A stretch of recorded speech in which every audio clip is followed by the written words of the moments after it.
When the Lord Ravager Asatpramad unveiled his disguise, his clones appeared across plain Arcadia. Asatpramad made a spectacular entry into the Phantasmoon Games, sparking widespread panic and turning plain Arcadia into an apocalyptic ruin.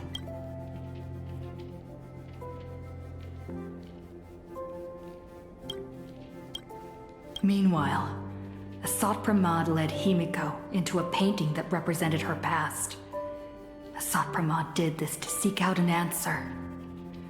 At the end of the Bloodstained Games 15 years ago, how did Himiko escape the Weathering Curse? And what was Aha's role in it all? Himiko's past was slowly revealed.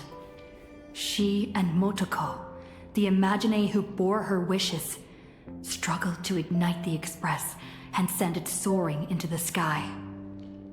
Though Aha offered no reward, they received a gift from a mysterious figure hidden within the shadow of the Phantasmoon. Himiko and Motoko exchanged their destinies. Two girls made a promise to each other. When the Phantasmoon was full again, the Express would return with companions and stories, with a desperate determination to get even closer to the stars. The Astral Express soared into the sky once more. 15 years later, Himiko had become the person she had once aspired to be. In this game between Asatpramad and Himiko, Himiko left behind clues only the Express crew would comprehend, and revealed the true nature of Asatpramad's abilities. As a Lord Ravager with power over possibilities, he had imaginated an apocalyptic ending, dooming everyone on the canvas of reality in Ahatopia. Yaguang summoned the Spiritus Kalachakra Sky Plume to battle Asatpramad's countless created selves. By using the power of observation, she located Asatpramad's true body and sunk into the gap between existence and non-existence. And so, the battle between the Express crew and Asatpramad began. In the ensuing battle, the Express crew found themselves pushed to their limits against a Lord Ravager fighting at full strength. Fulfilling her promise as the navigator, Himiko stood before everyone, willing to sacrifice her life to protect their chance of escape.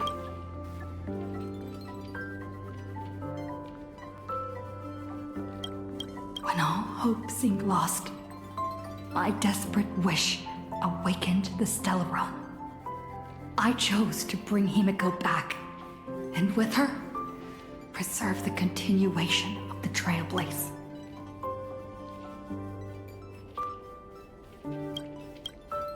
The Stellaron answered this phenomenal wish, sending me back to the moment before everything became irreversible, and allowing me to turn the tide of the battle. With the encouragement of the Express crew, Himiko channeled unprecedented wish power and confidence to imaginate something she had long been unable to materialize. The Mechatron Starblazer. Asatpramad's plan was foiled. Even in his moment of defeat, he arrogantly declared to me, "Flee." His plan stretched beyond victory and defeat.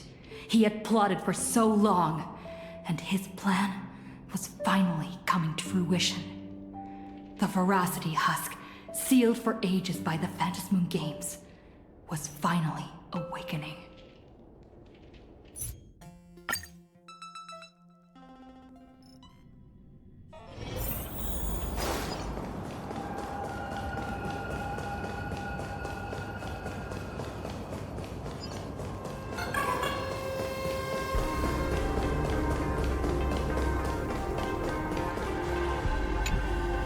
Run. Once the Veracity awakens, you'll have nowhere to run. If you want to live, tell us how to seal it.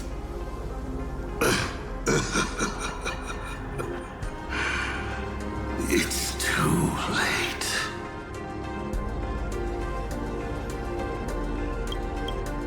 Just like how a star can collapse into a black hole. Once hunger crosses its limit, the husk's awakening will be unstoppable. I've waited thousands of years for this, watching my plans be disrupted, rectified, and delayed time after time. But a true plan doesn't require ingenious calculations. All it needs is patience. Nothing can compete against time, especially time armed with patience. This isn't for you to decide.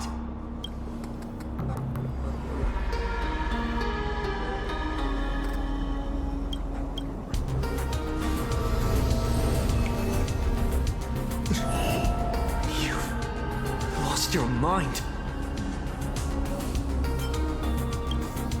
He wants to offer himself up as a sacrifice to satiate the husk. Offer myself up? You flatter me. My plan was to offer you, and all the supplicants to the husk.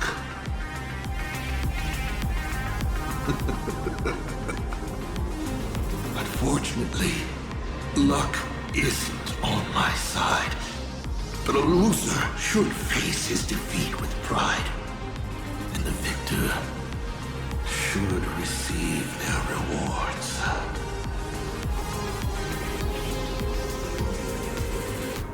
Take this treasure, young nameless. Consider it a token of recognition from a former navigator.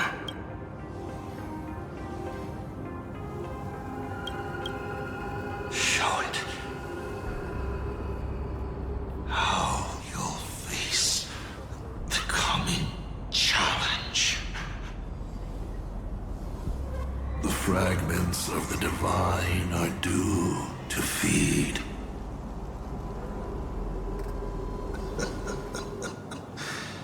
And so, once more, I depart for a destination that never extended me an invitation.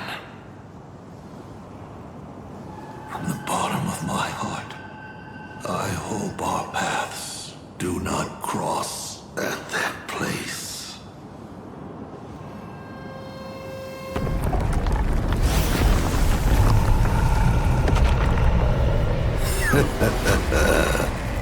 It's too late. The veracity has awakened. Now, run.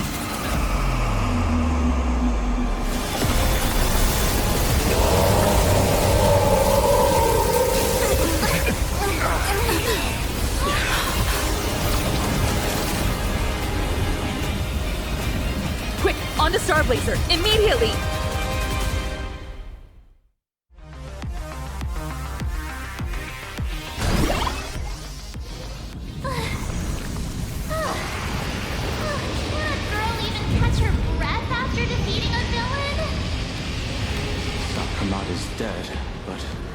He's already nailed the apocalyptic nightmare firmly into the fabric of this world. So, where are we headed next? Who are we fighting this time? We gotta do something, right? The destination's always been clear. We're heading to Perdido Station.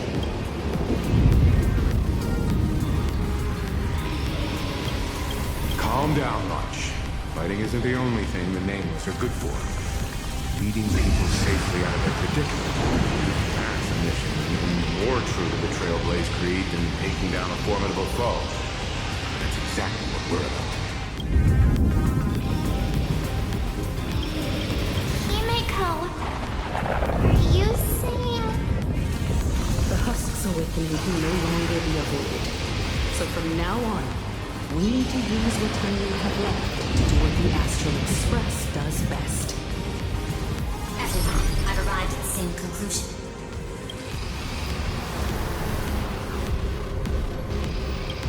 The husk's activity index is rising exponentially. It's only a matter of time before the seal completely disintegrates.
Brace ourselves for the most packed ride the Express has ever seen.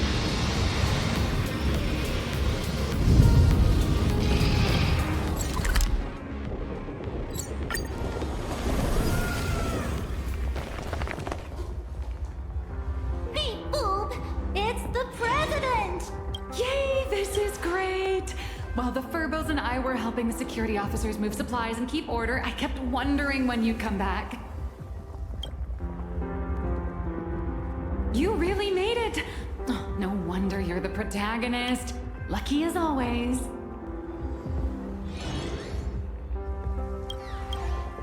Oh, thank goodness! I thought the president had gone out in a blaze of glory!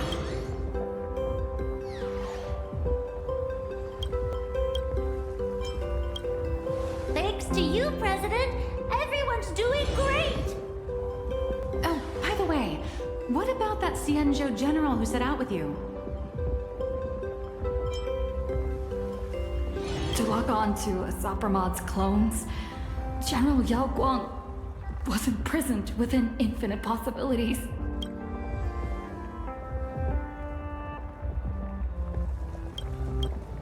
I don't even know if she still exists. I see. Her divination came true after all. But, hey! There's no word she's dead for certain. Which means she's definitely still out there. I'll find a way to bring her back. I promise. I'm afraid now's not exactly the time for this. The ground outside is shaking like crazy. Looks like some big trouble is rearing its ugly head. I spotted Miss Kuchiba on a call with my creditor, the esteemed Madame Pearl. They were talking about doing a head count of the refugees and getting everyone aboard the Astral Express. I'd better head back and help them out. Everyone's pitching in and I'd look pretty bad just sitting around twiddling my thumbs. You should go talk to them in the meantime.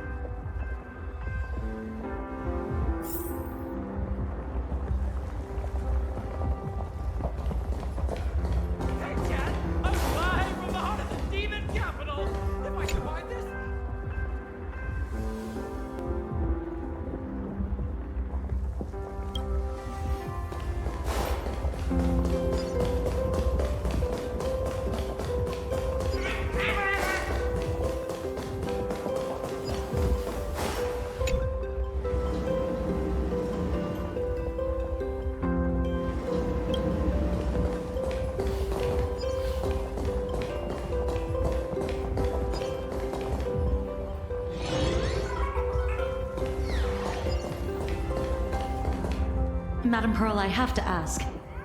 By entrusting this intelligence to us, what exactly is it you're hoping Mr. Ashveil and I will do?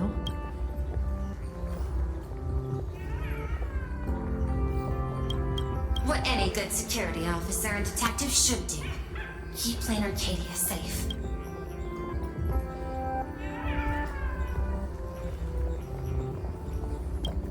Keep Plain Arcadia safe? We're not even specks of dust in the face of the husk. Come on. This is way beyond anything a security officer and a detective should be dealing with. This isn't where your battle lies. I'll request that the Astral Express take you to Astropolis. You've arrived 3 minutes ahead of schedule. A good omen. Interesting. And what would you have us do? File a petition? Stage a protest? To the IPC and all their superiority. We're not even ants worth stepping on. The intelligence I'm entrusting to you both comes from years of personal investigation. It isn't encrypted, nor does it have to be delivered to the IPC's top brass. I have but one request. Protect Plain Arcadia at all costs. Perhaps you still remember Jade's invitation. A 7-member summit on the Anti-Destruction Alliance is to be convened in Astropolis. I'm hoping the Astral Express can take the refugees from Perdido Station and bring them there. Before the time comes for the husk to break through the seal, I implore you to report the situation in Plain Arcadia to the IPC's top brass and ensure that the preservation's protection is secured.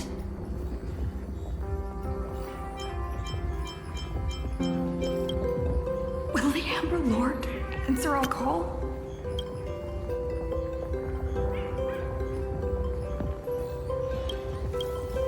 The Amber Lord shall be watching. In 12 system hours, the husk will devour the entire star system, and the IPC's decision will serve as an interpretation and execution of the ideals of the preservation. Their weighted gaze will inevitably fall upon here. What we need is to tip the balance of IPC's decision-making toward protection rather than abandonment. Under Klepoth's watchful gaze, Graphia, Silverwolf, and I will reenact the World and Canvas ceremony to block the husk and buy time before it breaks free. Madam Pearl, you're not coming with the Express? No. My duty lies here. I shall stand with Plain Arcadia to the very end. Besides, the artistic realm I've sought for so long is finally smiling upon me.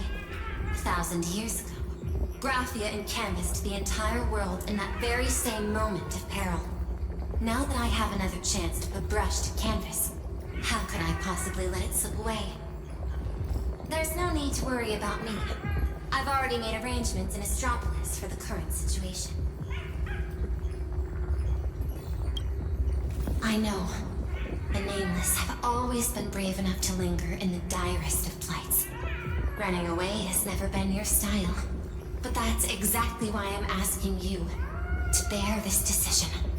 The one that's harder for you than any other. There is still hope. So long as even a single stroke remains to be drawn upon the blank spaces of fate's canvas, the masterpiece that is Plain Arcadia will not be lost, and the Phantasmoon Games are far from over. No matter how dire things get, we shall find it in ourselves to smile. For this is a ceremony meant to bring joy and miracles to the world. Yes. There's still hope. Madam Pearl, I once said that the Trailblaze would serve as the sail for the Anti-Destruction Alliance. And so, in times of fierce winds and rough seas, that's precisely when a sail must do its part. Next, it's time for the Astral Express's War Council.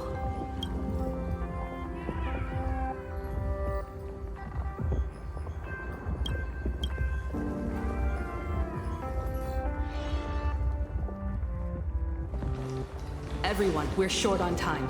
Refugees are gathering at Perdido Station, and we need to get them aboard the Express as quickly as possible.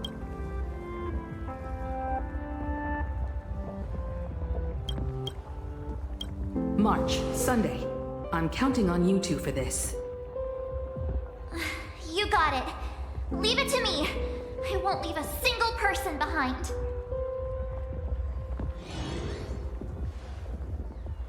Once the Express departs, I'll need you to handle navigation and keep things in order on board.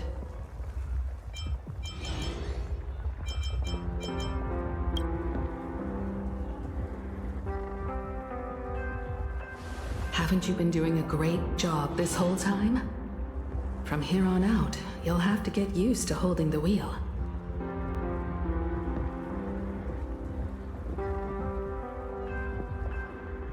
As for me, I'm the one who set out from this place, and the one who's come back.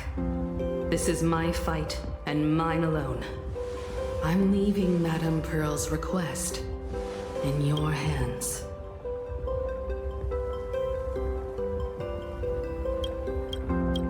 All right.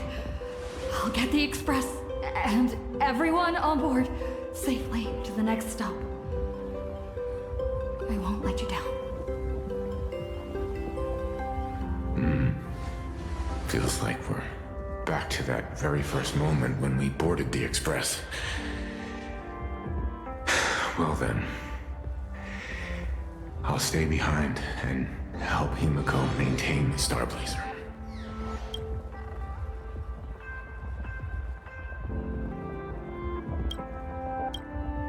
In that case, the duty of protecting the Express falls to me. I'll be clearing the lane when the Express takes off.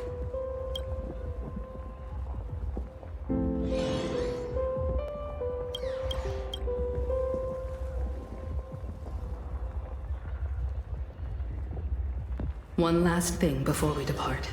Sunday, I have a gift for you.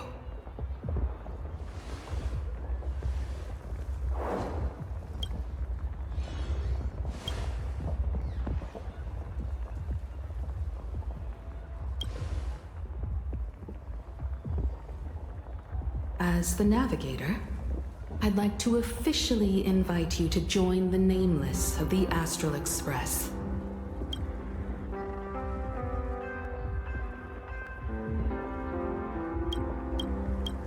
You could have left at any time, but thank you for staying with us all the way here.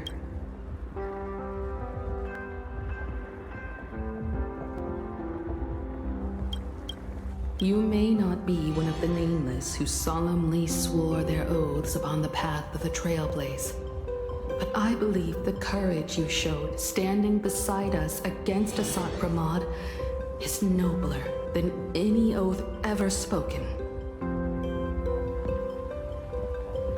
Thank you, Miss Himiko.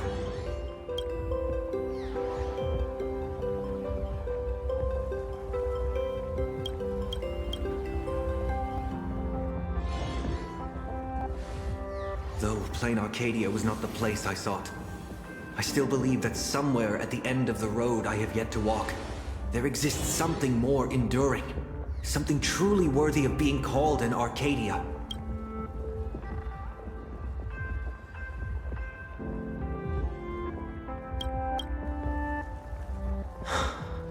To that end, I'm willing to walk this path with you all, to witness it, and to see it through to the future that awaits us. Everyone, from this moment onward, we each march toward our own battlefields and fight for the survival of this world. But this is no farewell. I won't say goodbye to any of you. Not while we're still walking the same path.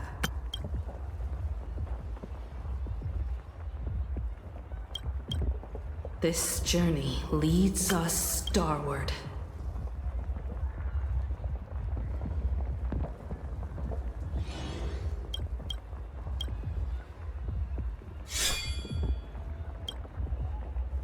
Once I've taken care of things in Astropolis, I'll head back as soon as I can.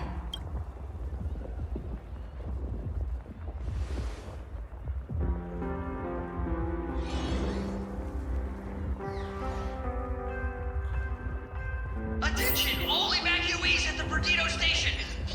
form an orderly line and board the Astral Express for immediate transport to Astropolis.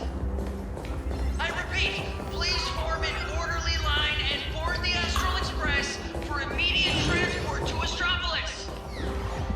There's still a little more time before departure. Make the most of it and say goodbye to your friends. Time is short. It's about time. I can tell. You still have your doubts.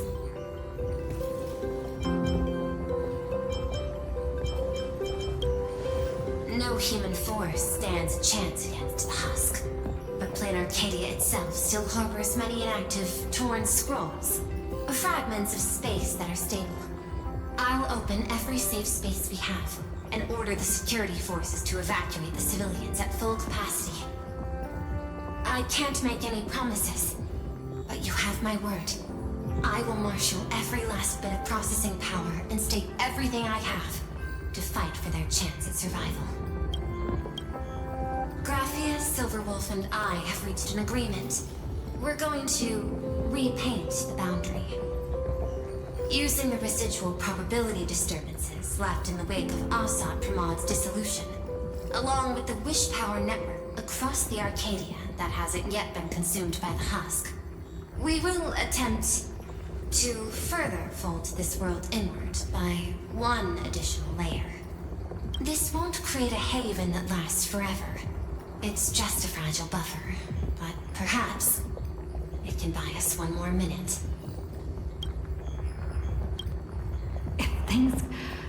How do we get word back to you? Remember the method you used to communicate with Miss Himiko? The signal of the Nameless is always the fastest and most accurate means of communication in the cosmos. Rest assured, so long as this world hasn't been swallowed whole, I will receive your information nonetheless. The road ahead remains uncertain. I can only wish you all the best on your Trailblaze journey ahead. Attention all passengers! The Astral Express will be departing in 10 minutes! Please board without delay!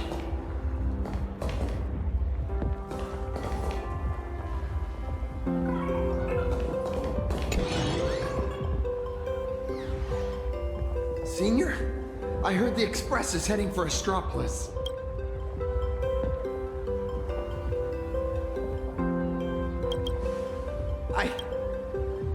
I've decided to stay. But plain Arcadia is way more dangerous now than it was before. I know. I'm just an actor who plays a hero. I don't have the kind of powers you all do. But I can stay behind with the IPC security forces and do more. After all, a hero isn't someone who strikes a pose where the biggest crowd is. It's someone who shows up where they're needed the most. It might not be much, but I'll pilot my Mechatron and do whatever I can to help. So seniors, go on ahead. I'll be fine here. As Cinderborn, I must be the one standing on the front line when disaster strikes.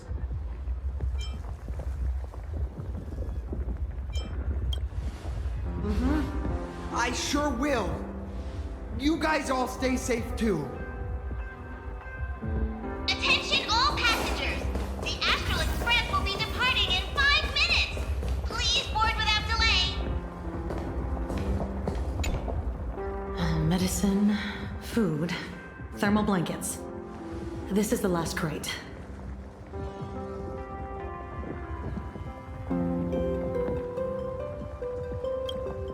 Madame Pearl told us there'd be people in Astropolis to receive the refugees.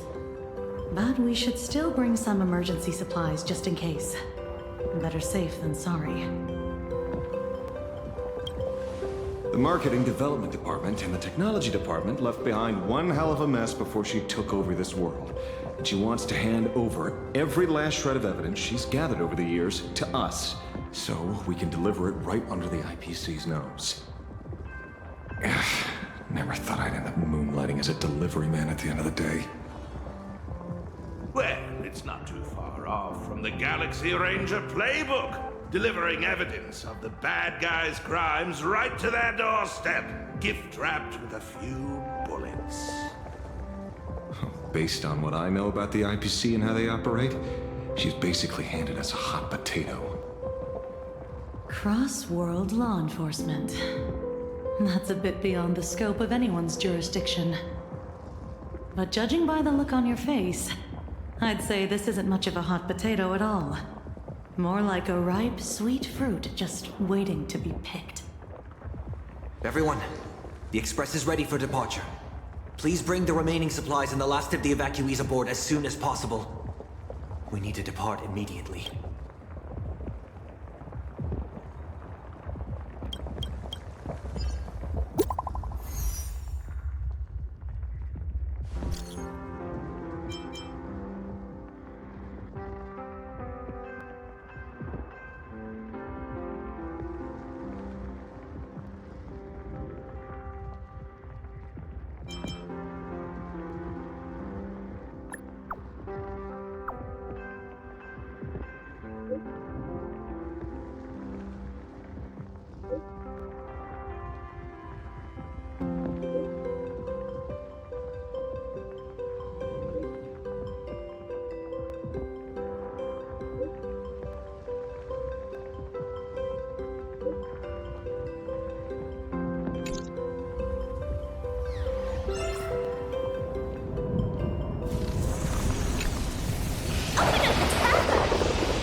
Since the tavern was first established, it's only ever had one rule.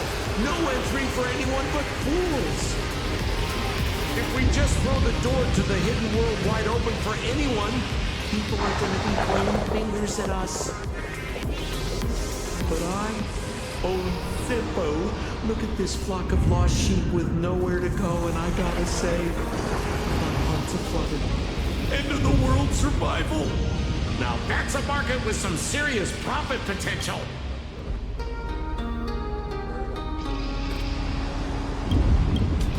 Sampoo, you ought to stitch yourself a mask out of credits. If you've got a soft spot for me, just admit it. So, it appears our beautiful and kind-hearted Miss Sparxie has some sort of compromise in mind? Rules may be set in stone, but a fool is anything but.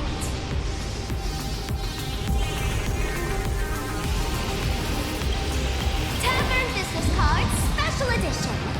Every single one is laced with my Sparxie virus. Just scatter them around, and whoever picks one up will get a Sparxicle mask.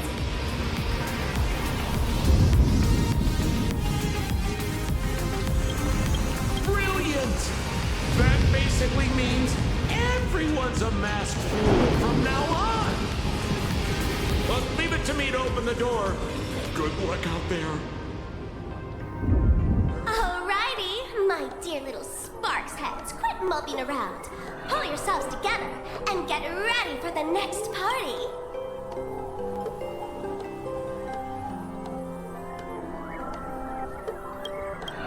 An even bigger bash, the Doomsday Sparxicon. Everyone's a guest here. Grab a mask if you feel like it. As for surviving the chaos in this tavern, well, it all comes down to how wild a ride they're willing to have. What's the deal with these people? Did Sparxie let them in again? Darn it! Sampoo, who told you to open the tavern door to these regular people? Easy there, young fool. Around here we extend a little grace and a little courtesy to anyone wearing a mask. Besides, I won't be sticking around here for long. Old Sampoo will be taking them somewhere safe. Let old Sampoo think for a second here. Where should our Doomsday Tour group take our new friends for a little sightseeing? Lushaka? Oh, these old legs can't afford to get rheumatism on top of everything else. Planet Screwlum? Those Intellitrons are way too cold. Wait. Cold? Haha! I got it! Stick with moi, everyone. For only 10 credits each, I'll take you somewhere with absolutely gorgeous scenery! The Bellabog Tour Group is officially open for business!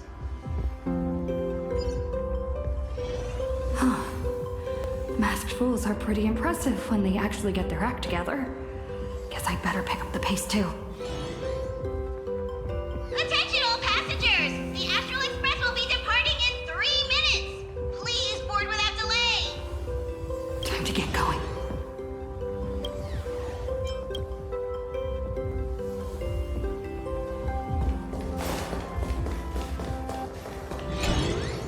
Holy verbooley!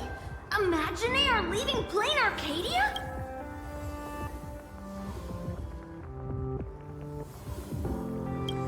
I've heard that Imaginary who lose their wish power will vanish in the blink of an eye.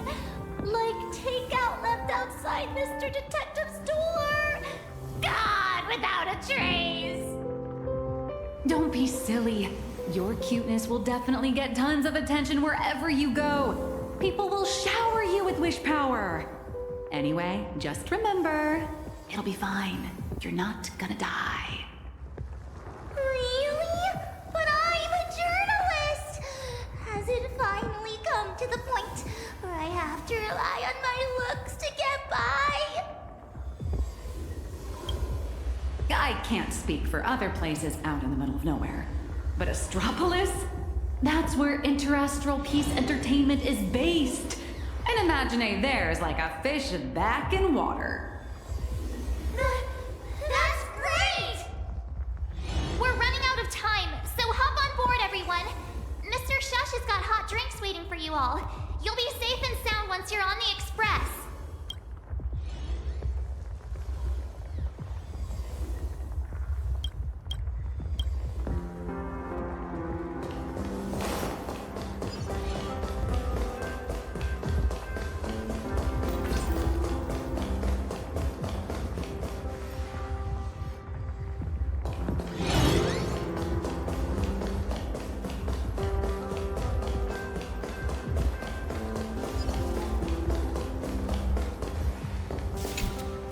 I should get going.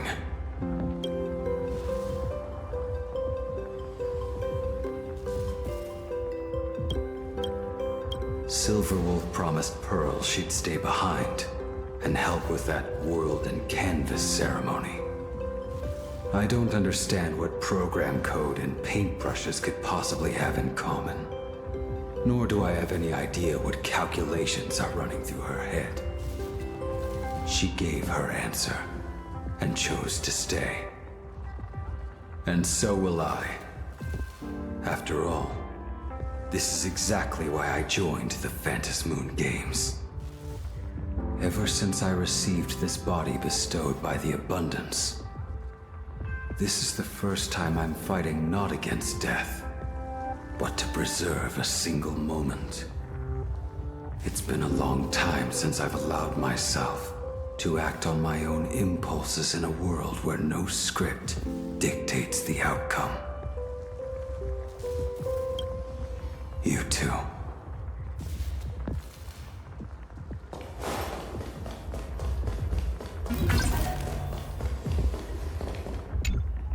A captain would never abandon their ship when it's about to sink, and I won't either.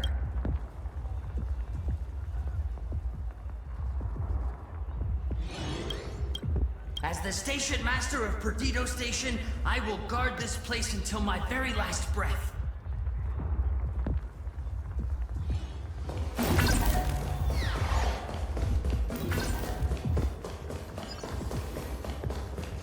Time to get going. Himiko, Donhong, Mr. Yang, hang in there. I'll be back to help as soon as I can. No matter how many obstacles lie ahead, no matter how many solutions I must try, I will win the support we need, bring the preservation's aid to this place, and put an end to the threat of the veracity.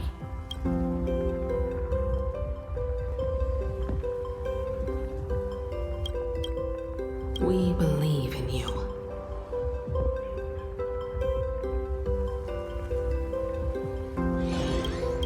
Don't worry about us. We're counting on you now. We'll hold out until the moment you return with good news. No navigator is born knowing where the destination lies. The moment a nameless turns their gaze toward a destination not yet reached, they become the navigator of their own journey. Everyone, it's time for departure. Attention all passengers! The express will be departing in 1 minute!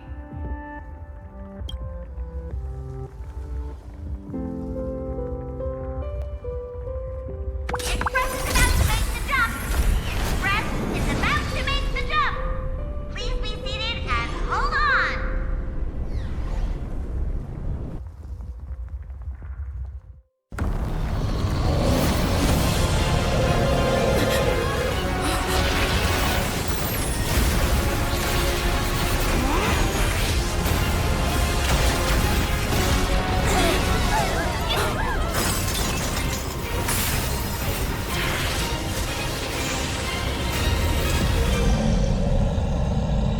Goodness! How could it end here? Let me give you a hand.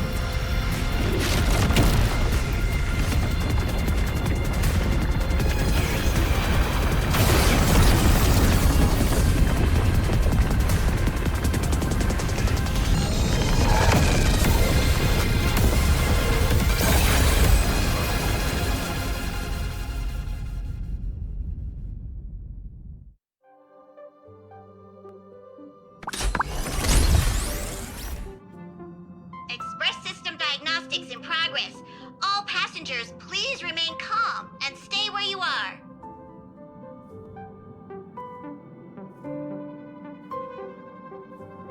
Is everyone okay? For a moment, I thought I was a goner back there. I think I'm getting a little motion sick. You're lucky you can even feel motion sick. We almost didn't make it back there. Did you guys see that giant hand sweep past the window? It just came down from the sky and swatted the Phantom Moon away. I wasn't paying attention to that. All I saw was Dan Heng and Miss Himiko fighting to clear a path for us. Conductor, what about things over in Plain Arcadia? Is everything okay? Relax. So long as no one's in a rush to charge head first into the beast's maw, your friends still have time to hold their own against the husk.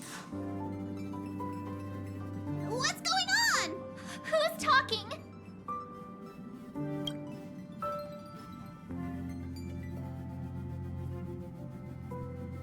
Why would you bring something like that back here?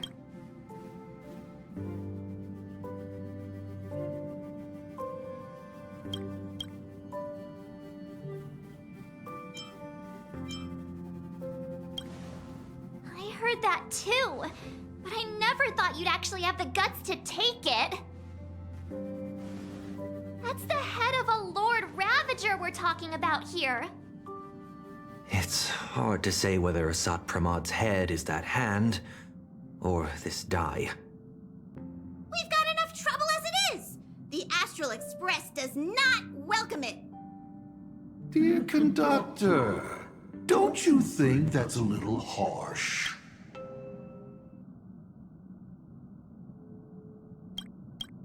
Thanks to you, the Express has had more close calls with death than Pop Pop can count. Don't make Pop Pop find a blender and turn you into a smoothie. It's all over now, conductor. I'm just a die left behind by Asat Pramad, a harmless toy that can't even move on its own.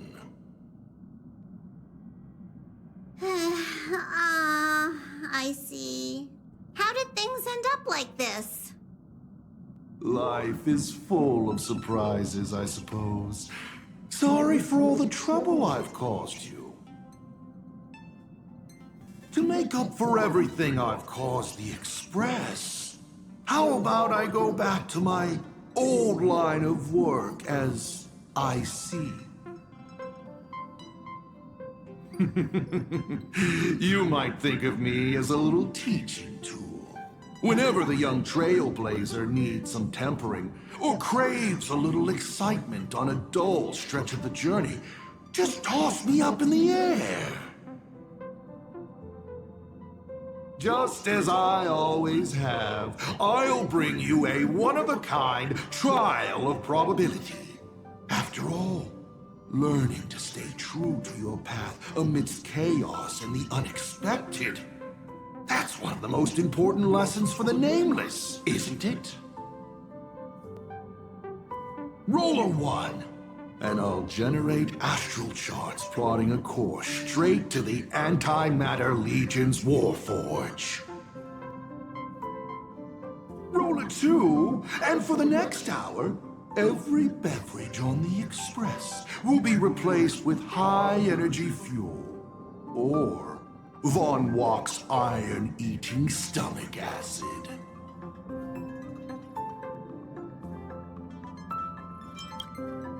Please, just find a rag and wrap it up.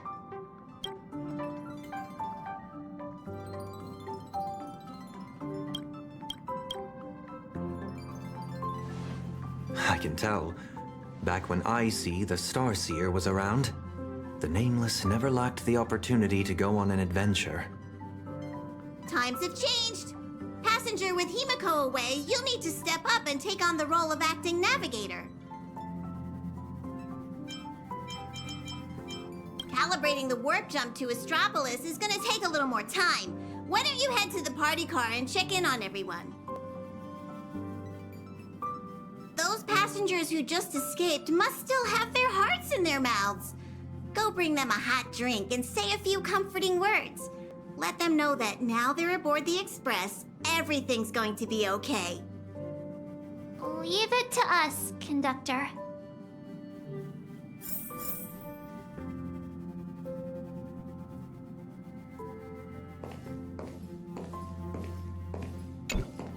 Acting navigator, what's up?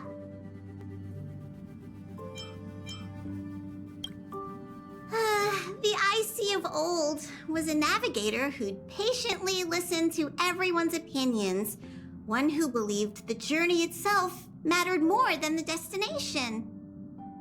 He always managed to take the Express on routes that led to the strangest worlds, and somehow he always managed to drag us into the most terrifying trouble, too. When Ashveil fell, those were the darkest days for the Express. The star rail dimmed, supplies were cut off, and many people left. But he stayed and even mentored reliable successors like Falcon Amundsen. How did he end up like this, from the person he was back then? It's a curio he's kept on him since long before he became a navigator. He says the die was a blessing from Aha, capable of toying with probability on a whim. IC always liked to roll the die before deciding on a route. And wherever it landed, it never failed to bring us unexpected luck and misfortune. Pom-Pom still remembered this one time when the die sent the Express straight into a graveyard of anti-organic vanguards left over from the Emperor's war period. Nearly got everyone on board wiped out. Luckily, Falcon rolled a big number and all those ghost vanguards wandering around just shut down on the spot. Even though IC always said misfortune tempers the nameless, everyone's blood pressure still went up and down right along with that die. That thing is way too dangerous. You gotta be careful with it. Whoa, before Pom-Pom knew it, all those memories just came flooding back. Anyway, Pom-Pom's got work to do. Now hurry along to the party car. Everyone's been waiting for you.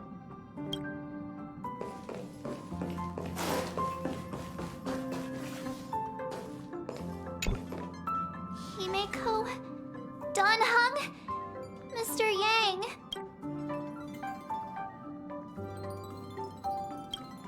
Come in, please respond. Does anyone copy? Why is the signal still so bad? No. The group chat's dead silent. Like it's broken or something. Do you think they might have... Miss March, sometimes no news simply means they're still in the fight. Don't worry. I'm sure they'll be fine. I know. But I can't help it. For the time being, the only thing we can do is get to Astropolis. The sooner, the better. The sooner we finish what Pearl asked of us, the sooner we can get back and reinforce them. Yeah, you're right. Standing around worrying isn't gonna do any good. Come on, let's go check on everyone in the car. And then, full speed ahead to Astropolis. I'll accompany you. Back in Penacony, easing worries and soothing troubled hearts was practically my day job.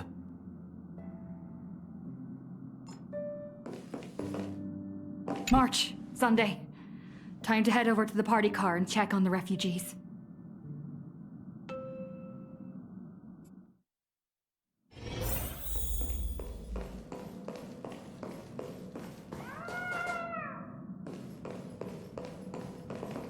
They're home. It's gone. How are we supposed... Daddy, where are we going? I don't want to go out anymore. I want to go home to Mommy. We'll go home soon, I promise. Little one, I'm afraid we'll have to find somewhere safer. Think of it as being a brave explorer for a little while.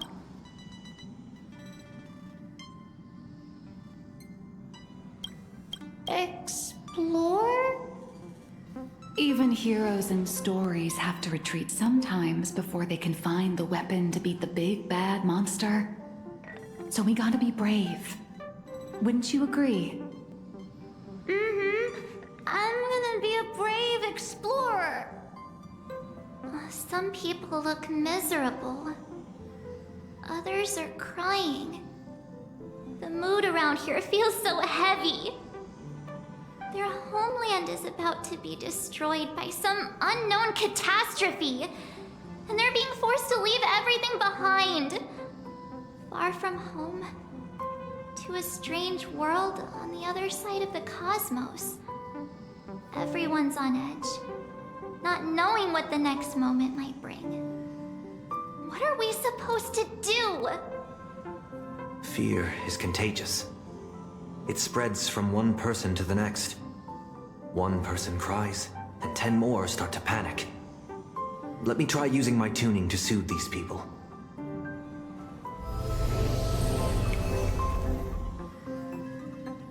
Strange. I can't sense their feelings anymore.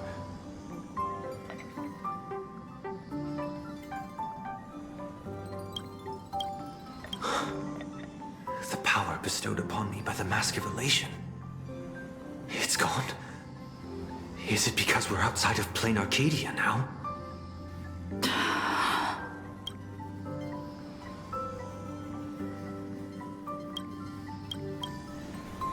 You got this, protagonist. Tuning might relieve them from panic for a while, but it won't help them see the situation for what it really is.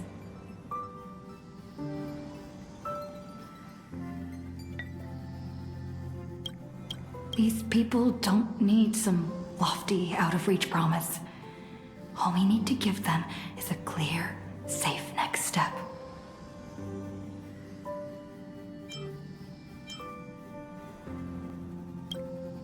So, where we're headed, is it safe? I know how it feels to be uprooted from your homeland on such short notice. Heading to a world you've never seen. It's only natural for people to feel scared. Our destination is hardly some dangerous, uncharted wasteland.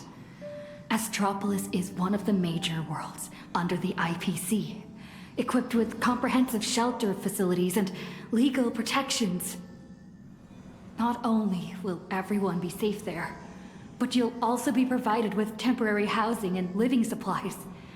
Once the crisis in Plain Arcadia has been resolved, the IPC will arrange for each one of you to be returned home. Really? You sure those bigwigs at the IPC won't just treat us like a bunch of rats and slam the door in our faces?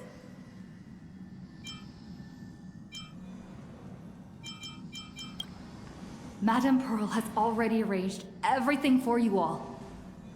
Plain Arcadia is a member of the Pan-Cosmic Trade System. The IPC has an obligation to ensure the safety of Plain Arcadia when it faces a crisis. I know that some of you still have loved ones back in your homeland. And some are grieving for all that it's been through. But Plain Arcadia is still standing. Its light still shines on the Express's astral charts. Because there are still many brave souls fighting on that land. The Nameless, the Stellaron Hunters, the Masked Fools, and, of course, Madame Pearl. But is there truly any way to stop those things crawling out from underground? Everyone!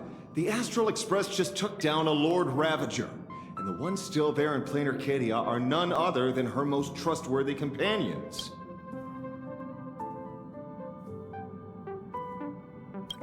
I have faith in them. The same way I have faith in everyone here in this car right now. They haven't given up on this world.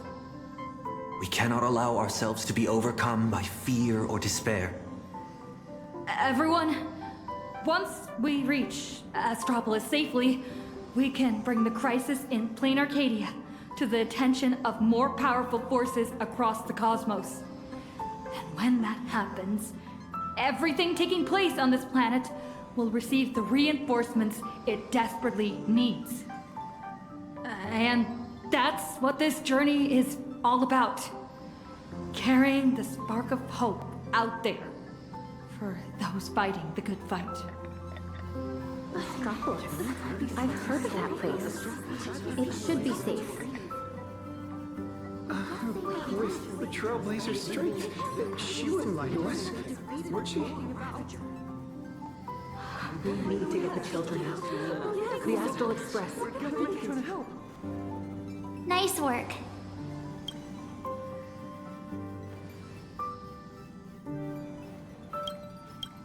Now that the tide of panic has receded, everyone's got, well, a solid rock to stand on, to say the least. I have to say, your ability to deliver a speech is unexpectedly impressive. In any case, we can deal with whatever trouble the future throws at us after we get to Astropolis. Attention, everyone! Calibration is complete. The Express will be warping to Astropolis shortly. For your safety, please find the nearest seat and buckle up. Sounds like the conductor's all set. Let's grab a seat.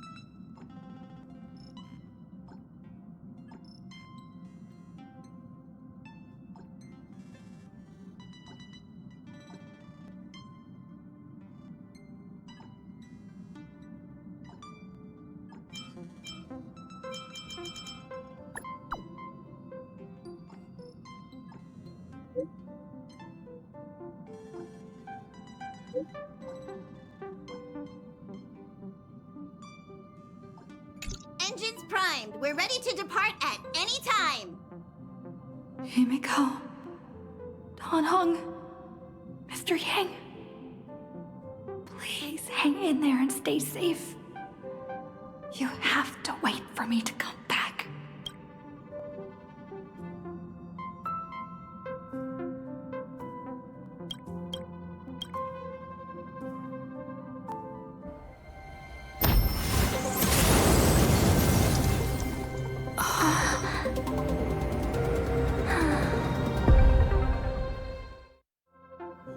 So that giant cube is...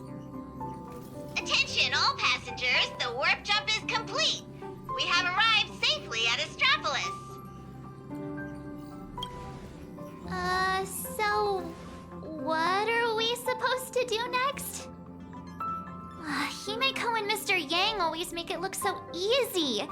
Like it's just step 1, 2, 3. But now that they're gone, I end up completely flustered.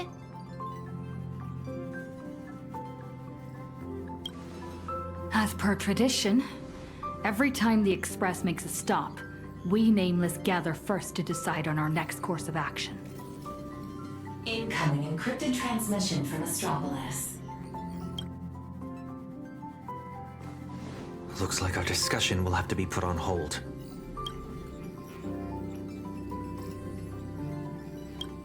Friends of the Astral Express, you're finally here.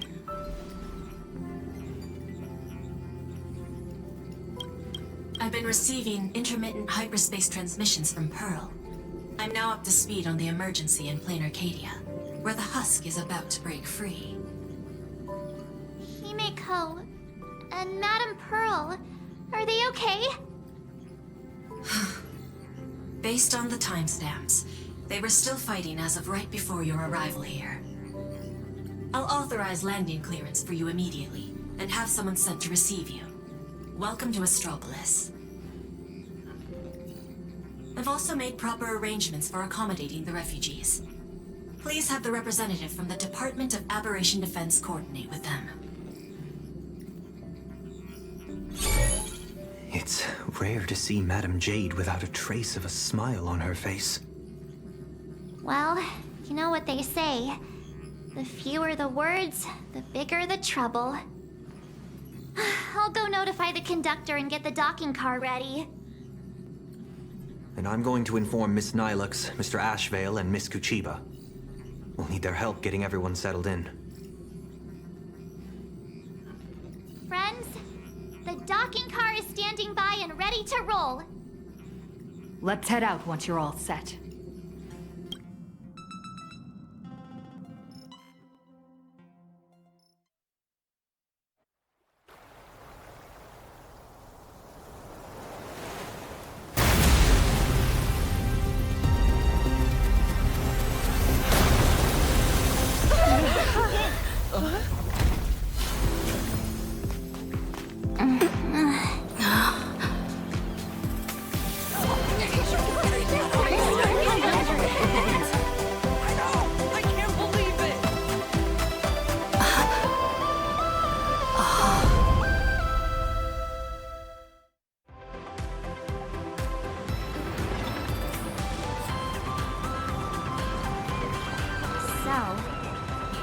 Astropolis? Trampolines, beach volleyball, and the smell of barbecue wafting in from who knows where. Guess this is what vacations are all about. We just barely escaped with our lives. And now we're suddenly greeted by this scene of peace and prosperity. It feels surreal. Like stepping back into Penacony all over again.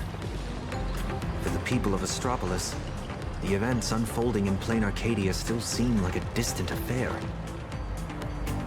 It's hard to imagine what will go through their heads when they hear the news of the Veracity Husk's revival. From what I know, even if the news spread far and wide, most people in Astropolis would carry on surfing, sipping coffee, and dining on elegantly plated meals at open-air restaurants without batting an eye. After all, this is the vacation resort for IPC executives. These people get parasitized by a certain kind of power. They always have this delusion that the fire will never burn its way to them. The refugees on the Express can't just sit around twiddling their thumbs. We need to report this to the Astropolis authorities ASAP. Just leave that to Mr. Ashveil and me.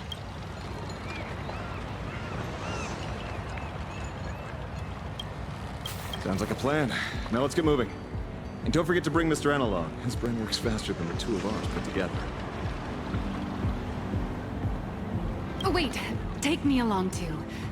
Everyone's got something to attend to. How can I just sit here doing nothing?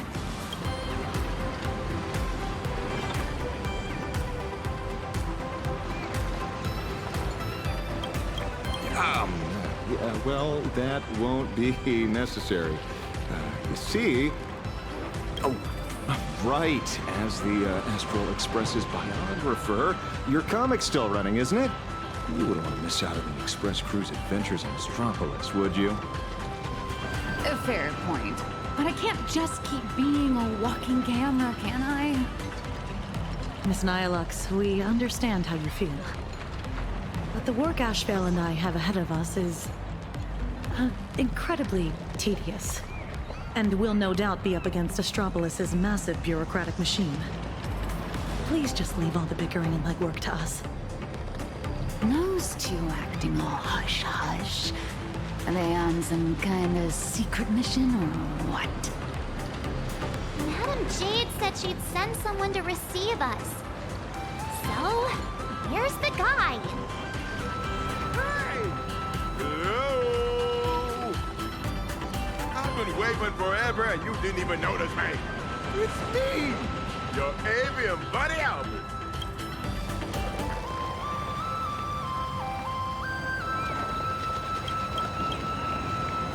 Did you guys see that? One of the cars just came flying out like a surfboard. Who are these people?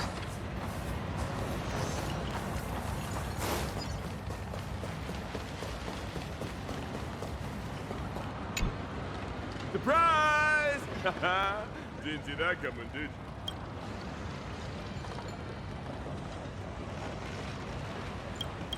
Mr. Owlbird, what are you doing here? After all those episodes of Keeping Up with Starlight, don't tell me you still didn't know the show's physical studio is right here in Astropolis. Do you have any idea how hard it was for me to get away from my mountain of work? All because Madam Jade asked me personally to come pick you up. Picking an old friend of the Astral Express with Jack-based. What's he being all secret about anyway? Pretty big deal in Astropolis, you know. Can't you give me just a teensy little hint? Hoo. I see. Sounds not like a hoot. The only hoots I give are literal ones. Anyway, I'll pry no more. Wordplay? Seriously? At a time like this? Unbelievable. Easy there, young lady. There's no rush. Just follow me. We'll cut through the Tennessee Seaside Park, and Madam Jade will be waiting for you somewhere a little more convenient.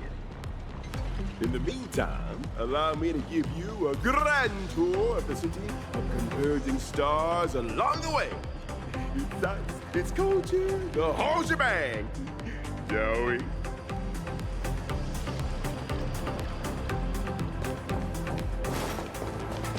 Speaking of which, why is this place called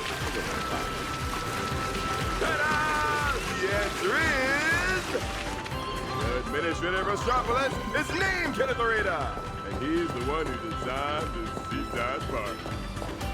All right, we're not here for sightseeing. Can we just put the tour guide act on hold for now? There are 3 things I shall never do. Here we are. Just head up this way. Madam Jade's waiting for you on the Hotel Terrace. The Tide of Terminator Grand Hotel, huh? So this is the spot Madame Jade picked. Pretty tucked away, I gotta say. Wait, you've been here before, Miss Blurry?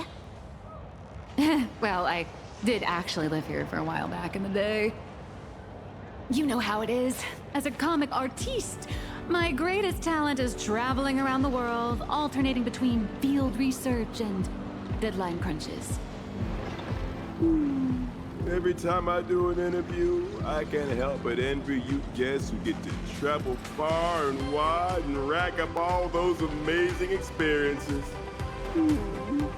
Sadly, work is like an invisible birdcage that I just can't seem to get away from. Well, the mission Madame Jade assigned to me is all wrapped up. Much as I hate to say goodbye to you all, I gotta be on my way and get back to recording the show.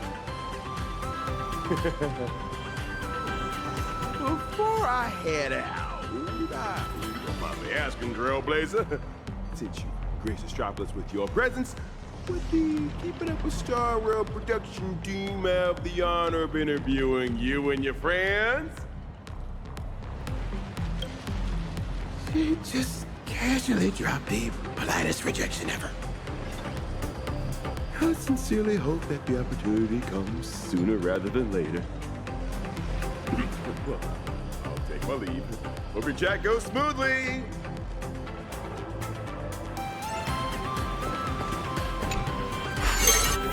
What is interplanar jump here in a...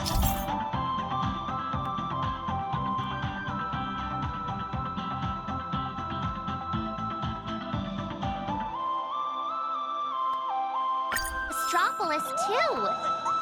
Come to think of it, I might have also spotted some Imaginae along the way.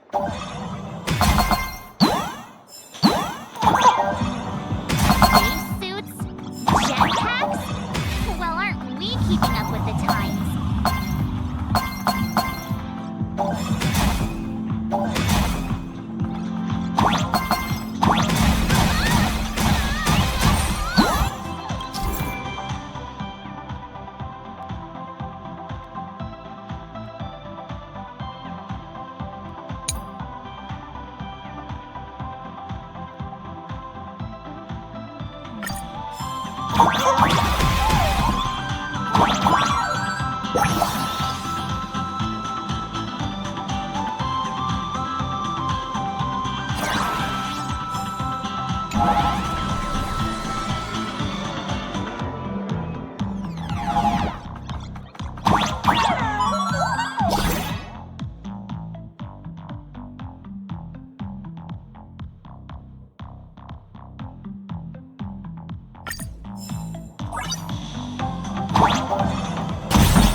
It's been a while, Nameless. And Mr. Sunday.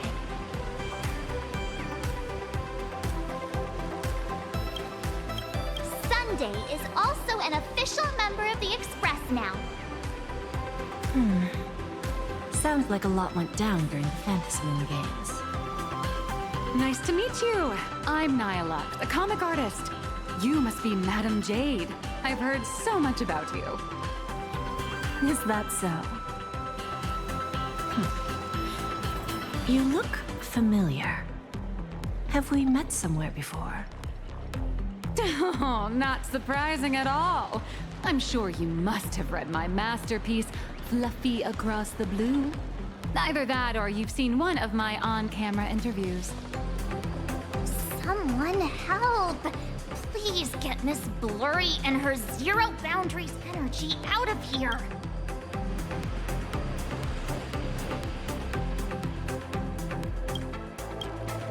The Fluffy.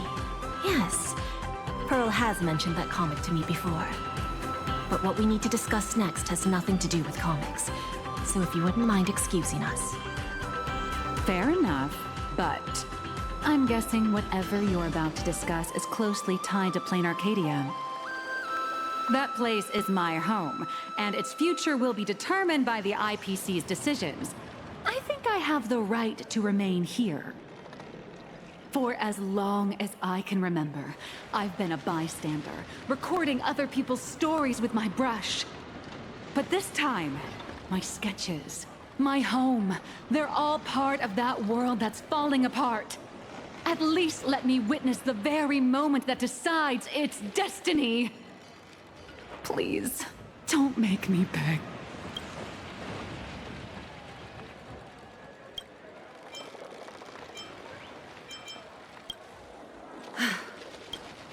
There are 8 system hours before the husk of veracity breaks through the seal. Pearl's transmission conveyed both her resolve and her plan to save them.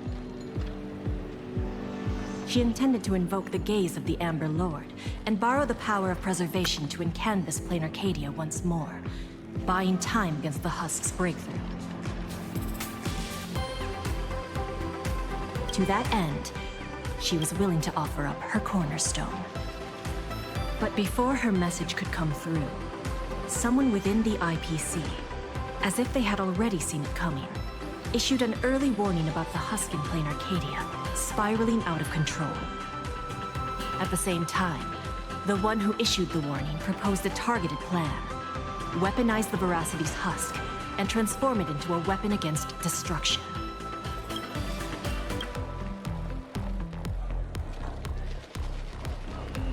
In which case, we would not only neutralize the threat posed by the husk, but also eliminate Nihilux minions, once and for all. Perhaps even wound the Eon themselves. By comparison, Pearl's proposal looks more like it's just stalling an inevitable catastrophe. Convert the husk into a weapon? If we do that, all of Plain Arcadia would cease to exist, wouldn't it? Once that happens, then Himiko and the others will... My friends, 2 Stellaron hunters, Madame Pearl, and countless citizens out there are still fighting for Plain Arcadia. As long as there's a chance to help them, as long as there's still a glimmer of hope, I'll pay any price without hesitation. But there is one price I refuse to pay. Their lives. So, who proposed this plan anyway? Oswaldo, from the Marketing Development Department. That monster! Does he have even an ounce of humanity? Human nature isn't even my main concern here. I'm more doubtful about whether this plan can actually work. I mean, was there really not a single person at the IPC who stood up and asked that guy if this plan even had a snowball's chance of working? Of course there was. But standing behind Oswaldo was none other than Miss Yabuli from the Technology Department.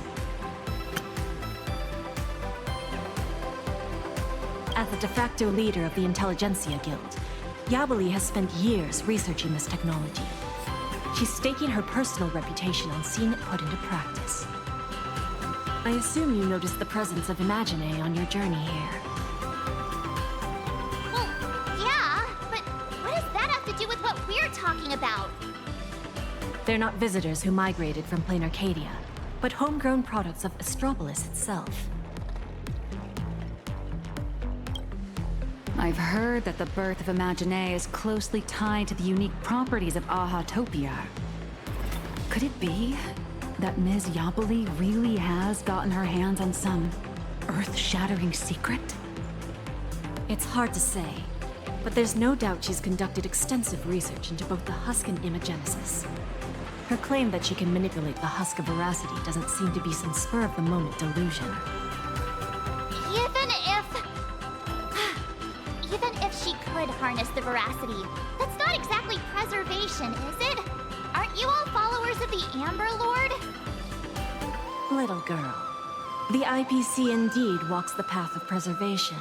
That much is true. But the IPC is made up of individuals, each with their own idea of what preservation actually means.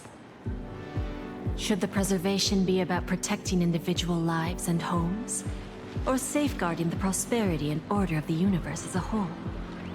That's a debate the IPC has never stopped having. Compared to the Anti-Destruction Alliance strategy, which would require endless coalition building and diplomatic maneuvering, the proposal to weaponize the husk holds far more appeal. It offers a radical, efficient approach that would dramatically showcase the IPC's power, and the prospect of harnessing the fragments of a fallen eon. This alone was enough to send many a colleague of mine with a taste for grand narratives into a frenzy of eagerness. Grand indeed. But I fear that when the time comes, Yabali and Oswaldo may end up creating something far more terrifying than Nanook. From what I understand, no matter how many people support or oppose it, the proposal still has to be put to a vote by the heads of the IPC's 7 departments before it can be implemented. Aside from Oswaldo and Yabli, Taravan from the Building Material Logistics Department also cast a vote in favor. Oh, that gluttonous butterball. Can't say I'm surprised. Everyone who meets him wonders if he's got some kind of family ties to the veracity. Wait a minute. Let me write down all these names and departments.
You don't need to remember all that. All you need to know is this. The score is 3-3. For the time being, we're tied. Whew. Thank goodness. Sounds like things haven't gone completely off the rails just yet. Wait, 7 departments, 7 votes. Did someone abstain? The power to cast the deciding vote fell into the hands of Mr. Arita from the Traditional Project Department. Instead of tipping his hand at the meeting, he postponed the vote. And in 5 system hours from now, he will give his answer at the Internal Decision-Making Conference. How long? 5 system hours? In other words, it's only a matter of 5 hours before Plain Arcadia gets canvassed again. Or becomes a total sacrifice to the weaponized husk. And our goal is to convince the undecided Mr. Arita? Precisely. As a matter of fact, he refuses to meet with anyone, especially lobbyists from within the IPC. Arita is the most senior of the 7 department heads, and the most low-profile one among them all. Apart from showing up to make calls at key moments, his schedule is never made public. A big man like that prefers to call the shots from behind the scenes, not step into the spotlight to debate with his subordinates. Then what if it were the Nameless of the Express requesting an audience? Would there be even a sliver of a chance? It's a long shot, but I guess we could give it a try. I've already dispatched a team of field specialists to track down his movements today. I'm sure one of them will report back with a lead soon.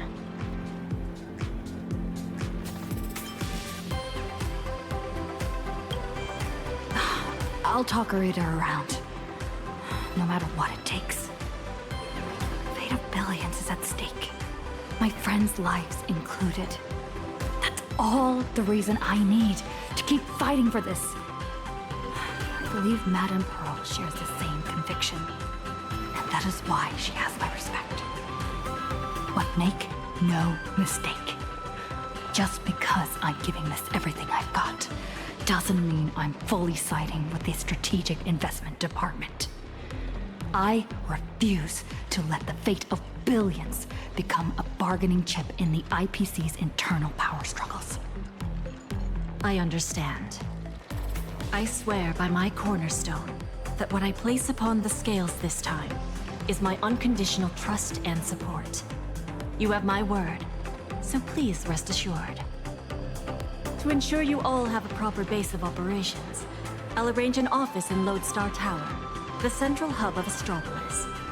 You're welcome to convene there to discuss the matters ahead. Well then, I shall take my leave.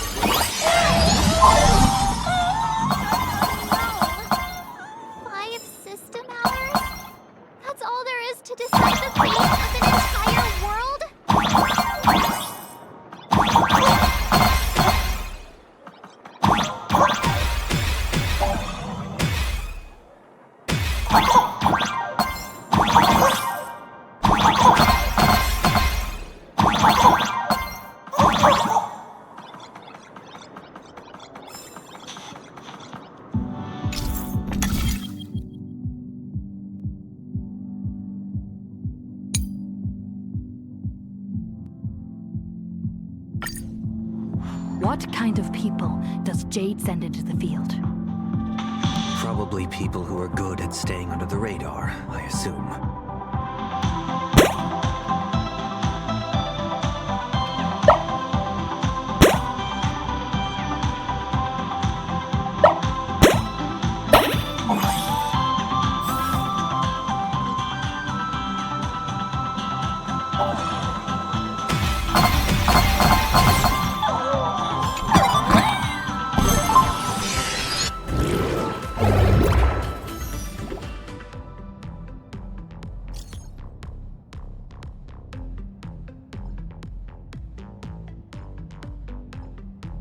They've got intel already? Madame Jade's team really is something else. They want us to meet at a restaurant. Sounds like they found where Arita's been dining. So we just barge in and ask for a meeting? Would Arita even agree to see us? It's not exactly ideal to show up with a crowd when requesting an audience with someone important.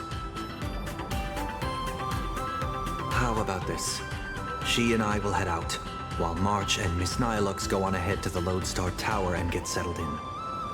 What do you think? Fair enough.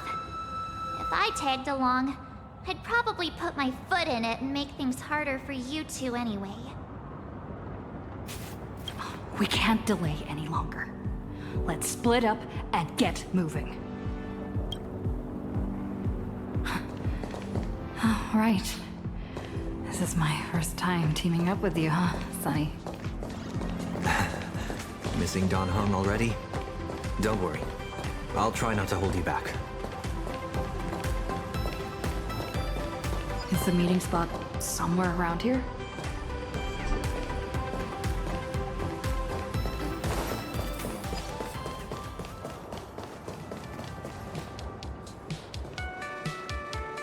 Wait, that figure!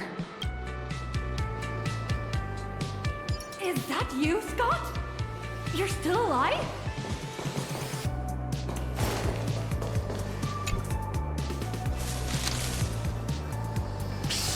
Keep it down, for crying out loud! Can't you see I'm in the middle of a secret mission here?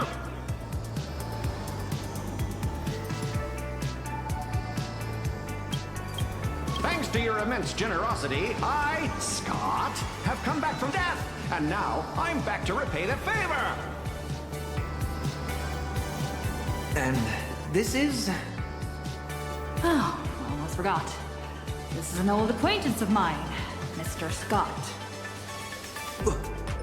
You're the IPC victim from the bloodbath in Dovebrook. So, Mr. Scott, how exactly did you survive? Wasn't it all thanks to you screaming about getting revenge for me in front of everyone?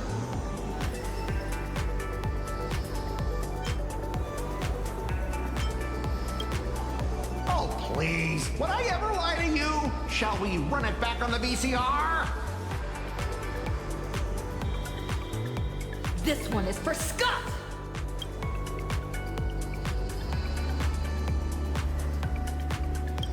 And this one? This is for everyone you've tormented! All right, I said it. So what? Kinda starting to regret it.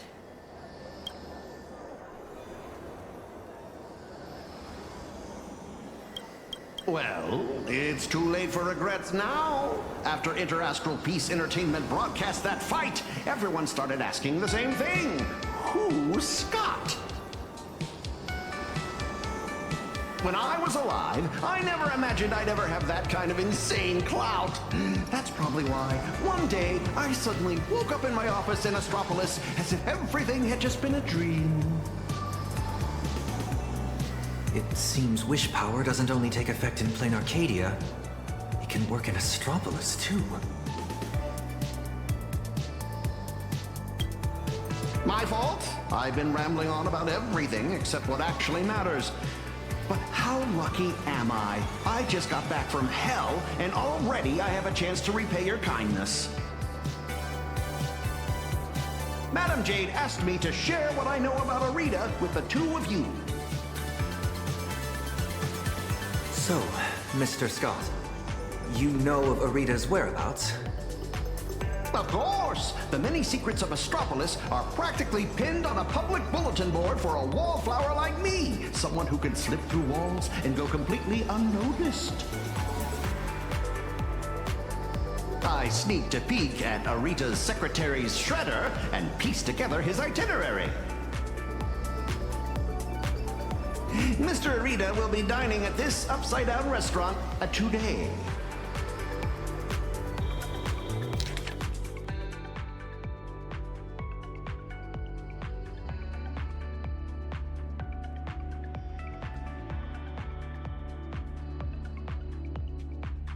In that case, what are we waiting for? Lead the way.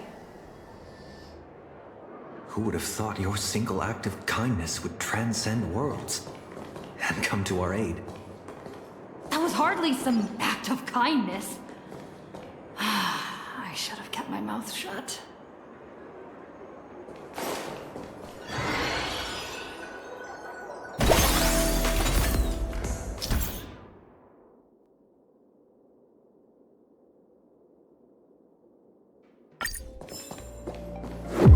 Right this way, if you will.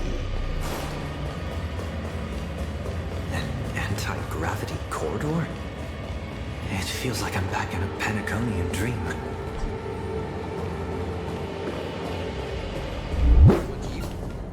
Even back when I was still alive, a place like this was a rare splurge for me. A restaurant that truly lives up to its name.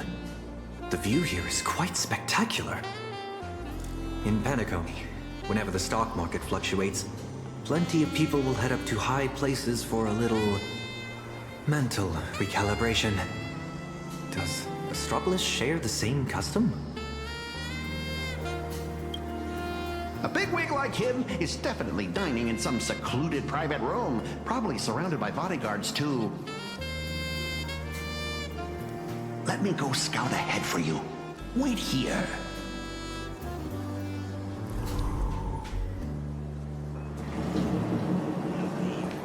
I really want to be famous. Welcome.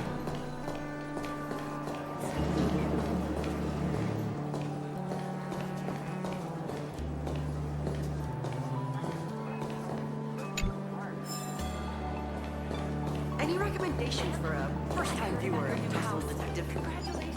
People should know that taking a hit. Oh, wait a minute. Is that Asta?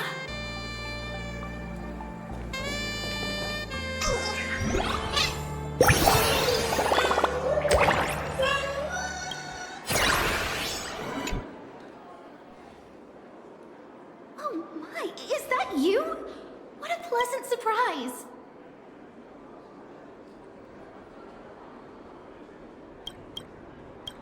What do you mean? Astropolis is my hometown. I've mentioned it before, haven't I? Quite a few people in my family work for the IPC. I racked up a bunch of vacation days at the space station, so I figured I'd use them and come home for a visit. Plus, it gives me a chance to handle some, collaborative matters on behalf of Madame Herta. What about you guys? Here for a meeting with the IPC, or on vacation? More or less. We've got some urgent business to take care of. Then I won't keep you any longer. But if you need anything at all, like booking a table, arranging a visit to the Cloud Peak level of Lodestar Tower, anything like that, just let me know. After all, sometimes connections get you further than regulations on IPC turf. Good luck out there!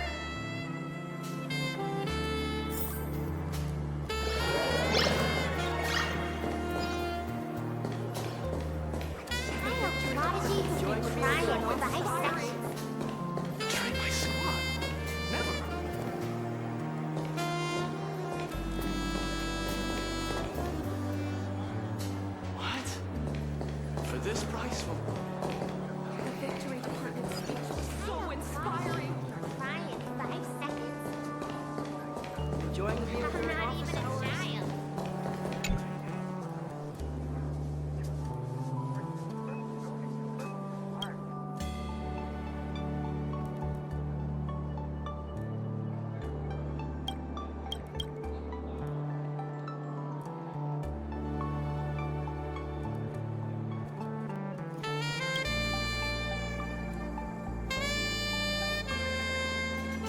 Welcome, distinguished guests. Shall I recommend today's specials?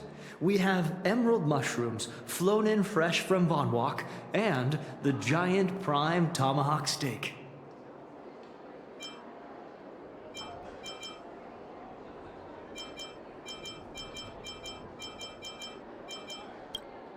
We're waiting for someone.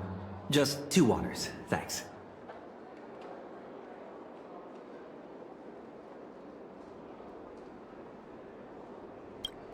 Word's gotta run off too. What's taking so long? Let's go check on him.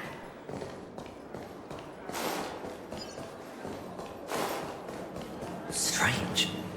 There aren't even any bodyguards around here.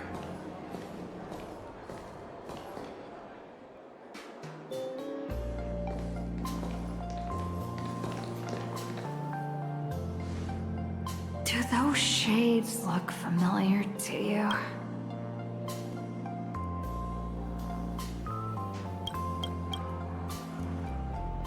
Wait, they appear to be Mr. Scott's. What exactly happened here?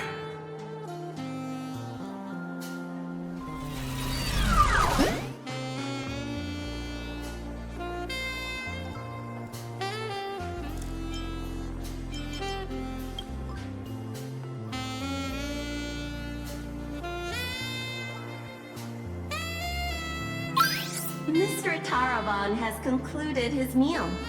Items consumed during his dining session: 100 portions of prime tomahawk steak, 30 blocks of dragon scale cheese, 10 servings of emerald mushroom salad, assorted mushaka blue spotted sashimi, and gold flake wine. Taravan? That's quite the appetite. And you are? I am Mr. Taravan's personal dietary management robot. My duties include monitoring his blood pressure before and after meals, and ensuring he takes his high-potency digestive enzymes and gout medication. My regards to you both. All for the Amber Lord, and that eternally bottomless dinner table. Wash your hands before you eat. Rinse your mouth after the treat. Good health makes for a happy life. Yo ho, yo ho! So, this isn't some private room for Mr. Arita at all. You guessed correctly, Pinnaconian exile. Please don't blame your poor ghost friend. His idea of stealth isn't nearly as impressive as he thinks, and neither is his brain. With just a little bit of misdirection, he dutifully led you straight here to me. Of course, I wouldn't be so bold as to let you disturb Mr. Taravan's meal without permission. Allow me to introduce myself. I'm Kenneth Arita of the Traditional Project Department.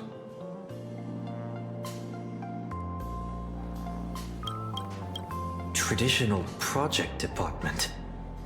Arita? How could that be? I'm merely an adopted son, fortunate enough to bear the old gentleman's family name. If you think of all of Astropolis as one big sprawling family, then I'd be the butler of the household.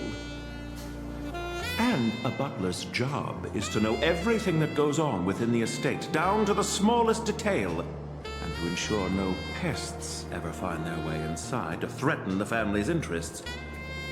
I heard that the Astral Express had arrived in Astropolis, 3 nameless bringing a flock of refugees to beg for aid. Curiosity got the better of me, so I decided to come and take a look. And the result turns out to be disappointing. I'm sorry. There must have been some misunderstanding between us. Mr. Kenneth, we have an extremely urgent matter and would like to request an audience with Mr. Arita. Mr. Arita has already made his position clear to everyone. No lobbyists. The lady from the Strategic Investment Department behind your visit should know that all too well. My father taught me that at the heart of every deal lies one thing: respect. But that lady showed no regard for Mr. Arita's wishes, sending bumbling spies and reckless lobbyists. Her actions were utterly devoid of respect.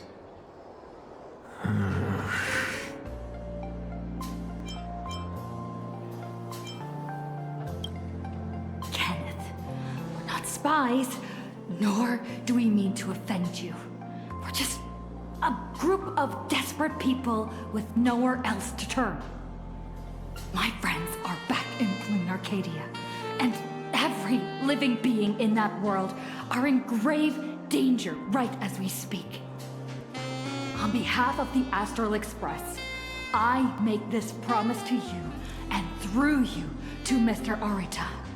So long as he is willing to cast the deciding vote against the weaponization of the husk, the Express will bear any and all costs and obligations that arise from it.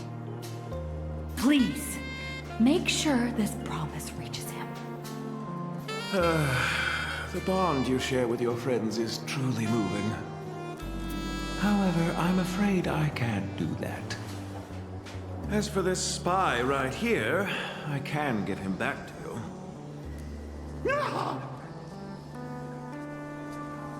The heart of every deal lies in respect. Chew on that. I've said my piece. Ugh, Taravan, that bloated pig. Weaponizing the voracity? Why not just weaponize himself instead? Save everyone the trouble. So, what do we do now?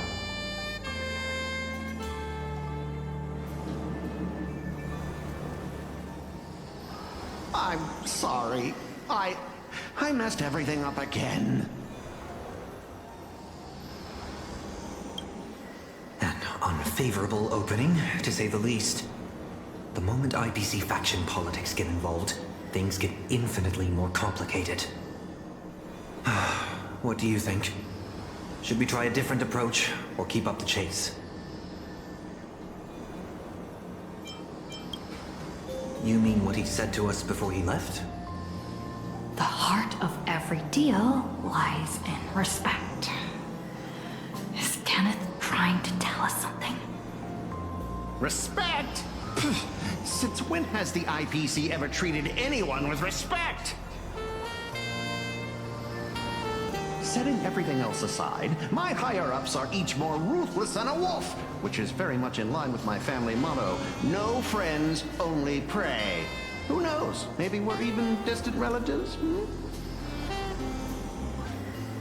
A wily old fox like Arita, does he even know what respect means? The only way he'd ever bow is if Louis Fleming crawled out of his coffin, I'd say.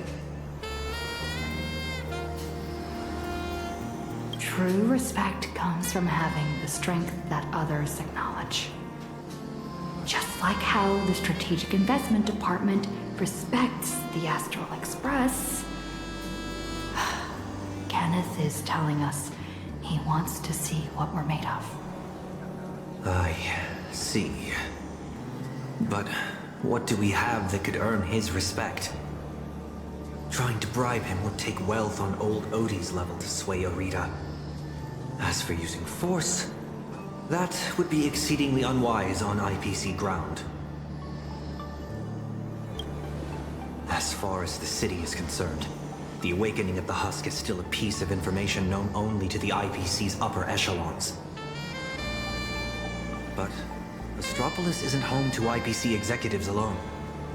It's also teeming with envoys, magnates, and officials from member worlds across the pan-cosmic trade system. Exactly. The crisis plane Arcadia is facing right now is going to seriously shake their confidence in the IPC. What's that old saying? When one limb suffers, the whole body feels the pain? So, once we release this information to the public, the IPC's stock price is going to be thrown into turmoil. We don't necessarily have to convince Arita. We can use information the way Fullwish did. Once you start learning from the enemy, it's hard to stop, isn't it? So, we leak this to the press and turn this little internal scheme into an external risk that the IPC has no choice but to deal with. I can reach out to Albert and feed him a bombshell for his keeping up with Star Rail. Husk! Stock fluctuations? I have no idea what you're talking about.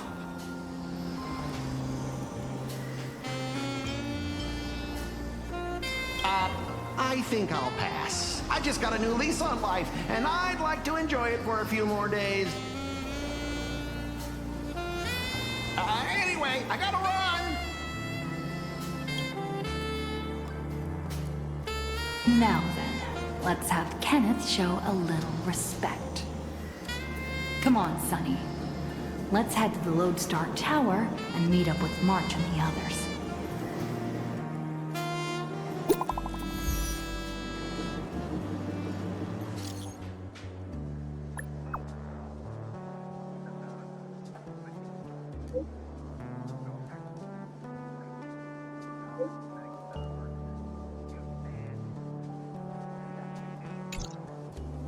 March 7th, disturbing the peace? You've got to be kidding me. We can still make it in time if we make haste.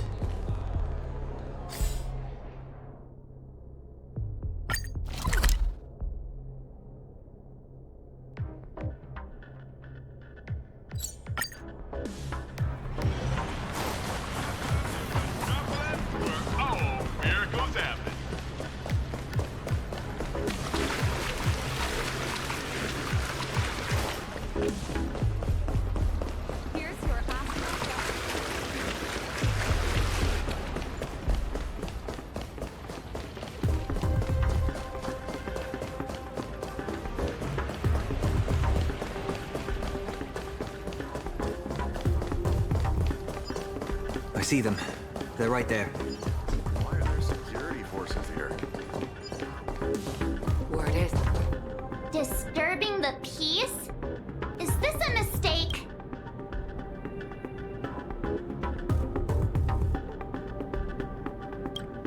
We're guests invited by Madame Jade of the Strategic Investment Department. Is this really how Astropolis treats its guests? Your entry permits are verified and valid. However, the laws of Astropolis are jointly upheld by the 7 major departments.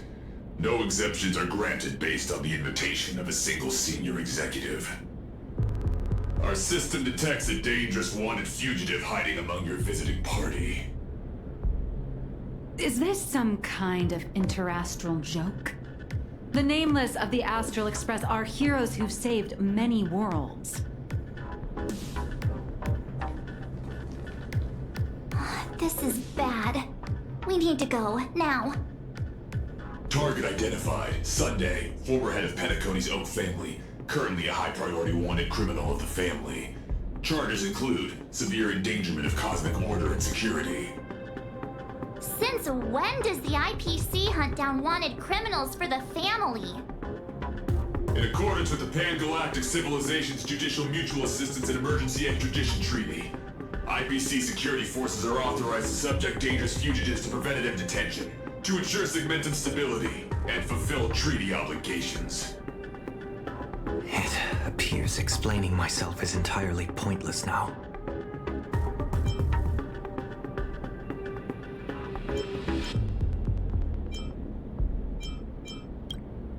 You have selected the most unwise course of action. Violent obstruction of the law. Warning. Disarm immediately. Non-compliance will prevent us from guaranteeing your right to life. That's the stuff. Clashing with the local authorities every 3 stops of the way. How familiar.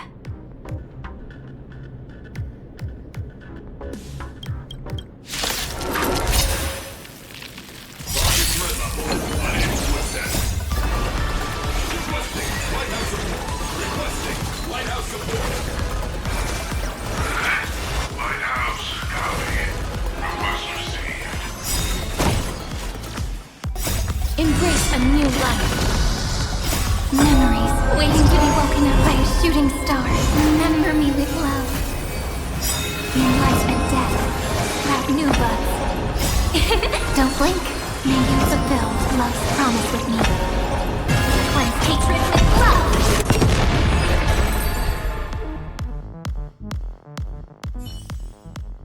Lighthouse! Execute the arrest directive immediately!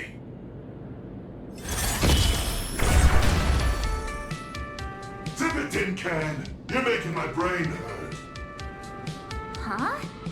What's going on? Why is he taking down his own people? All right, stand down. I'm not here to cause trouble.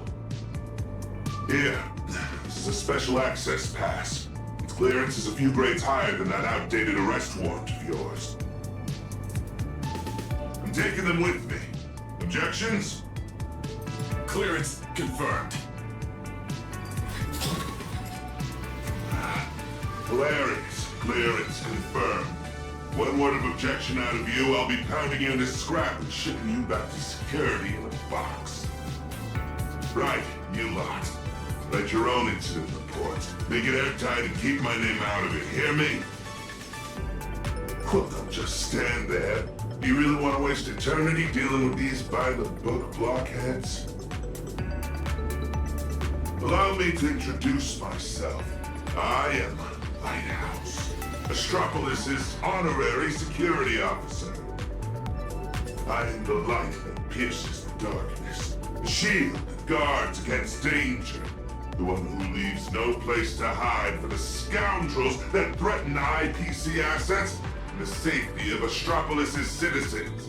I am the bane of evil. See that gleaming statue? They built it for me after I single-handedly stopped an out-of-control airship from crashing into Paradise Island 3 years ago, saving well over 100 IPC executives and more than 1,000 foreign dignitaries from our partner worlds.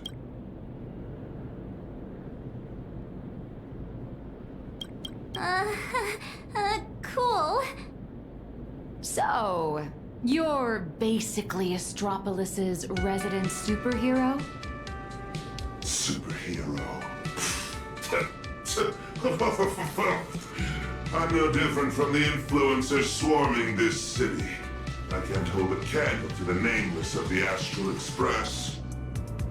At the end of the day, I'm just a corporate grunt running errands for the bigwigs. Someone sent me to bail you out. As guests of the Strategic Investment Department, you all have free reign in Astropolis. With the exception of that Pelovian young master over there.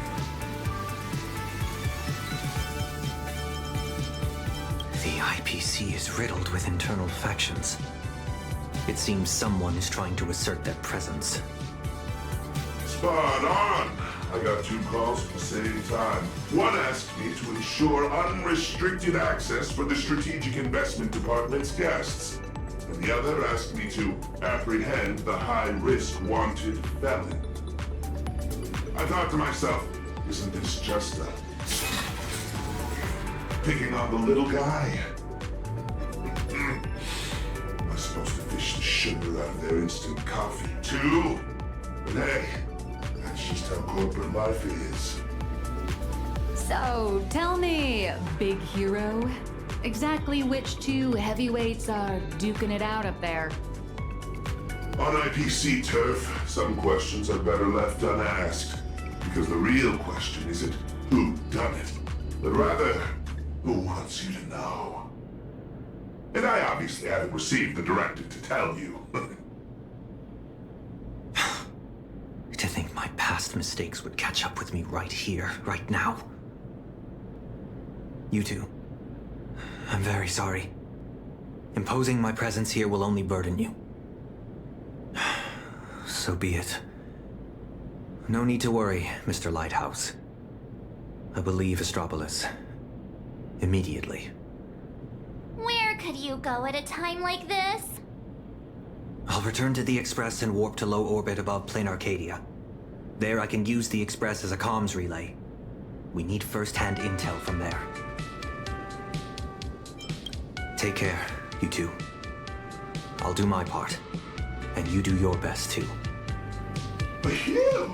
Finally got His Highness out of my hair. My performance review is safe. I'll call that a win. Honestly, I never want to set foot in this dump ever again. It's truly my greatest honor that you Nameless are so willing to cooperate. By the way, I hear you're heading to the Lodestar Tower. Please, allow me to escort you the rest of the way. I guarantee no one else will come looking for trouble. Escort. Or surveil. In Astropolis, surveillance is a public service. Me, I'm just the optional companion package with a more personal touch.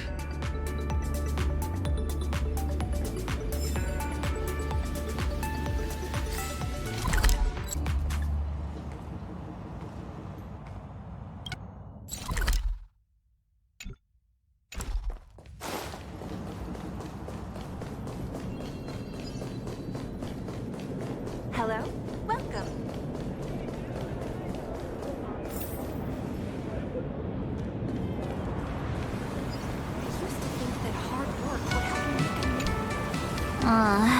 That white tower piercing the clouds. That's right. That's the Lodestar Tower. The central headquarters of Astropolis and the main office complex for all the different divisions. Ah, it seems this isn't your first time in Astropolis, my lady.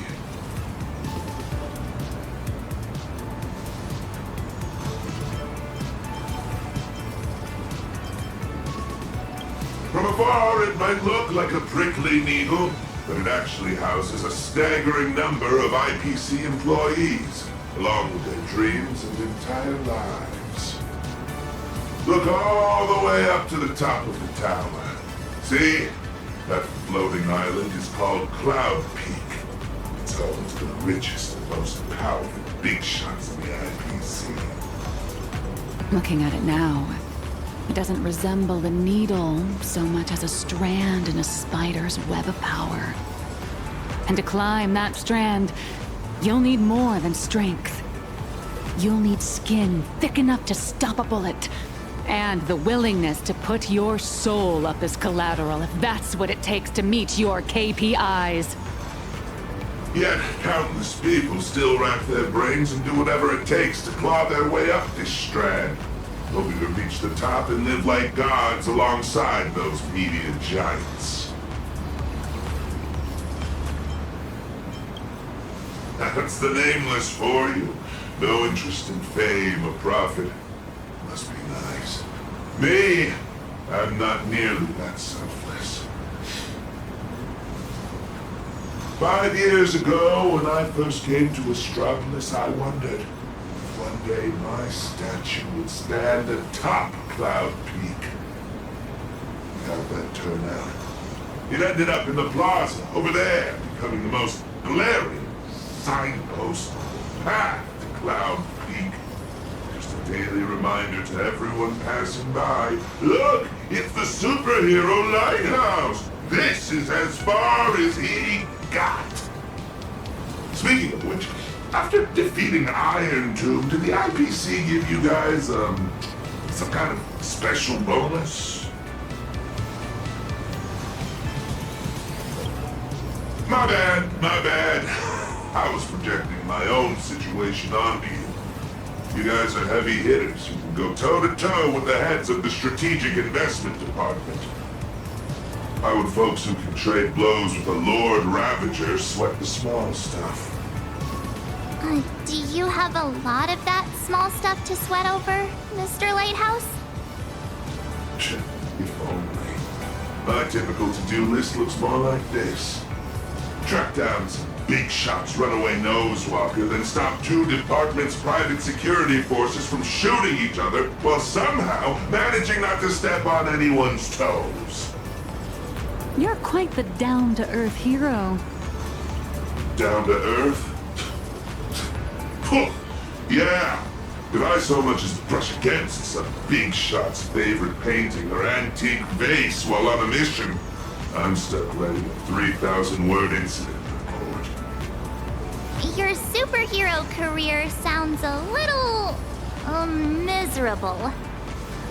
That's life. Misery is the main flavor, with just a dash of sweet every once in a while. All right, now that we've taken in the view, we should all be feeling less uptight, more relaxed. Let's head over to the Lone Star Tower.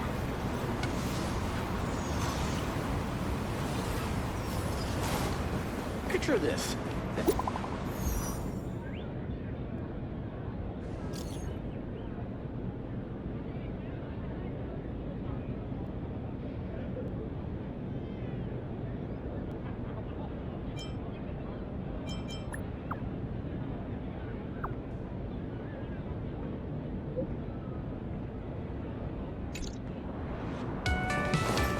This is my first time getting up close and personal with the Nameless of the Astral Express. What an honor! This poster...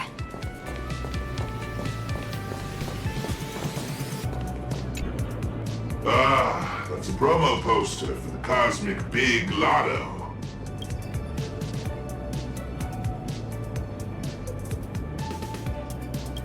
What? Wanna buy a ticket? I get it. Everyone dreams of striking it rich overnight.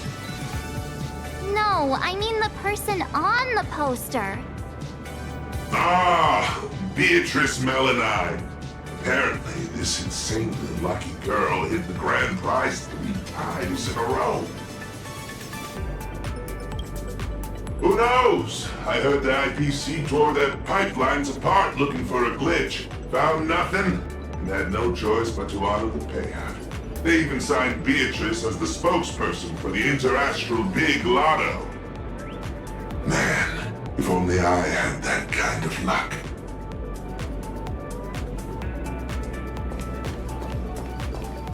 Shuttle ST-970 will depart soon. Could you provide Passengers headed for the Roboball Stadium, please prepare for boarding.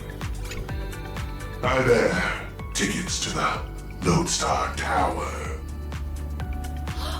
Mr. Lighthouse, are you heading up too? Are you on another important mission? Just a routine patrol. Escorting these friends here while I'm at it. Duty calls.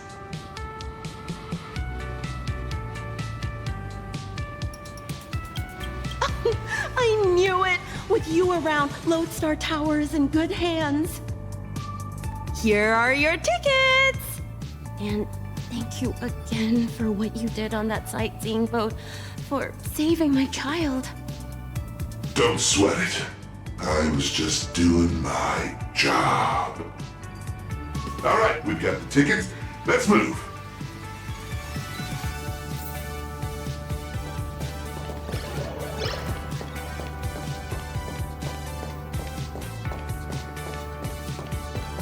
Oh, good thing I caught the last shuttle before the lockdown hit. Is this level of security really necessary? Half the board and department heads are just dialing in remotely anyway. I heard some rumors. Apparently something big happened again. Oh, my Interastral Peace Entertainment stock better not tank. I was just about to cash out.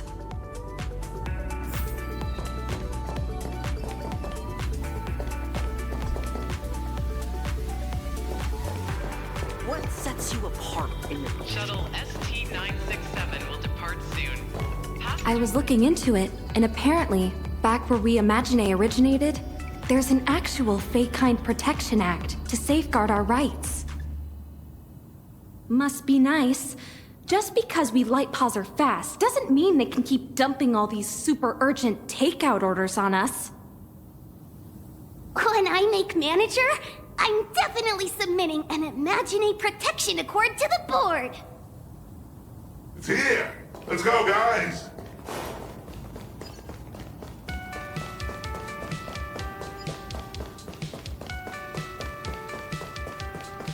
All right, everyone, grab a spot and hold on tight. This little hover saucer is gonna coast along the tow track for a bit before taking us into the Lodestar Tower.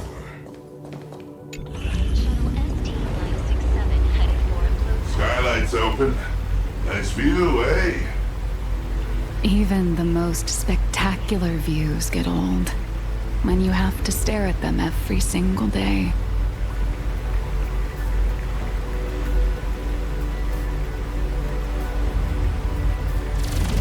Approaching the Lodestar Tower entrance. One moment, please. Authentication complete. Lodestar Tower.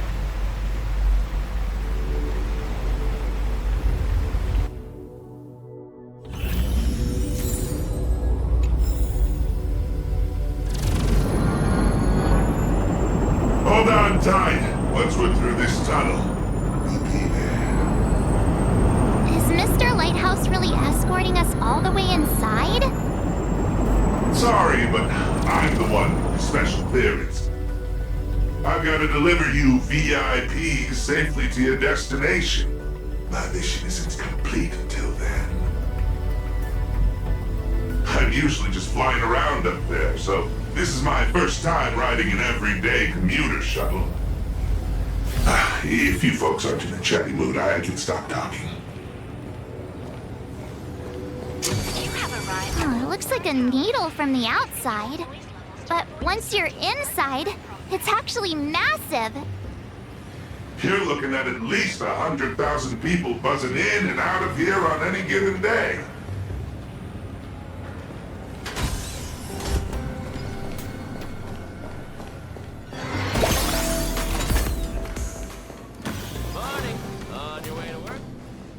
Non-employee detected in the work zone.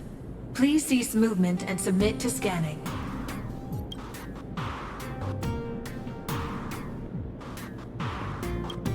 Identity confirmed. Security officer, Lighthouse. Invited guests, nameless, March 7th, and unidentified unemployed individual. Who are you calling unemployed? I'm an independent comic artist currently dodging deadlines.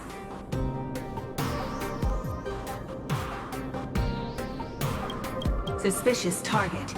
Requesting security forces. Again? Is there seriously no end to the IPC's red tape? Special access permit. Authorization code 54266. Authorization. Confirmed. Welcome to Lodestar Tower. Please abide by the IPC Code of Conduct. Alright, my mission ends here. What was it you guys were planning to do next? Madam Jade said she set up an office for us.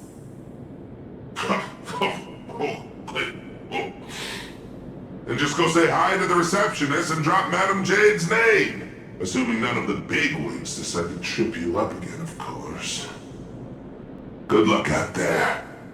I've got a patrol to get back to. See ya, Mr. Lighthouse.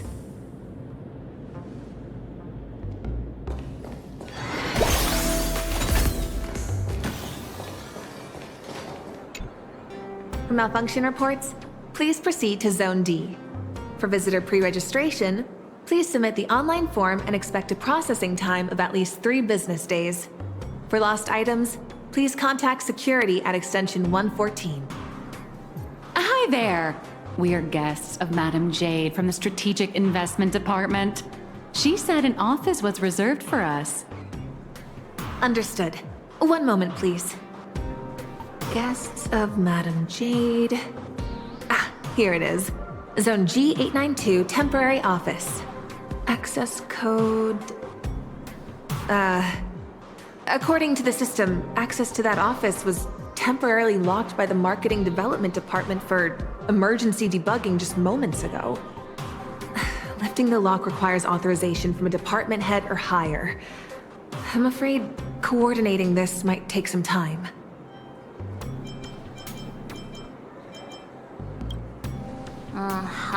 Ha. Why am I not surprised in the slightest? That's the IPC for you. A textbook example of petty office politics. But this is just ridiculous. A petty turf war over an office is going to indirectly destroy the future of an entire world. Looks like we'll just have to ask Jade to assign us another. We're out of time. We went through a lot to get here, and I'm not letting them stop us now. Let's try this instead. Employee ID IPC MDD GL3 1545. Name Beatrice Melanine. Affiliated with the Marketing Development Department, Cosmic Big Lotto Division, Level 3 Project Consultant. My access permissions should still be dormant. I'd like to activate them.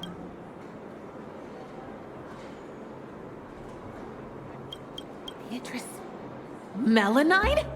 Oh, wait. Are you the Big Lotto girl? That's goddess to you, the Lotto goddess.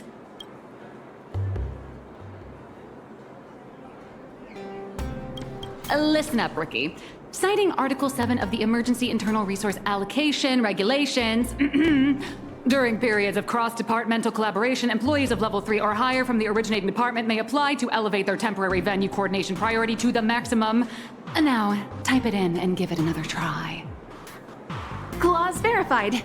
Temporary system authorization granted. Force unlocking access to Office B703. Please wait. All set. Here is your temporary access pass, valid for 24 system hours. Welcome back, Miss Melanine?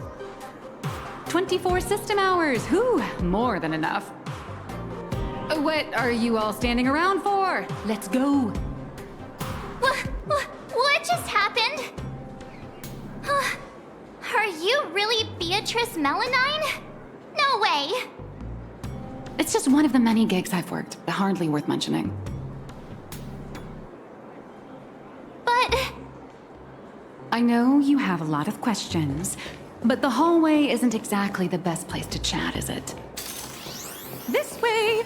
B703, right? Back at my old stomping grounds. I know this place like the back of my hand.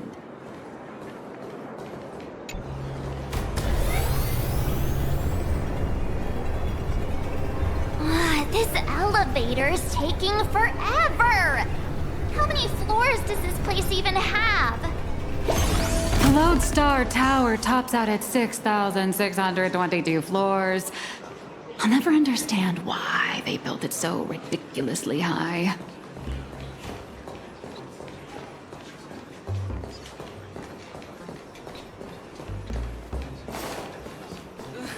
B703! This should be it! Oh, come on! It's literally just a sad little storage closet. Finally, a place to catch our breath. So, you two, should we kick things off with a pre-battle briefing?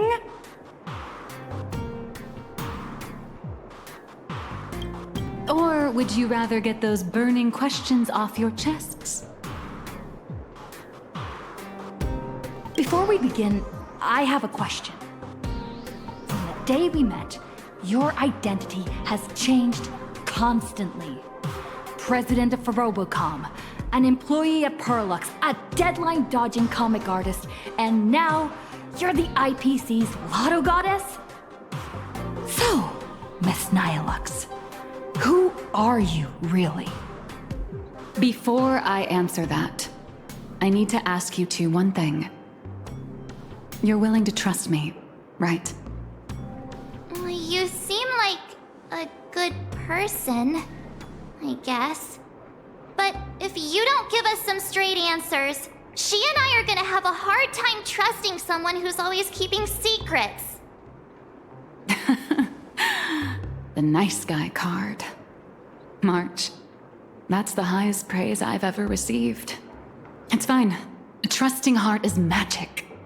Since you're willing to trust me, I'll stop hiding things from you.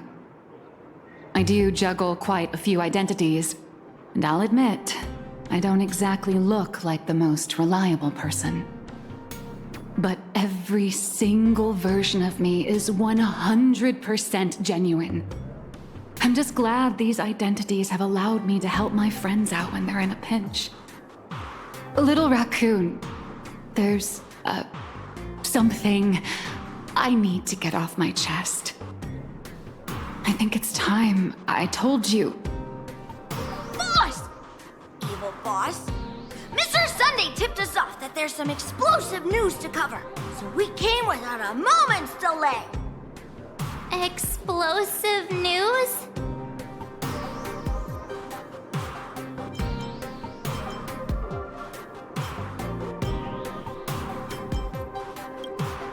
Sunday and I have an idea on how to get an audience with Arita.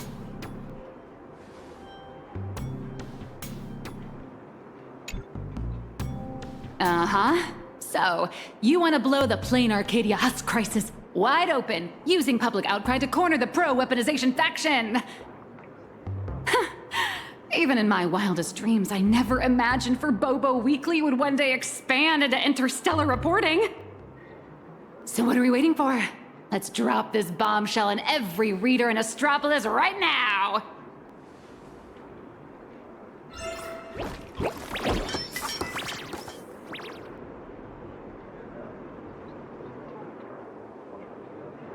This is the exclusive of all exclusives! The bombshell of all bombshells! Beep boop! Are we really gonna publish something like, IPC higher-ups want to turn a planet into a weapon? What if Furbos gets stuffed into a courier box tomorrow and tossed into a black hole? Listen up, little dummies! If we don't hurry and get this massive scoop out, our newsroom in plain Arcadia is gonna get eaten by monsters and dumped into a black hole anyway.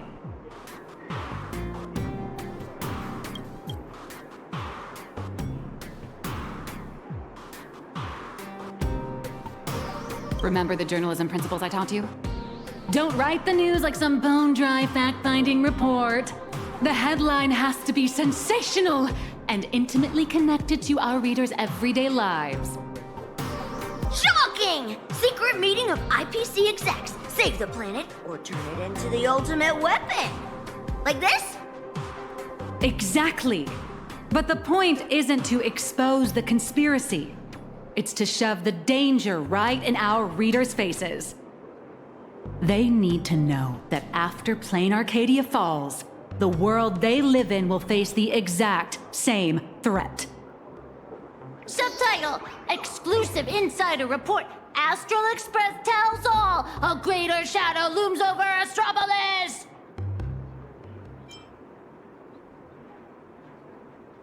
I got it! We can also add a poll question to the article like, do you support in-canvas rescue or weapon modification? Maximum interactivity!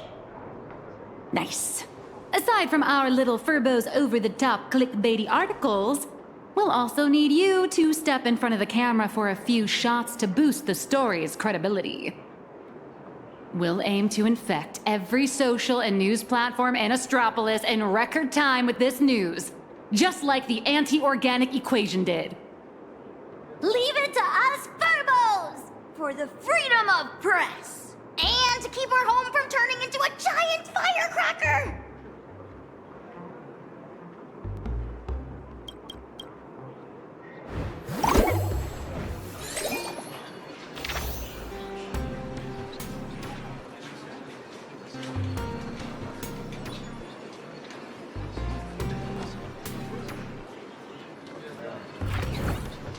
The news is out! The Furbos blew their entire marketing budget buying up prime ad space and sponsored trends across all platforms. Now, all we have to do is wait for it to gain traction. We only have 3 system hours left. If we fail to make it before then... All right, my friends, let's not stare anxiously at the clock. This is the home of interastral peace entertainment, after all. 1 system hour is more than enough for a message to burn from a tiny spark into a raging wildfire. Given the endless roadblocks we've faced so far, I'm having a hard time relaxing. Do you think the IPC's PR risk department will immediately take action and silence us?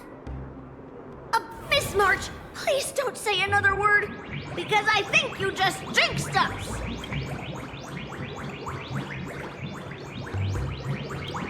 Huh? That fast?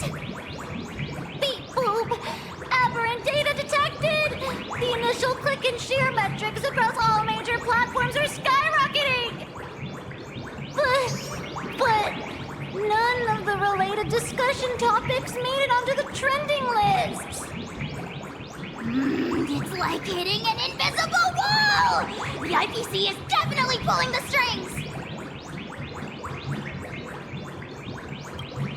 What? Giving into despair already? Did you forget? Astropolis is home to more than just IPC employees, and not every employee is a puppet dancing on the IPC strings. Algorithms and push notifications are crucial, sure, but when everybody's safety and the safety of the entire universe is at stake, it's not just the algorithms alone that determine how the news spreads. At the end of the day, the ultimate medium through which information spreads is still people. Terrified whispers, burning curiosity, the desire for the truth. These will all run rampant in break rooms, cafeterias, and on commuter trains, all through the oldest and most effective method there is, word of mouth. The IPC can bury trending searches and throttle notifications, but they can't wipe every private message, nor can they stop people from wondering what if in the back of their minds. All we have to do is make sure this first spark is bright and true. And the little Furbos have already nailed that part. So, what do we do next? That is a question the IPC itself must answer. The fire has been lit. Putting it out is their problem. I guess the most dignified and foolproof approach would be to come straight to the source of the information and propose a partnership.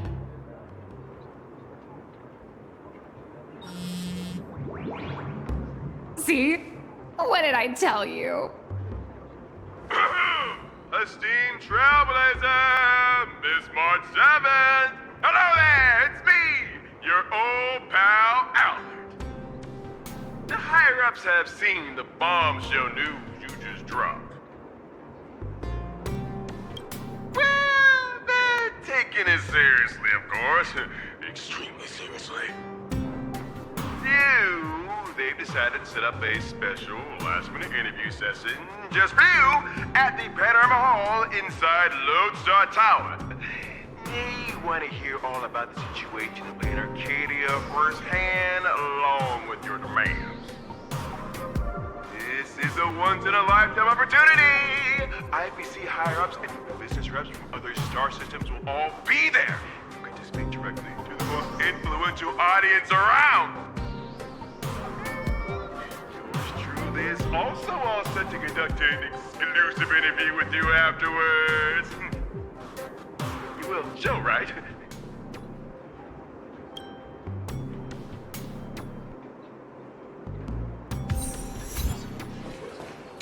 Yay!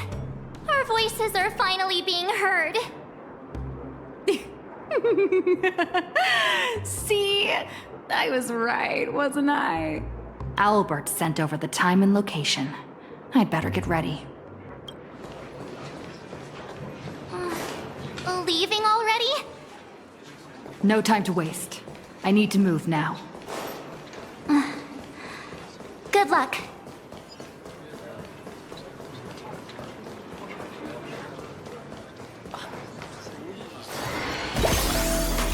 The Panorama Hall should be around here somewhere. Can I really convince those bigwigs? And how will the marketing development department people react? Forget it. I need to stop overthinking. So many screens. Welcome, Trailblazer. Pleasure to make your acquaintance. I'm Yannick, assistant to the International Peace Corporation's Board of Directors and one of the hosts of the Pan-Cosmic Trade Summit. The news you posted on your personal media account has caused a massive uproar across all of Astropolis. I've been commissioned by the board to arrange a special discussion panel. I'd like to invite you to speak your mind without reserve. A few IPC executives, along with trade ambassadors who traveled here from other star systems. Every single one of them, madam. I represent their collective will. I have to speak to all these people at once? There's no need to be nervous. Most of them are only here to listen. Everyone's closely following developments in Plain Arcadia and the Veracity Husk. Your testimony will help them understand, and it will factor into any potential re-evaluation of the board's position. If you are ready, please, follow me to the central platform.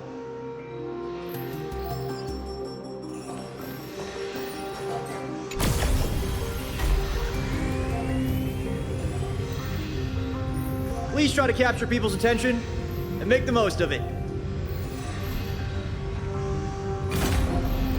Today's meeting agenda is... Lowering. Everyone, please quiet down. A messenger from Plain Arcadia, nameless of the Astral Express, is here. At present, aside from Zazad and Diamond, who are absent due to scheduling conflicts and other unforeseen circumstances, the heads of all 7 IPC departments have remotely connected to the Pan-Cosmic Trade Summit venue.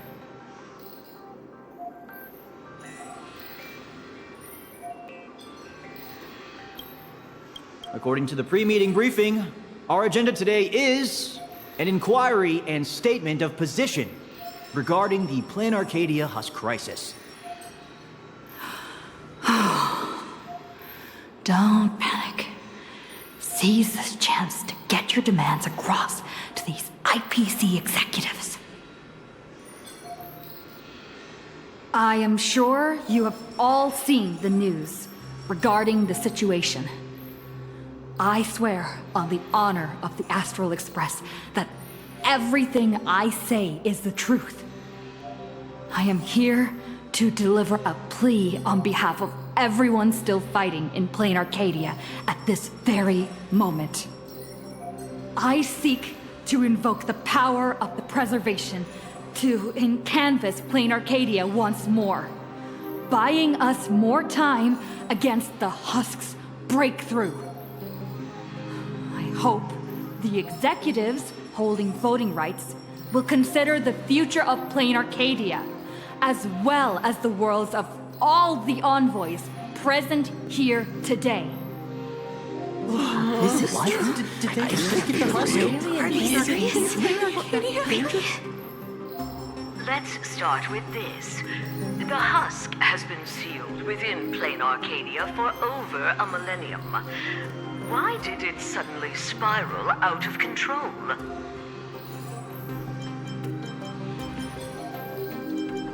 The Phantasmoon Games held in Plain Arcadia are in fact a ceremony designed by the Eon of Elation to suppress the Husk. Unfortunately, despite our best efforts to stop him, Lord Ravager Asat Pramod managed to disrupt the ceremony. I understand you're anxious, but I think you're being alarmist. You're telling me that in 12 hours, the constellation Star Zone, where Plain Arcadia is located, will be wiped out? Do you have any proof to back up your claim? I am not an expert on Leviathans. My conclusion is based on the calculations of Madame Pearl from the Strategic Investment Department. As the administrator of Plain Arcadia, her conclusion should be reliable. Unfortunately, neither of you are experts. Let me be clear. The veracity has been dead for a very, very long time.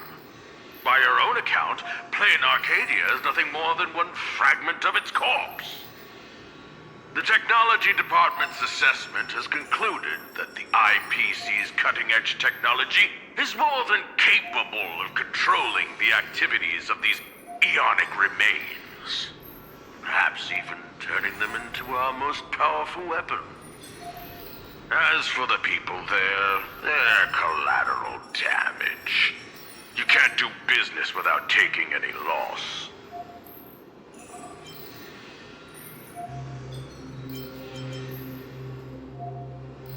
Mr. Taravon, what are you saying? If you adopt the Technology Department's proposal, wouldn't you be abandoning Madame Pearl, along with all the survivors? Isn't Plain Arcadia part of the IPC's trade network? What happened to the spirit of preservation the IPC preaches? You've just told every trade ambassador in this room that the IPC's protections and treaties are worthless the moment disaster strikes. Esteemed ambassadors, I ask you, when the next disaster descends upon your worlds, can you trust this person standing before you to help? Don't bother with the theatrics. Of course they don't trust me. Or should they? They're here for business.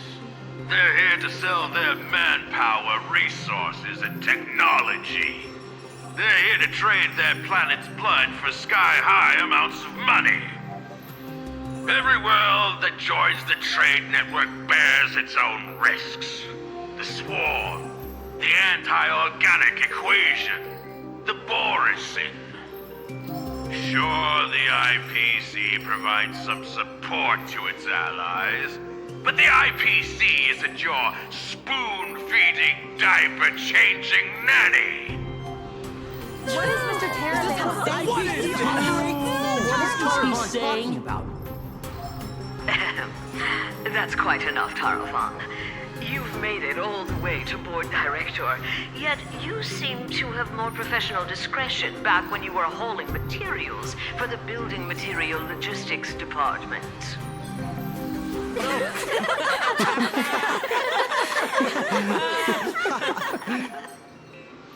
Feeling amused? Oh, you lot are pathetic. Weaponizing the husk is the most effective, technologically sound solution to the crisis right now, bar none. Representative of the Astral Express, you should be well aware that the Strategic Investment Department's proposal has one fatal flaw. And canvassing Plain Arcadia merely hits the pause button on the crisis. It doesn't end it. When the seal completely fails, not even shattering all 10 cornerstones would buy the 10 Stonehearts a single second of breathing room.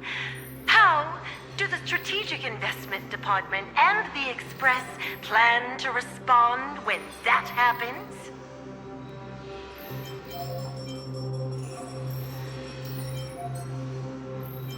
Alternative plan or no, I have to ask, is there really zero risk in turning an Eon's fragments into a weapon? Risk? Of course there's a risk, but it comes down to probability. You don't expect me to explain the technical details right here, do you? Yes, it comes down to probability.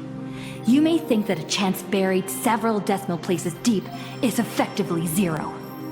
But have you ever faced an enemy that can truly manipulate probability? I have. Lord Ravager Asat Pramad. He can make guaranteed hits miss their mark and turn a 1 in a million disaster into an absolute certainty. You think the risks are under control, but against him, or another higher being like him, that's nothing but an ignorant delusion. You certainly can turn a blind eye to the odds and hit that weaponized button. But when that probability turns around and devours you, will you be ready for it?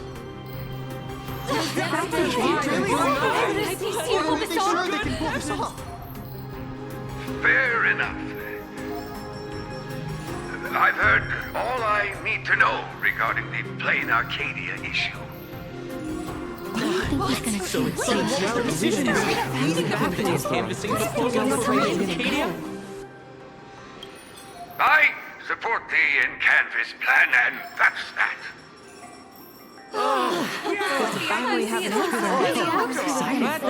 Goodness. Too bad Zazad and Diamond didn't show up. That was exhilarating. I'm guessing they already knew how this discussion was going to end.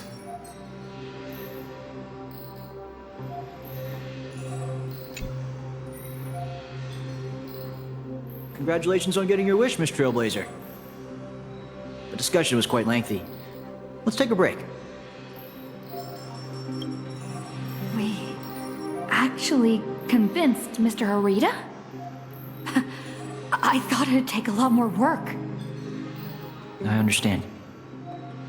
In certain moments, a matter of life and death can carry the exact same weight as a speck of dust. Until the dust settles, people are bound to feel a lingering sense of unease. But the truth is, you've been fighting for the right cause, and you've succeeded in moving it forward. Hey, remember your old friend, Albert? He's been following the summit from start to finish. Perhaps, during the break, you could head over to the Keeping Up with Star Rail studio and update the audience on the results of the discussion. True. I promised Albert I'd record a segment after the summit. The court of public opinion is a battlefield, and seizing the initiative is crucial. Keeping Up with Star Rail reaches an audience far beyond Astropolis. It broadcasts to the entire cosmos. It's a prime opportunity to make your voice heard and leverage media influence to pressure the IPC's decision-making process. This ring platform we're now standing on branches out in 3 directions. leading to different functional zones within the Lodestar Tower. The Keeping Up with Star Rail studio is right over there. If you'd like to head over, simply operate this rotary dial and the path will open right up for you. The boss of the Strategic Investment Department is not going to show either.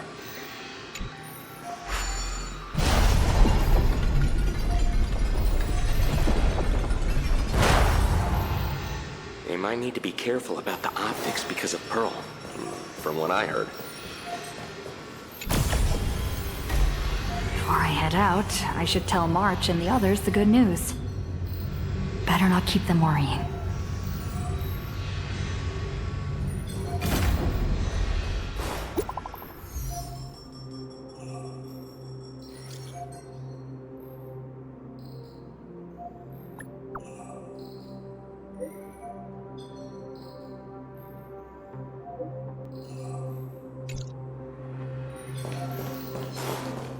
Finally, I can take a breather. Next up, Albert's interview. Better not keep him waiting. Seems like there's nobody around. Are you the Trailblazer? Hi! Looks like the summit talks have wrapped up.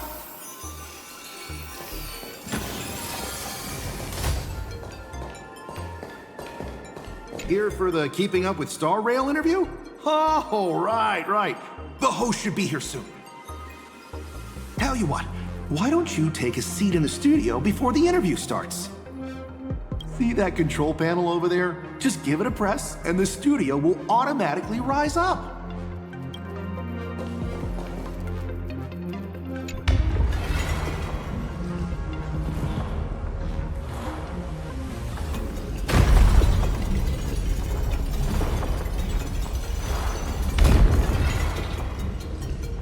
This must be the Keeping Up with Star Rail studio, right? Just how many show studios do they have in this place? Whoa! It's great to meet you, Trailblazer. I'll be filling in as the host for this episode of Keep Up with Star Rail. You can call me Little Albert. Albert isn't coming? Well, since you broke that massive scoop, he's got a ton of big shots to interview. Tight schedule, heavy workload. You understand, right? Right? And, why don't we go ahead and start recording? She, nameless of the Astral Express, the hero who saved Amphorus. Huh? And now, for the crisis is written, Plain Arcadia. She braved Astropolis, delivering an impassioned speech at a star-studded pan-cosmic trade summit. How will her voice influence the direction of this summit? What destiny awaits Plain Arcadia?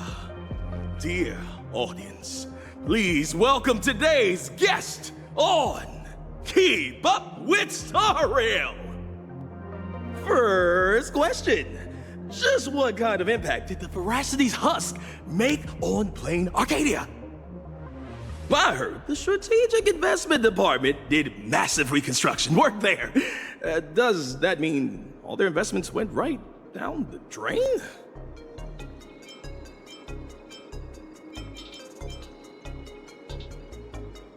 You make a great point. Whatever's going on over there, at least one thing's clear. Retirement-related investments have definitely gone down the drain.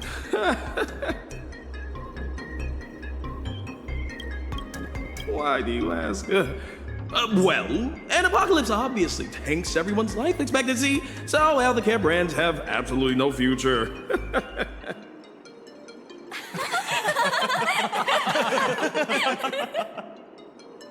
Seriously?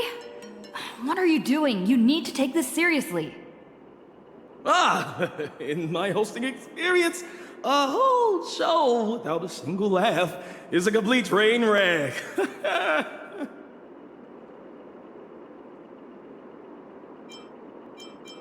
We're talking about the existential crisis of an entire world. This isn't keeping up with Star Rail's style at all. Would Albert really hand over the hosting gig to a bird like you? Tell me, who sent you?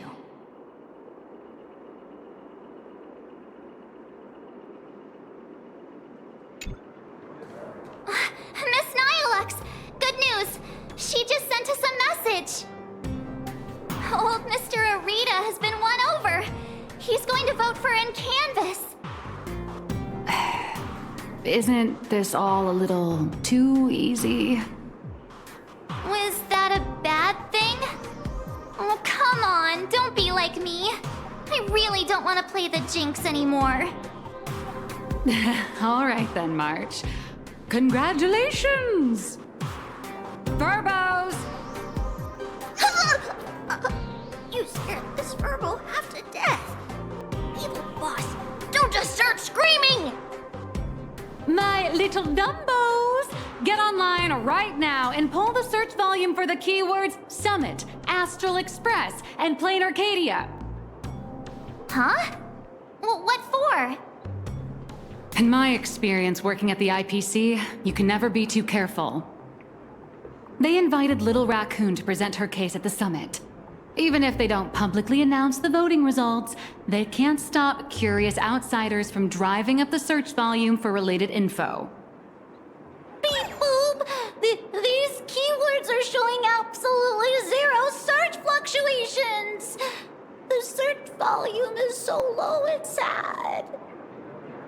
Oh, I've got a bad feeling about this. Right, let me check the scheduled meetings for today. Look at this! Today's reservation record for the Panorama Hall says, closed all day for internal equipment maintenance. What do you mean, closed all day? Isn't she supposed to have an interview there? I see. You've got some nerve, Oswaldo, to pull such cheap stunts before a magician. Magic? Yeah. An elaborate high-budget display of commercial magic. Its goal isn't to solve the problem, but to buy time.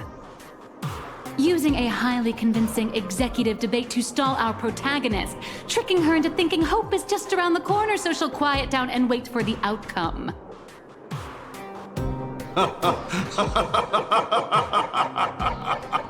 Brilliant!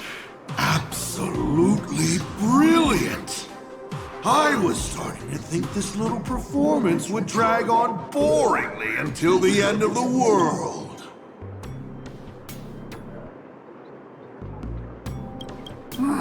You old creep. You knew? Watching smart people walk step by step into a huge glaring trap is way more fun than pure destruction. So, how much time do you have left to write a slightly less embarrassing ending for this farce? An hour? Or only the relentless countdown to detonation? I need to message her right away. Miss Nihilux, where are you going? I'm coming with you. No, March, you stay put. The marketing development department might be keeping a close eye on anyone going in or out of this room right now. I'm not part of the express crew, so I won't draw as much attention. Besides, I've got Beatrice Melanine's ID card here, so slipping in and out will be easier for me. Huh. Right. Mr. Asat Pramod, since you enjoy being a spectator so much, why don't you step onto the stage yourself? See firsthand how this farce you indirectly started goes completely off the rails.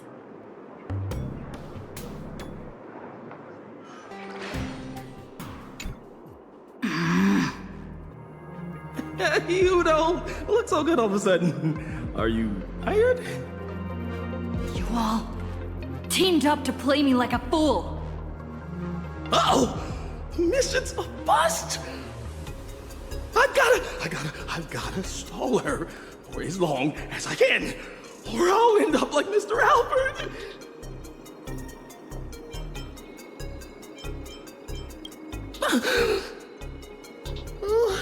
I'm sorry.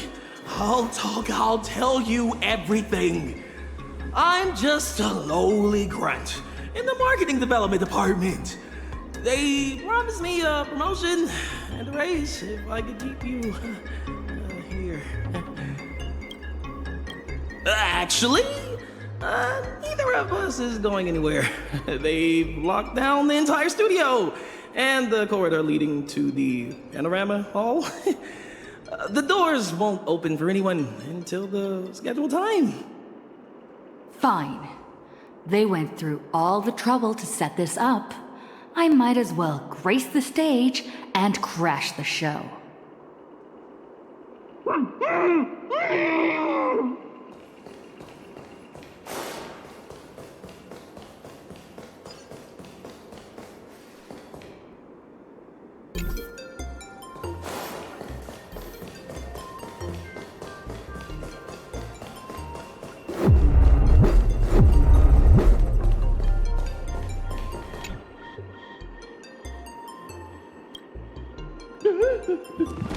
Don't come any closer.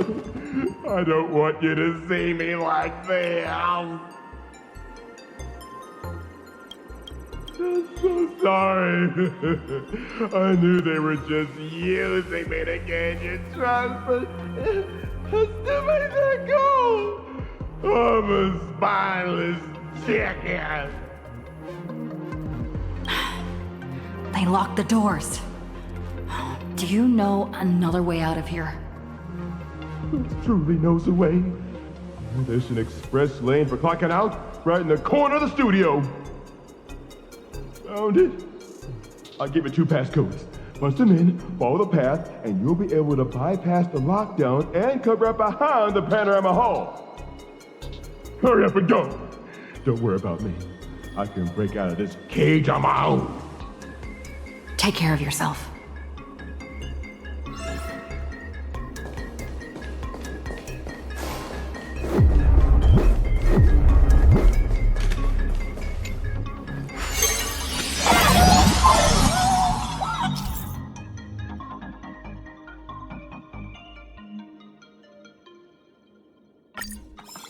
What the heck is this big donut?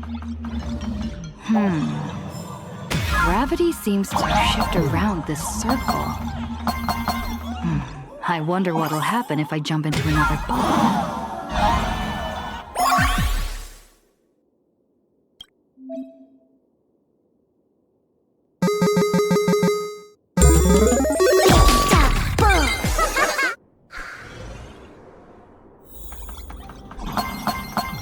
Is this the hall from earlier?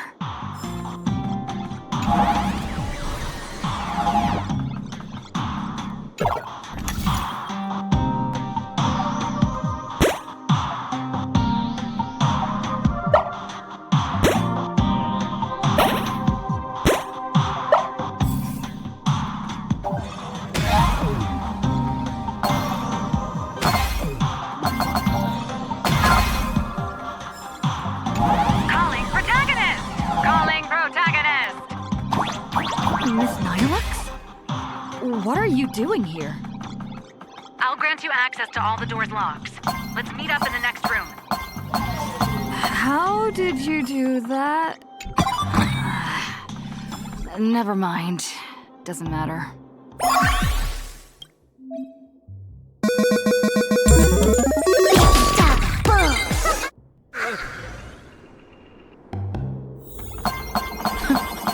The IPC security is a joke.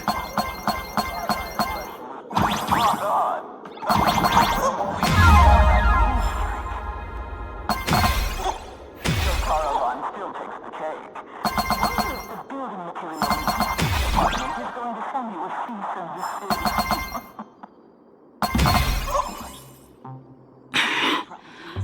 cheap but effective trick.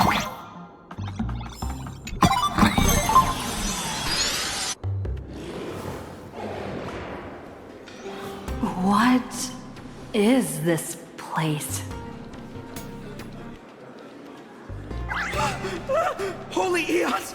Who the heck let her out? Weren't we supposed to stall her for at least one system hour? What happened to the door locks? Let me check the access logs. The locks were overridden. Who did this? That'd be me. I did it. Someone gifted me a tiny data slice. Said it'd take care of a lot of headaches.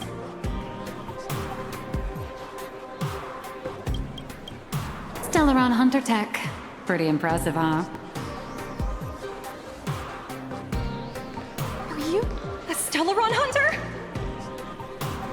Oh, no. I'm your colleague, Beatrice Melanine. Haven't you heard of me? Melanine? Isn't that name from almost 50 years ago? Enough chit-chat! Call security, now! Are we going up against a nameless? Aren't they partners with the Strategic Investment Department? Quit yapping! You have one job. Follow orders and open fire!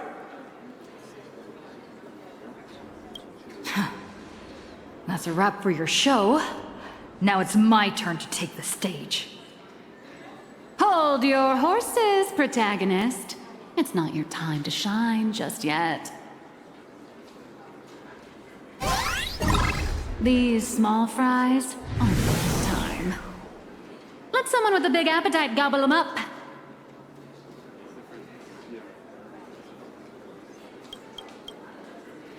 What the heck is that?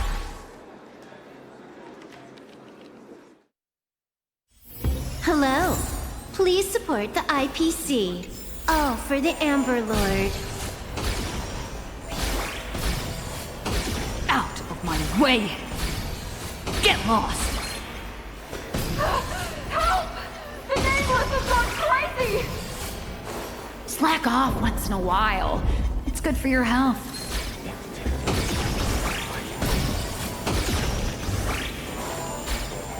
All right, that takes care of that. As satisfying as it was fighting our way through them, the problem we're trying to solve still remains. You know, those fakes in the meeting were a bunch of nobodies with zero actual pull. Oswaldo, the mastermind behind this whole farce, is still hiding comfortably behind the scenes with no intention of showing his face. We can't let him or any of those other high and mighty executives keep stalling us endlessly. Got any bright ideas, Miss Nihilux? I noticed you've been holding on to a pretty dangerous trophy.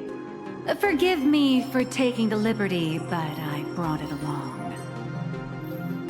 Oh, what do you need me to do? Slaughter them all? Or bankrupt them? No, just look at this!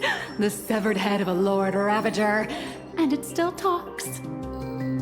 I guarantee you, shoving this in their faces will shock them through and through, more than some distant husk breaking its seal ever will. I like this idea.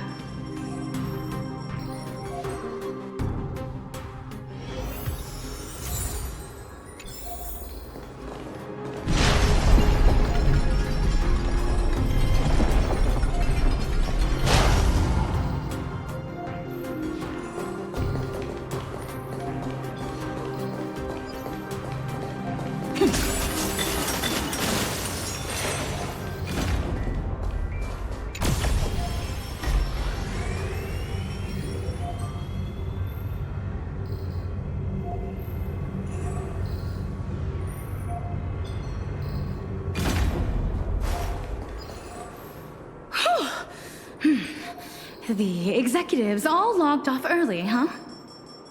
With them out of the way, the mission's basically complete. What happens next depends on how long the fake host can keep her distracted. Off the record, don't you folks think I'd be a pretty convincing Taravan too? When it comes to being a gourmand, I could give the real Mr. Taravan a run for his money. All right, zip it. If word of this gets out, you'll be packing your bags by tomorrow morning. But Mr. Yannick promised us whatever is said during this summit won't reach a single ear outside the Panorama Hall. Oh, yeah? Are they really that confident?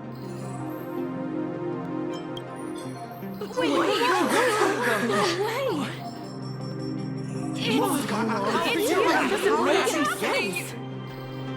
Yannick, you sneaky little bard's turd. Point every single camera at me right now. I know you have the clearance. I want my face broadcasted to every single screen in Astropolis.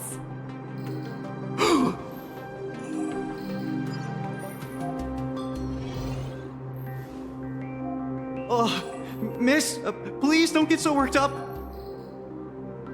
I tried to present my case calmly and peacefully, but all I got in return was mockery and humiliation. If the news of Plain Arcadia's impending destruction is too far removed from your daily lives to pique your interest, then how about this? The severed head of a Lord Ravager!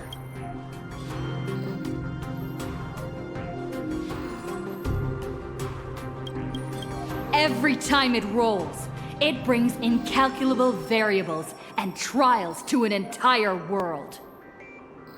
Care to test your luck? Will disaster befall you? Or every single one of you? Oh, I've heard. The crew of the Astral Express are all honorable, righteous, nameless. You wouldn't do such a thing. Would you? Even if you do resort to violence, Astropolis has its own superhero. I've already signaled Lighthouse. You'll be here to save us any second now. Pathetic. It seems you neither comprehend the power of a Lord Ravager, nor know how to treat a true hero with the dignity they deserve. A true hero doesn't hold a bomb and threaten to blow the entire place sky high.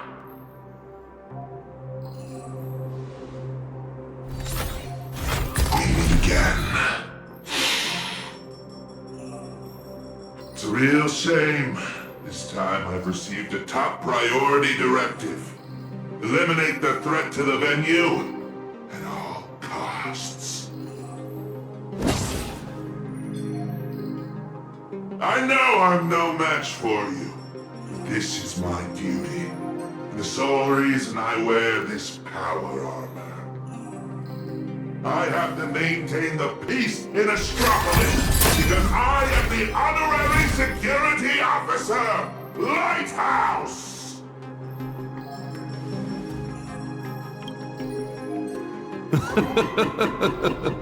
Peace?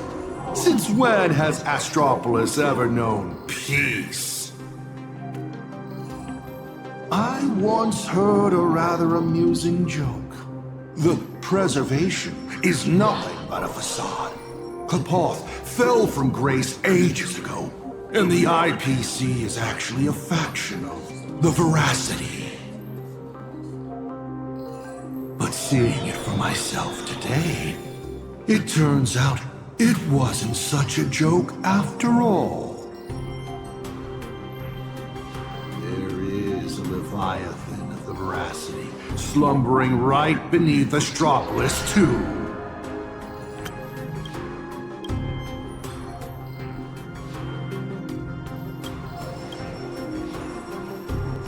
What kind of nonsense is that thing spouting?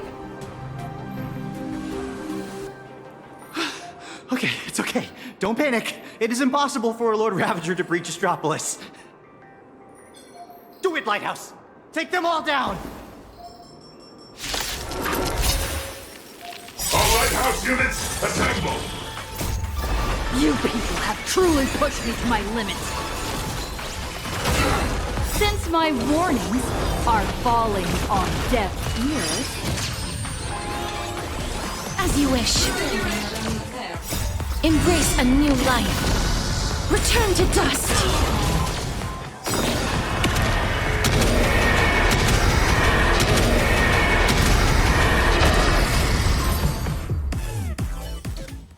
Are you ready to face the risks?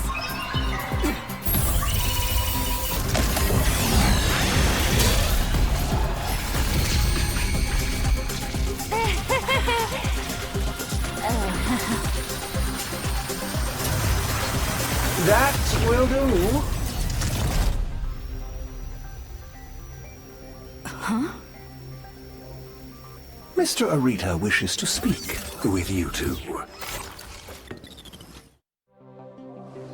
What an absolutely spectacular show, Yannick. Mr. Kenneth? Trailblazer Madam Nihilux. Or perhaps I should call you Madam Beatrice Melanine. I am here to welcome you both with the utmost respect. Please follow me to the elevator. We are heading to the Sky Call area. That is Mr. Arita's private residence. It is secure and quiet. It is there that he will decide the future of Plain Arcadia. Please allow me to solemnly clarify. I swear upon the Amber Lord, the upcoming meeting has no prearranged script. Father is already aware of the commotion here and wishes to meet with you both. So we really did have to tear down the stage and blow the roof off just to get the boss's attention. Lead the way, Mr. Butler. Please follow me.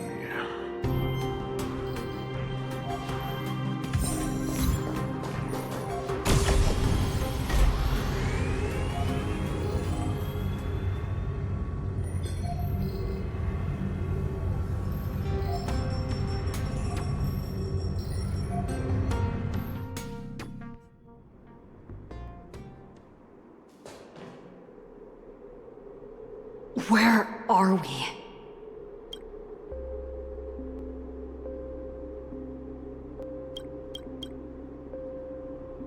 The entrance to the Cloud Peak Sky Call area. Nice view, isn't it? From up here, all of Astropolis is laid bare, stripped of its secrets. Not many are privileged enough to enjoy such a view. In the entire IPC, only 7 individuals hold this honor.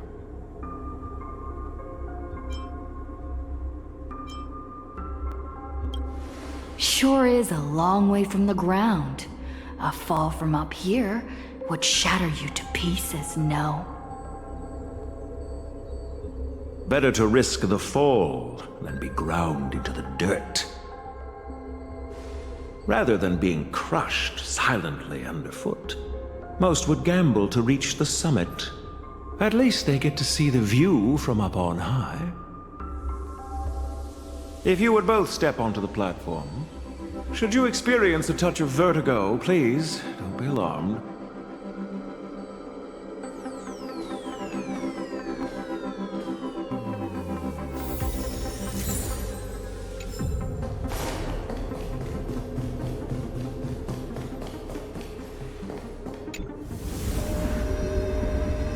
Did I just get sucked into the sky?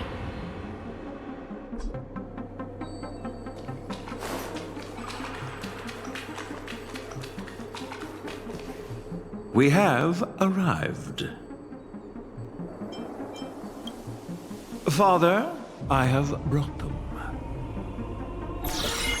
Let them approach. You are dismissed. Children need not be present for what comes next.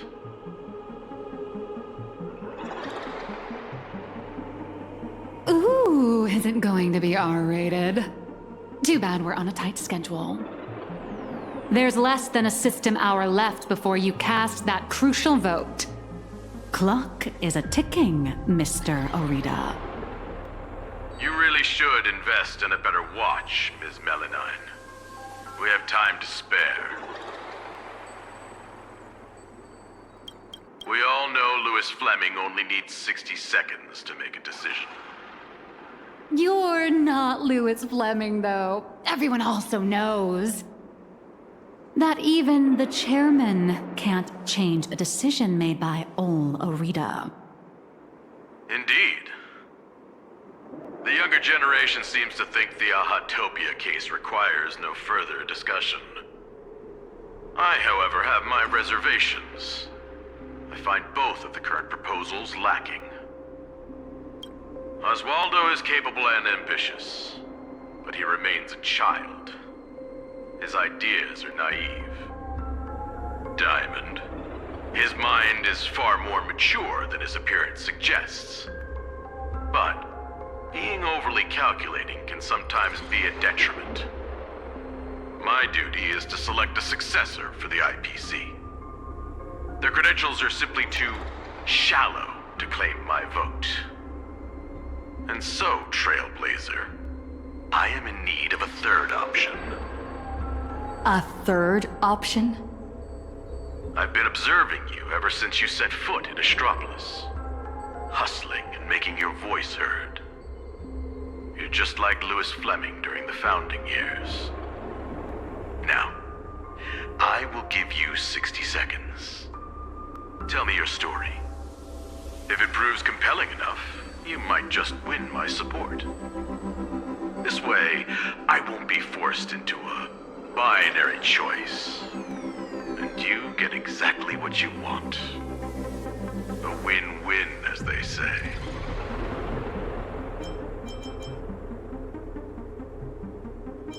I don't care about the IPC's twisted logic. I need your vote. Listen closely. I'm not here to tell stories. Stories are just word games, and they won't stop the imminent threat of the veracity breathing down our necks. If you think canvassing is just stalling for time, and weaponization bears too much risk, then I'll give you your third option. The first signs of the war among the Eons are beginning to show. I believe this is why the IPC has been positioning itself here for years. When I saw the Phantom Moon at its fullest, I became even more certain. This ceremony to commune with the Eon, whether genuine or not, could be the turning point that determines the destiny of the cosmos. But what's important is that you make your own decisions, such as whether you'll take part in these grand games, and if so, how.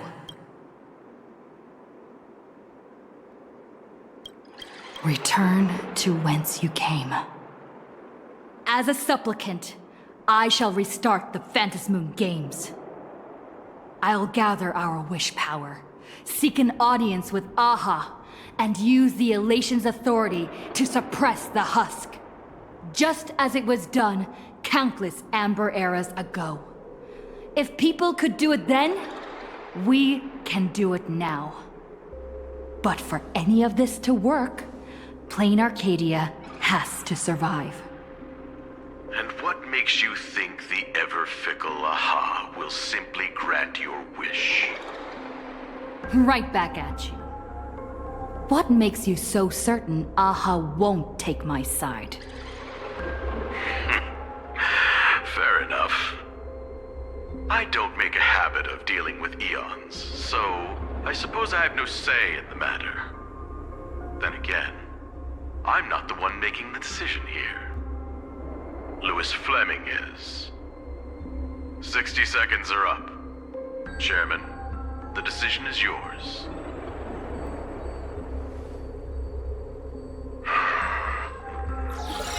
How many Amber eras has it been?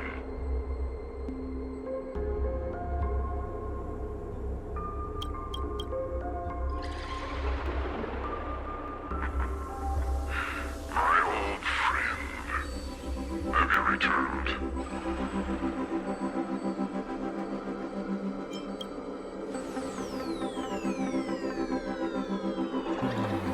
Regardless of the identity you wear now, as long as the party concerned approves of this young one's proposition, the IPC will lend its full support. So tell me, what are your thoughts? Do you really need to ask?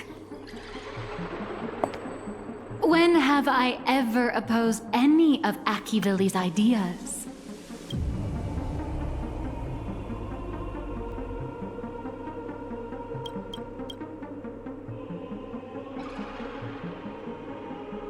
The answer is approved. The writing is on the wall. It's quite obvious whose side I'm taking. In that case, as always, I wish you both the best of luck. Maria. Yes, sir. By the sacred authority bestowed upon us by the Amber Lord, the Traditional Project Department has reached a decision. We cast our vote for the Astral Express, and canvas Plane Arcadia and restart the Phantom Moon games. Thus, it is settled. The will of preservation shall be made manifest. Ahatopia will be preserved.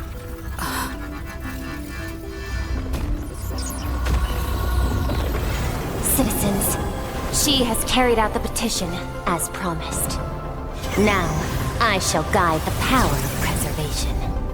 I will do all I can to paint and recreate the miracle. As for me, I can't believe I'm working with the IPC. Whatever.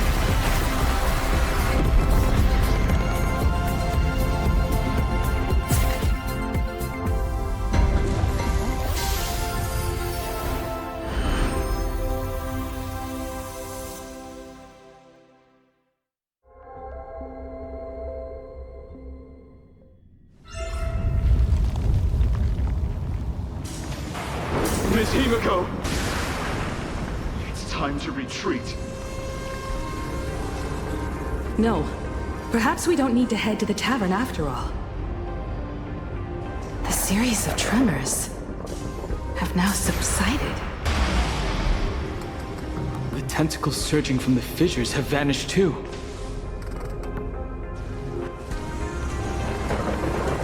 It's her. They actually did it.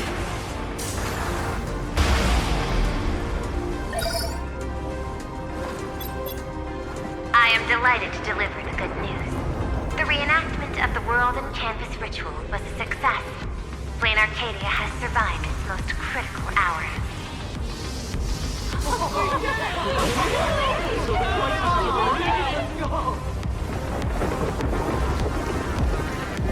Everyone, the Astral Express has reached the outer perimeter of Ahatopia's crystal wall. The train will serve as a relay station, bridging communications between Plane Arcadia and Astropolis. I bring greetings from her, along with our objective for the next phase. Make your preparations. The final Phantom Moon games are about to begin.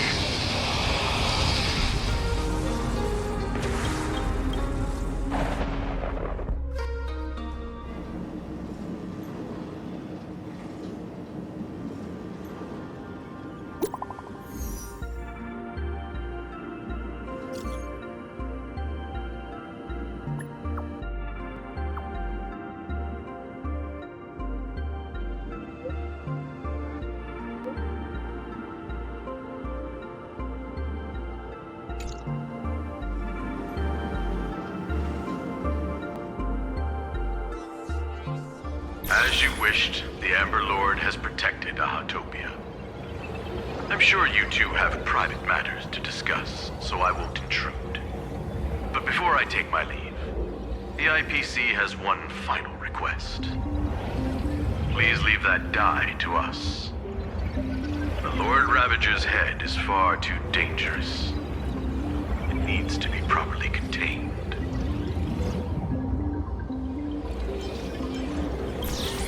Let's do as he says. This old gentleman is trustworthy. Besides, I'm guessing you must have a mountain of questions right now. And having a third wheel around when we clear up all that confusion would totally kill the vibe.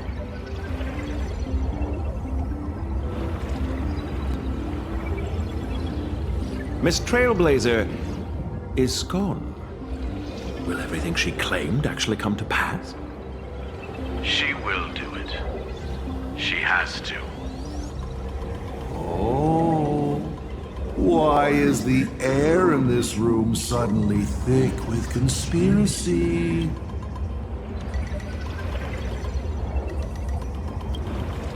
Could it be that someone struck a little side deal under the table? Times change. The IPC may no longer be the support team of old, but we won't abide the slander of a pawn of destruction. Your accusations at Lodestar Tower certainly piqued some interest. And from none other than the subject of those rumors herself. The Leviathan of Astropolis you spoke of. She's here. What do you intend to do with the die, Miss Yabali? Can't you guess what I want? Hand it over to Lighthouse and send it to the Life Sciences Institute. I'll take the scalpel to it myself, dissect this head stuffed full of conspiracy theories, and devour the knowledge of Ouroboros. Every last crumb of it.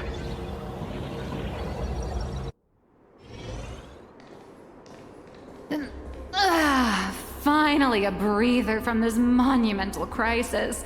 I can now rest. I'd love to say that, but you're not going to let me off the hook, are you? Relax. For the moment, at least. We have plenty of time. Enough to find a nice, quiet corner, sit down, and talk things through. But before that, you just pulled off something massive. I'm sure you have countless messages from people waiting to congratulate you. You should probably answer your phone first.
Miss Nihilux, it all comes back to you again.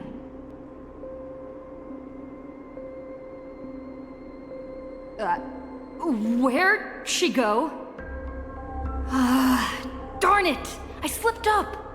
Did she make a run for it?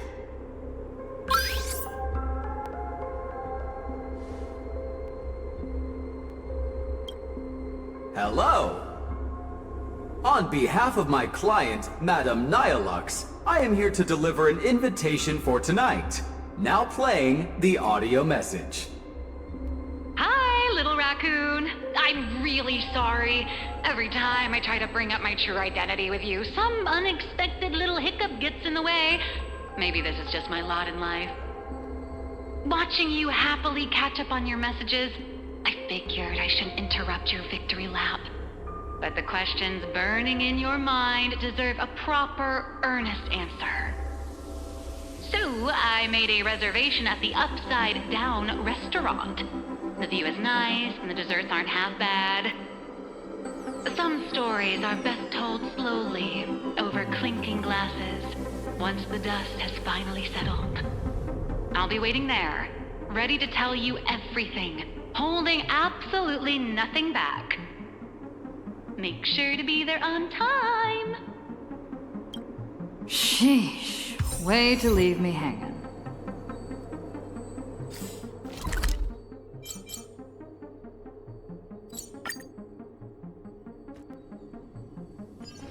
It's still early. Where to now?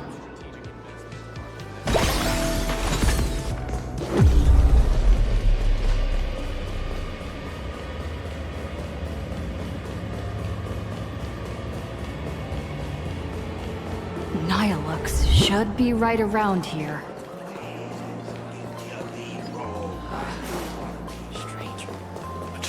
Child prodigy with the Starlight Phantom. Gotta find a way to turn these forward.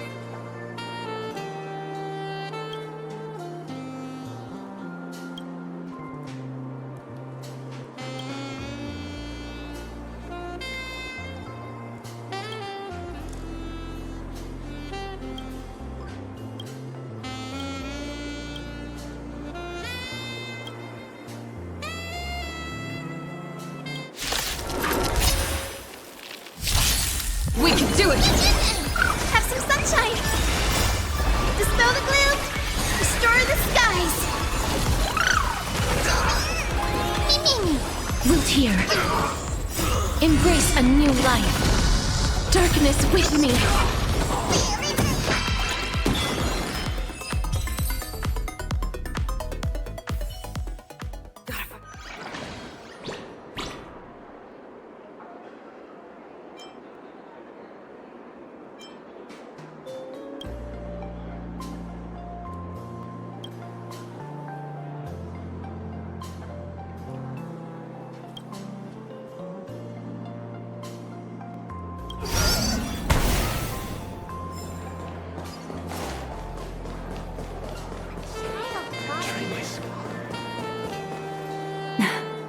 I knew you'd come.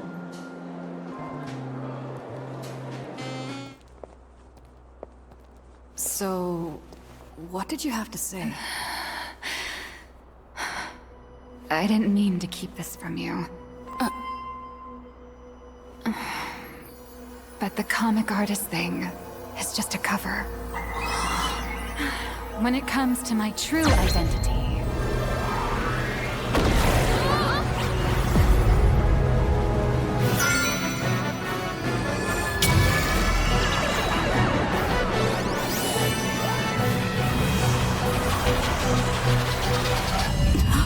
you can call me Aha. To you, my dear audience, I dedicate this performance. I wonder, did it bring a little more elation into your lives? If it didn't, shh, that's exactly how it should be. Because the grandest act of the play is only just beginning. It's a past I can barely stand to look back on. A wrong turn I took when I was young and foolish. Those days entangled with the gods. A swirling blur of peach pink and blood red. Looking back on it now, it was an absolute nightmare. But now, for the sake of the entire universe, and for you, I am willing to take off my mask. I am the master of Fantasia, the one who mourns, the murderer of all certainty, and the false sovereign of all theatrics.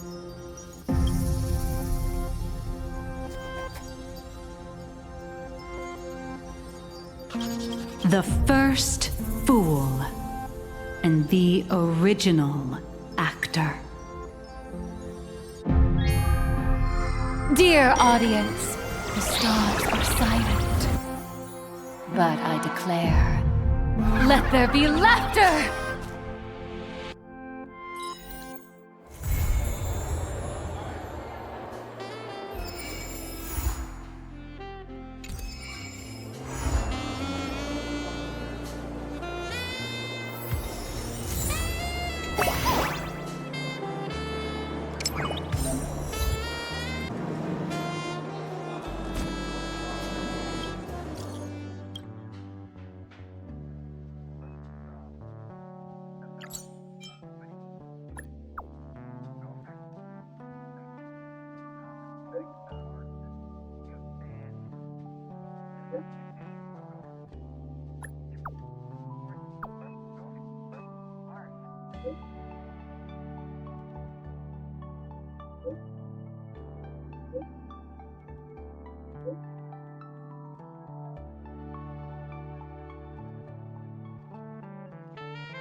Who are they waiting for?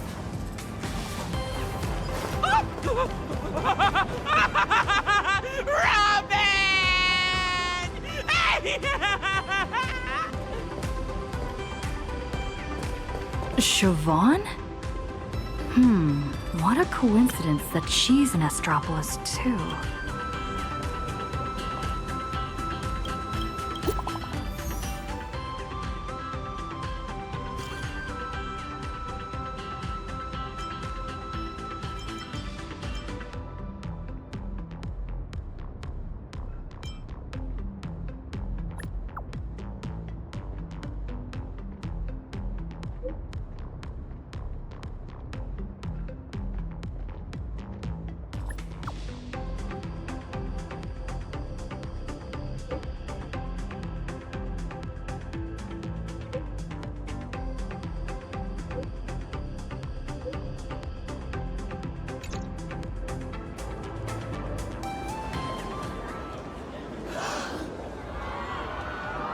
Look!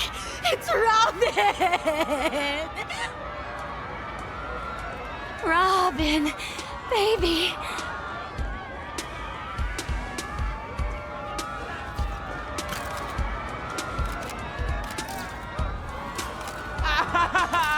She's in a new outfit!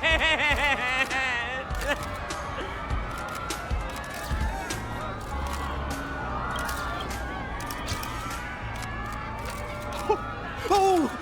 Is she rushing to her next gig?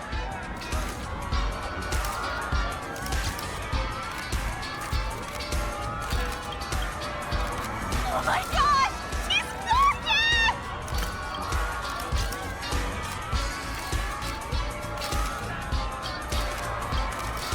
Please make way. No pushing. Watch your step. Robin, could I get a photo and an autograph? Apologies, we're running late. I appreciate everyone's support. Really. But the station gets pretty packed. So for everyone's safety, let's not crowd around here too long, okay? Besides the concert, I also have an autograph session and a fan meet coming up. The announcements will go out soon, so please stay tuned.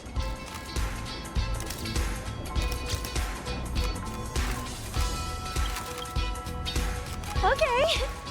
Make sure to get lots of rest, little bird. Thank you so much for your love and concern. I hope to see all of you soon.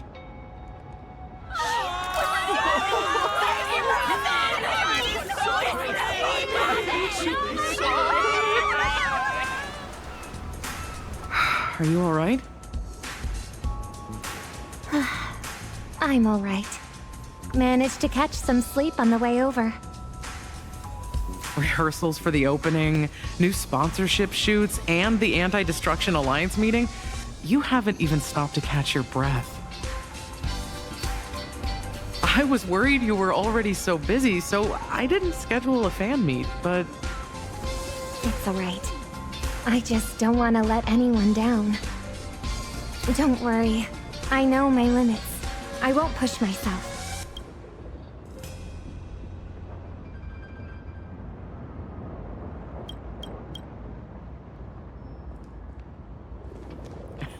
She's already here.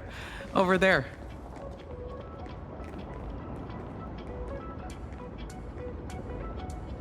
The crowd's thinned out. Let's head over.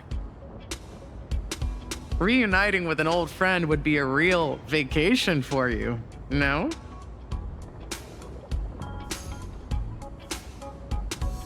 I'm sorry. I planned on meeting somewhere more official, but my schedule's been packed, so we can only meet here for now. I'm fine. Just really sleepy. I'll take a nap later.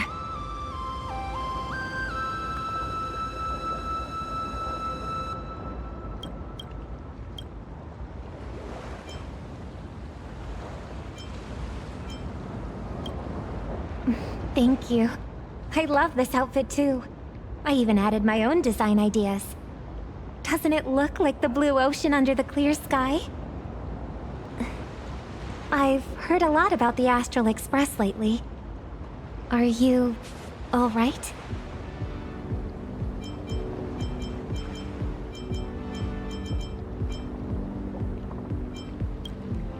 If I can help with anything, let me know right away. Oh, almost forgot all about why we're meeting. Are you interested in racing? I was just at a rehearsal for the opening ceremony of the Starflux Grand Prix. I heard you were around, so I asked the organizers to reserve a few tickets.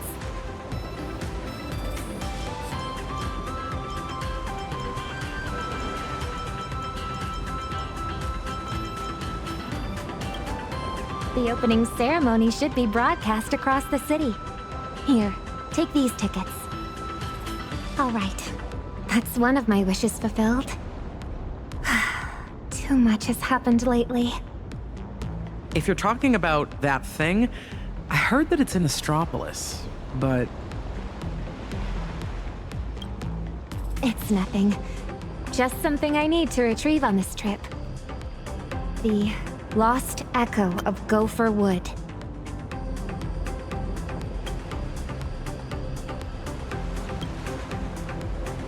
We just didn't expect it to be listed in a private collection up for auction. Have you heard of Ratite? The influencer who has put out tons of viral videos? Last person to leave Red Giant's escape pod wins 200 million credits, 365 days living with 108 true stings, 90 million credit real Squid Game? Testing human nature with money, combined with an insane scale and budget. He's got the audience figured out perfectly. Hard not to go viral.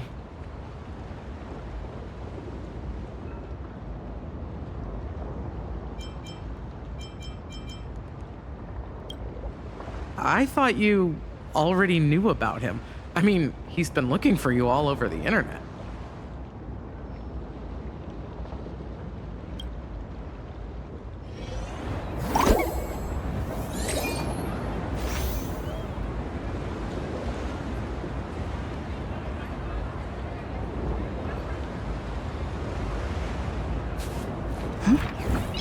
Tracking down the Lost Echo turned out to be more straightforward than I expected.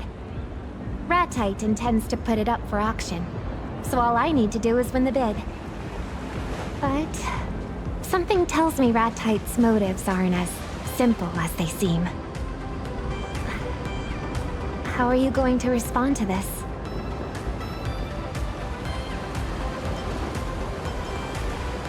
Ratite has gained a lot of online traction.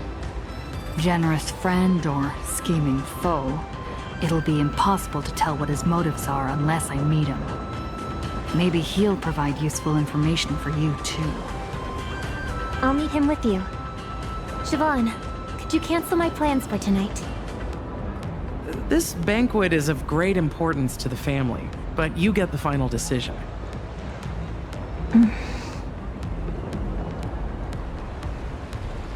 Don't worry. If I do get into trouble, I'll be counting on you to save me. You're very sweet. Well, if you need my help, let me know.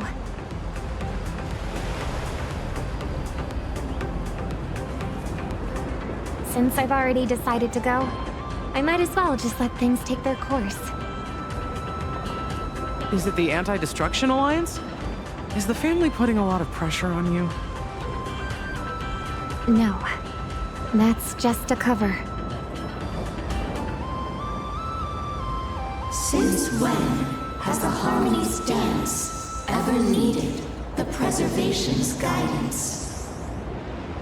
Does the family not wish to join the Anti-Destruction Alliance?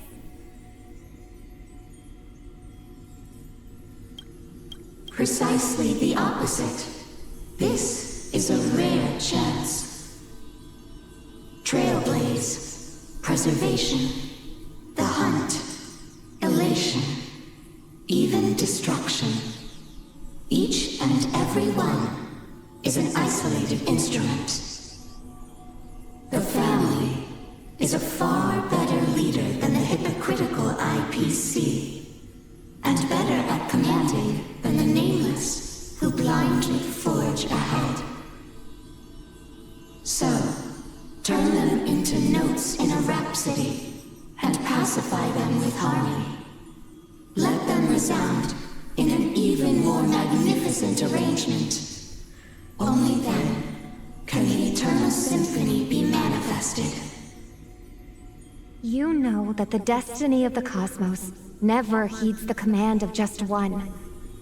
Rather, it chases after notes that are ever more resplendent. Admittedly, the Trailblaze had a more resounding tune in Panagoni. However, it was a melody that only existed with the family's permission. We don't want any unexpected mishaps. All we seek is an adequate composition, such that their will may descend once more. But... We hear the clamor in your heart, dear child. Speak your worries, and we shall offer an answer. I wish to know why you've sent me to Astropolis instead of making a personal appearance. Because that place is in Panagoni's sweet dream. As such, your singing will be more worthy of all to hear than any word spoken. This performance represents the family's high hopes for you. Harmony's tuning? Why didn't I notice it until now?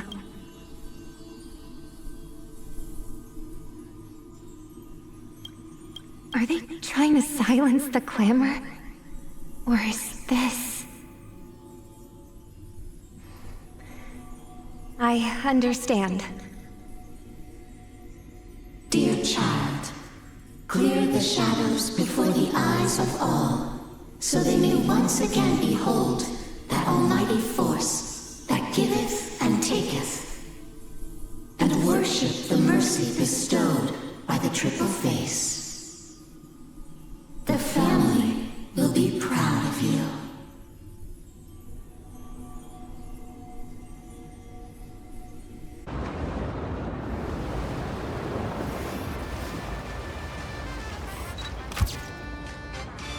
Did you see me do my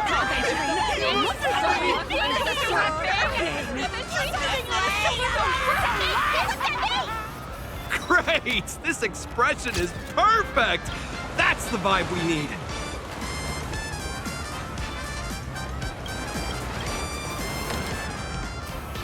Yes, that's it!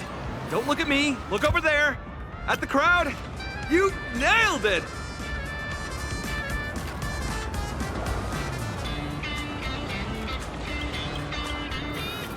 Give me another angle. You were born to be a model. Summer exists just for you. One last photo, and perfect! It's a wrap! Great job, everyone. Put all the new IPC products in the chute on my tab. Everyone who came to see me can take them home.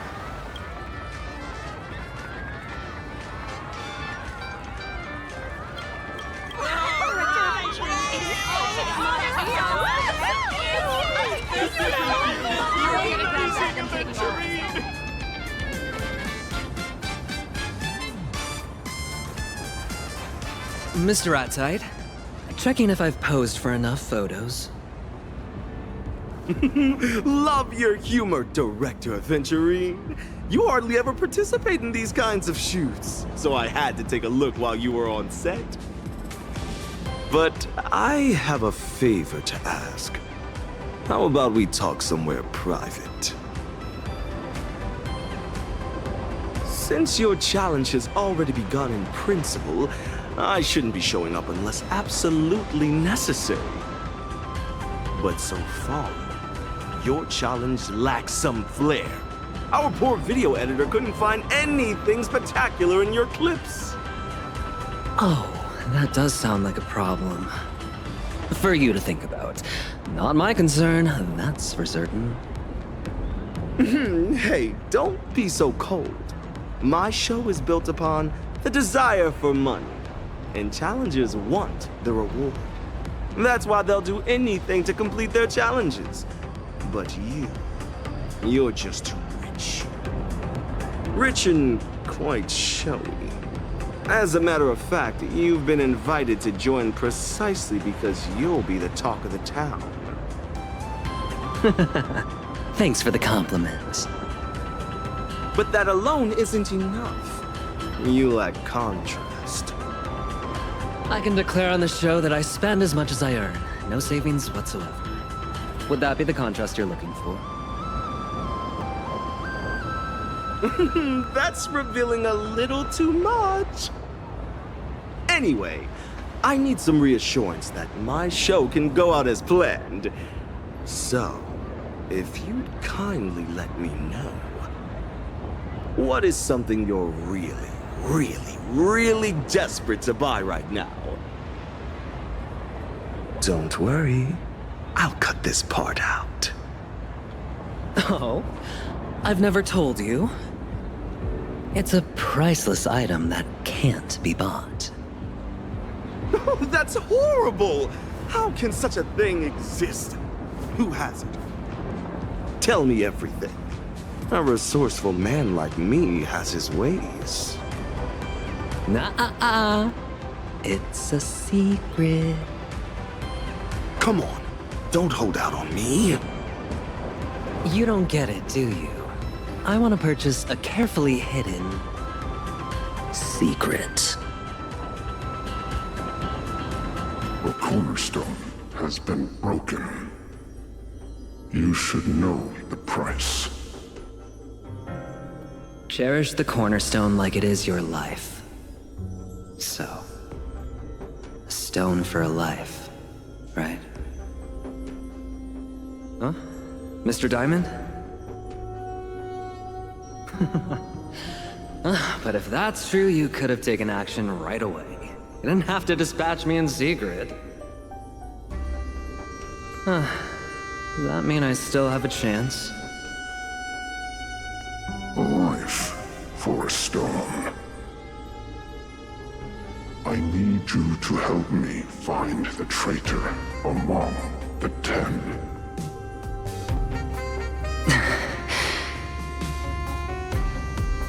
It's a thankless job, bound to ruffle some feathers. And there's also one other possibility. I'm the traitor. Oh, just kidding. Well, any leads? None. You will not receive any support. The leads, solutions, and costs all depend on you. Whatever you encounter out there, whether you're captured or killed, the department will have no knowledge of it. I thought so too. Even so, an investigation requires leads. How about this? Let's do this the old way and have you gather everyone. Discuss the punishment of removing me from my position as one of the 10 Stonehearts. Let me hear what everyone else has to say. You can allow that, yes? Certainly. That communication device will be destroyed in 5 seconds. 5, 4, 3, 2... They've arrived.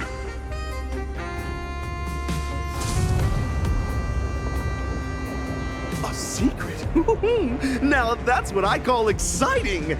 I wonder if your shopping challenge includes the secret you want. You lose fast when you reveal all your best cards. You're absolutely right. But forgive me for the repeated reminder. You can use your Monopolist card to create a purchasable item. Even if it's the dirt on Lewis Fleming you seek, I'll do my best to get it. I only fear that you won't be able to afford it. So tell me, Mr. Ratsags, are you hoping I succeed in my challenge, or fail? My answer is that I hope all challengers give me a spectacular show. Nothing more, nothing less.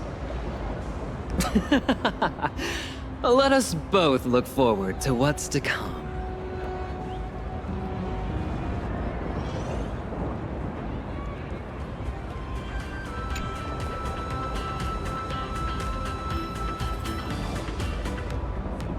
Should be around here.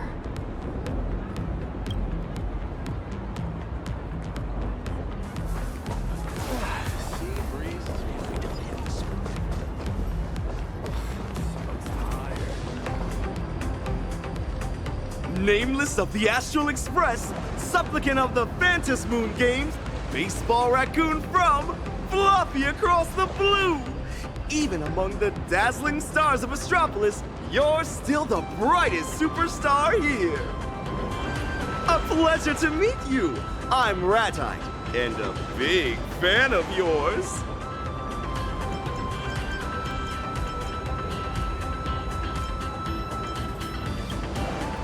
Feathers and all, born and bred Zotska native.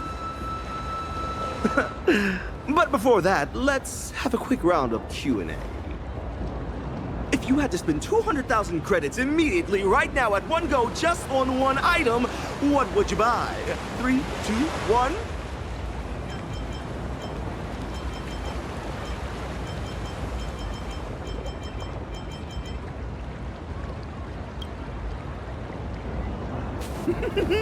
I love your answer!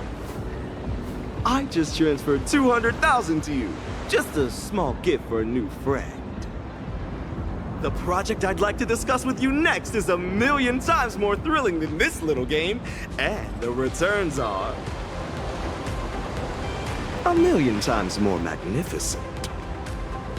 Would you like to join in?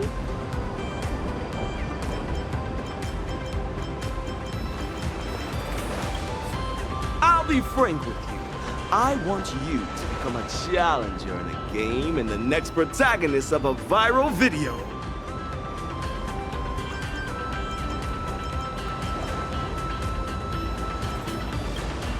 Another game in Astropolis? This game's tailored just for you. The All-You-Can-Lose Challenge! In 3 days, spend 20 billion credits given to you by me in Astropolis, and you'll receive 100 billion in assets that'll never drop in value. Look at this place! The elite, rich, powerful are all around you. Spending is the eternal path here. Guess how much my hat is worth? In Pinnacle, it can buy a luxury car. With the right outlets, you can burn through money in Astropolis faster than water goes down a drain. No, a dam bursting! Think about it. Ever since you've boarded the Express, all your expenses have been covered. Have you ever paid for rent, utility bills, or management fees? Even though the conductor and navigator have never complained, don't you want to replenish the Express's reserves and do your part? 100 billion credits! You won't find another opportunity like this one. Are you in or out? I need to hear your answer.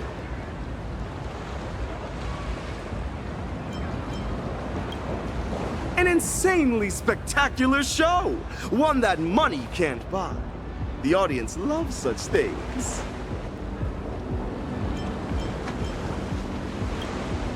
You aren't like the rumors they say. Where's your spirit of elation? How could you win the Phantom Moon games like this? One last chance. Are you in or out?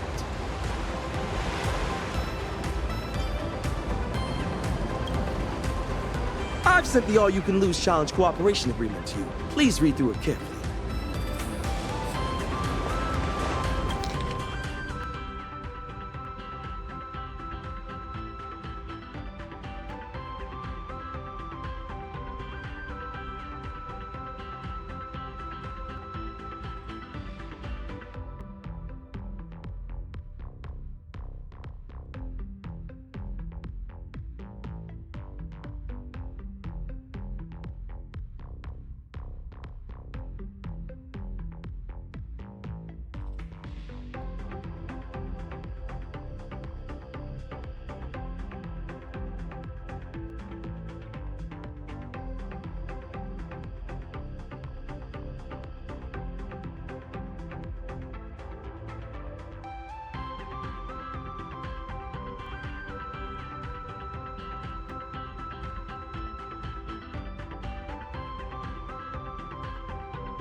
Sign your name on it and 20 billion will be yours. Perfect! Just like the past challenges, you can pick a Monopolist card to complete the challenge quickly. Since this is your first challenge, I recommend the Weather Card Splurge Store. You'll thank me. Also, our expenditure assistant, Work, will be managing everything for this challenge and recording all purchases made with the 20 billion credits. It will handle all the admin hassle you'll face. Just spend and leave the rest to Work.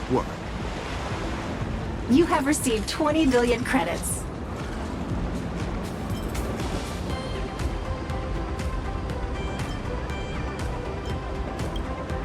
Pardon me for the rush. Soon you'll understand that time is the most valuable of all in the all-you-can-lose challenge. Ladies and gentlemen, let the all-you-can-lose challenge begin! Where should we start? Looks like there's a mall nearby.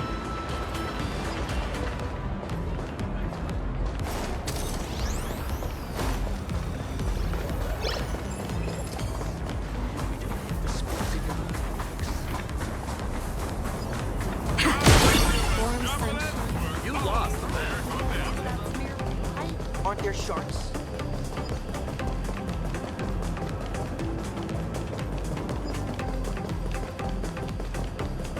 Reporting in, boss. The earlier you use your weather card, the better.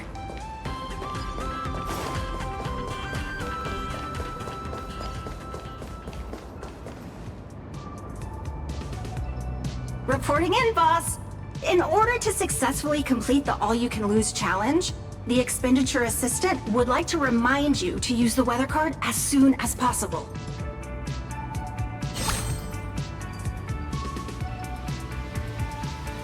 As far as I know, Ratite's Monopolist card is based on the Monopolist game. Apart from the weather card, there are the following: Shared Wealth card, Land Purchase card, Shared Poverty card, Jail card, and so on. Never mind the others. Is my card any good? It is very, very effective.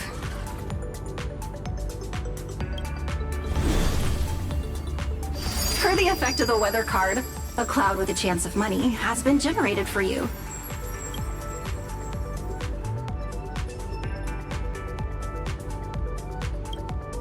It is dropping money at a maximum of 30,000 credits per second. At this rate, clearing 20 billion will take 7.716 days. The all-you-can-lose challenge is just 3 days. Time is ticking fast.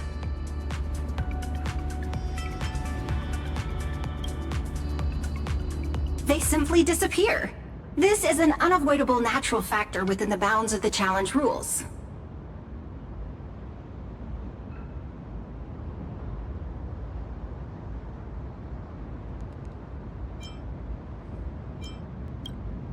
Boss, there's no time for sentimentality.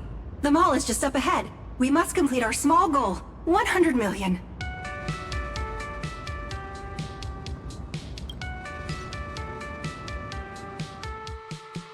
For the safety of your account, please set a payment password.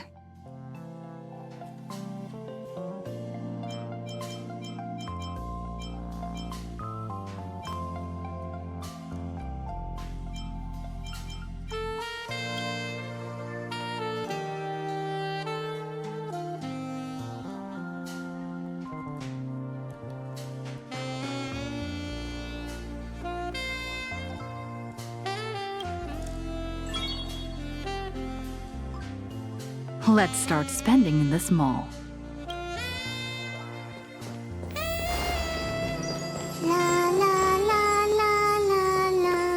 The newest arrival of the season, the Lighthouse Vocalist. First come, first served. The newest arrival of the season, the Lighthouse Vocalist. First come, first served. Welcome to Astropolis' Lighthouse Specialty Store. This season's leading product is the Lighthouse Vocalist miniature. Kindly shut your mouth immediately and stop with the introductions. Huh? A Celestial Comet Wall miniature. Limited to 5 in the entire universe, each with a unique serial number. Every single material is sourced from the same origin as the Amber Lord. My boss is asking about buying all your products. Huh? Are you kidding right now? You mean everything in this establishment? The Lighthouse Specialty Store, including the non-sale items in the warehouse and display cases? Can you afford them?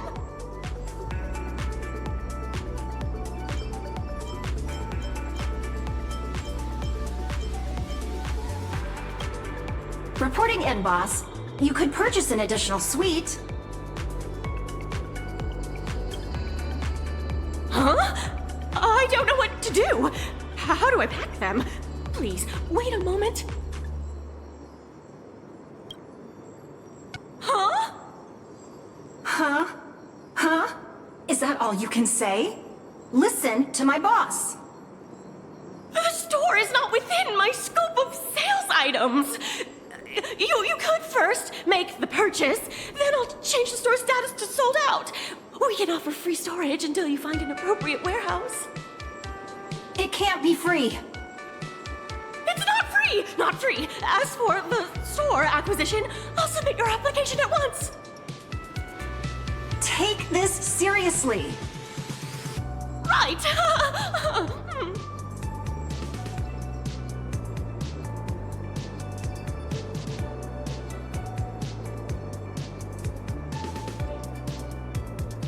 Boss, that will be 120 million credits. Please pay. That price is daylight robbery. Luckily, I'm the one being robbed.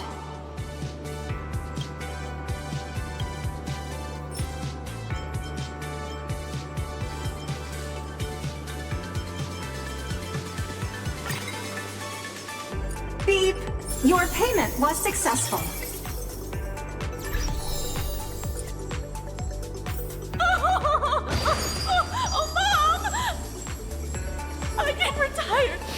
What else do I need to buy? Chat, you guys help me get out of— Come in, come in. Take a look around. Spending today. The Ethereum War specialty stores on the left. It offers bulk sales, so feel free to buy. On the right is the store owner's collection. It's not for sale, but feel free to take pictures. Oh, the most expensive? The gem of the store, I suppose? Oh, pity I can't sell it. That's my 100-game winning streak. Please, shut your mouth immediately. Who do you think you are? With that attitude? Reporting in, boss. I've just spotted an opportunity. The sign says, please do not touch the merchandise. Any damage will be charged to customers. That's right! My collection is limited edition. Be careful. Sir, I suggest you rewrite your sign to, any damage will be charged to customers at 10 times the original price?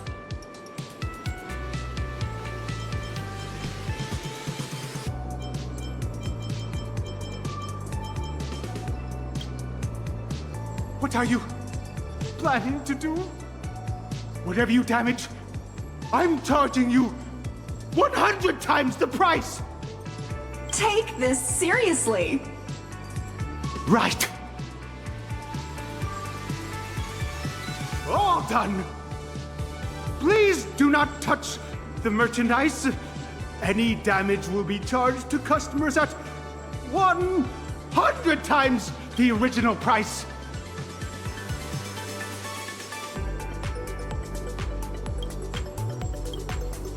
You got it, boss. Hey! Stop it! Hold on. Fine. If you really can pay, you don't have to stop. Smash away, but maybe just be gentle about it. Stop it.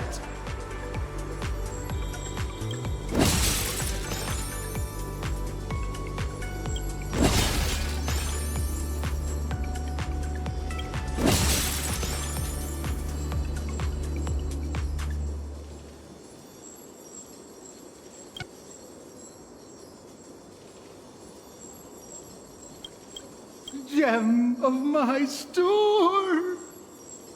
Boss, that will be 200 million credits. Please make the payment.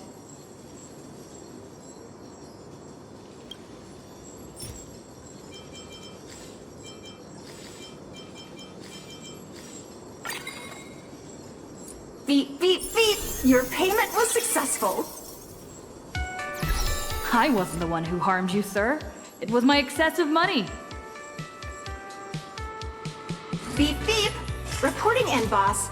At a spending rate of 150 million credits per system hour, you would still need 133.33 system hours to get to 20 billion spent.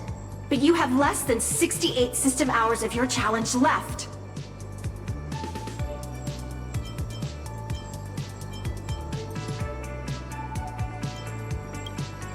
The spending rate is inefficient. I know it's not your fault. It's just the upper limit for brick-and-mortar businesses.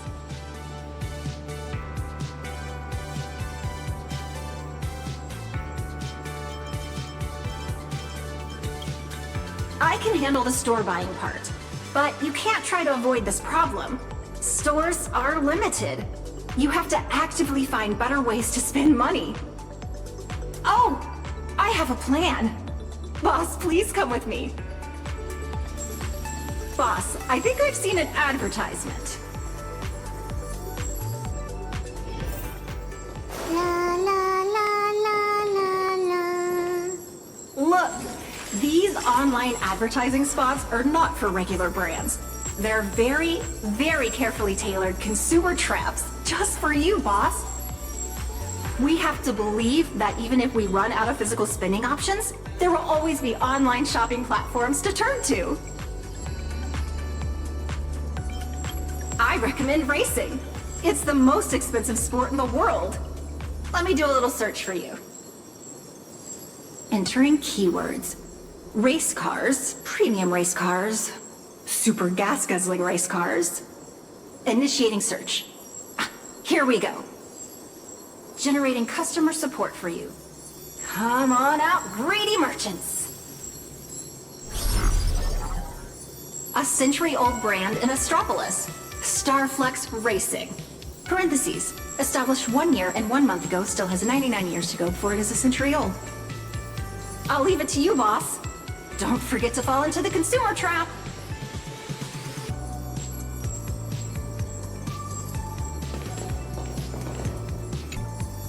Customer service desk number 24 is happy to serve you today. 1 moment, please. Please allow me to recommend the Universe Conqueror package for our esteemed guests. A 7-day doomsday racing tour of Jade. Jade is fake. You wouldn't actually be going. Forget the marketing details, just state the price. The package price, including the service fee, comes to just 200 million credits. That's expensive! The 1-day glory tour of the Amber Lord, a once-in-a-lifetime tour, costs 1.8 billion. By the way, customers defaulting on the trip give up their deposit, which is equivalent to 20% of the package price. I want both Jade and the Amber Lord. You're from the Interastral Trade and Pricing Bureau, aren't you? Nice try. I see right through your trap. Aren't you a bit too wary for someone who puts people into spending traps? Who puts people in spending traps? Why don't you pay a deposit and show me what you got? Boss, please pay the full amount. Really? You'll really pay? We actually offer a discount for full payments. The system reminds me to introduce the non-standard investment opportunity, Wishful Venture, to you. A promising team under Starflux Racing urgently needs a change of ownership due to shifting business focus. The chairman is looking for an outstanding investor such as yourself to take the opportunity to join the ranks of this legendary competition. The team has ranked last for the past 5 seasons, and all its signed racers have quit. The team is one step away from bankruptcy. The entire team is available for 500 million. If you find it pricey,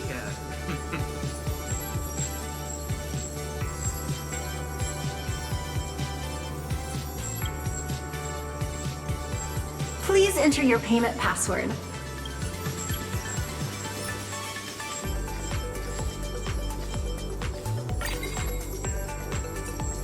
Beep, beep, beep! Your payment was successful. Wow! The world is full of chumps! Good people! Sorry. The world is full of good people!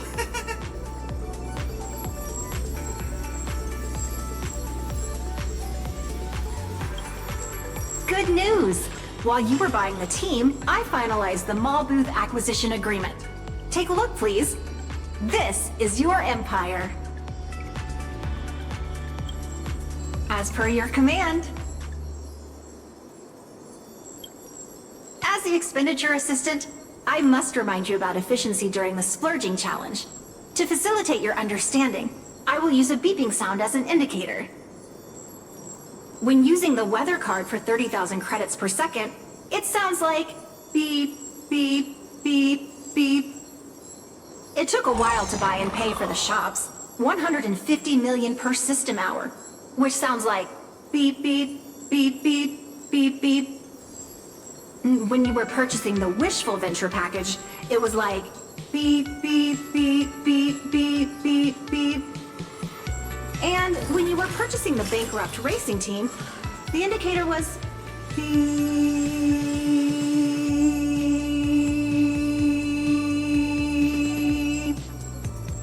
Did your heart just stop? Still alive. To increase the beep rate, we should seek out investments in projects with poorly defined requirements and unreasonably high costs. My unrivaled boss! Next, I'm going to help the boss recruit dreamers online and host an investment event. In order to improve payment efficiency, offered password-free payment for transactions under 10 million, and facial recognition payment for transactions over 10 million. I hope you'll invest a lot.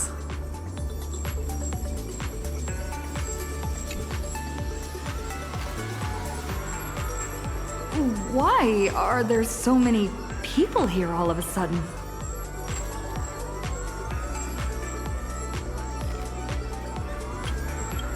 Boss, please keep up with me. I have a dream too! I have a dream too! Well, I have 2 roommates! My project will definitely take off! I only want 1 million. Even just 500,000 is okay. Sorry, boss. This is all we could recruit for the time being. Now, time to hear them out. Boss, please be patient.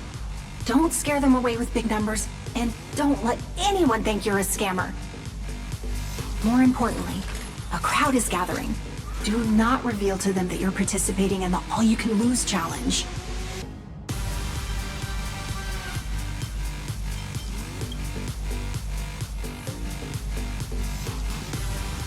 Greetings, angel investor. I intend to collect the most dissonant sounds of the entire universe, dismantle them until they are stripped of meaning, then reconstruct them into a symphony of auditory symbolic violence that evokes a form of structural injustice embedded in the collective unconscious. Noise pollution perfectly captures the essence of this glamorous era. What will the family say? They have no objections. My goal is to secure 5 million credits.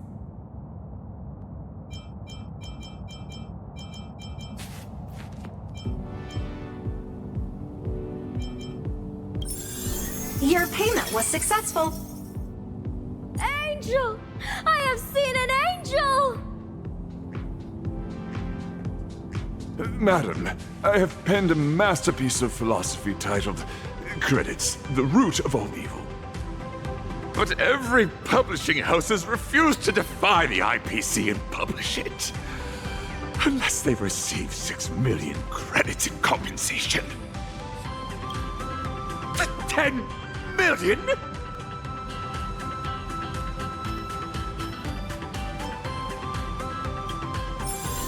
Your payment was successful. Go on then. Defeat credits with credits. Hello! I know an art connoisseur when I see one, and you are it. I'm preparing to do a year-long performance art piece where I freeze myself into a block placed in the middle of Astropolis. The piece symbolizes the indifference of modern humans, and all it costs is 1 million. Modern people really are very indifferent. It's a deal then. 10 million to get my heart utterly broken. Your payment was successful. Oh, it's you. What are you doing here?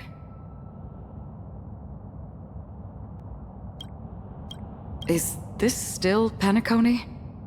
I heard people around here all saying something about dreams.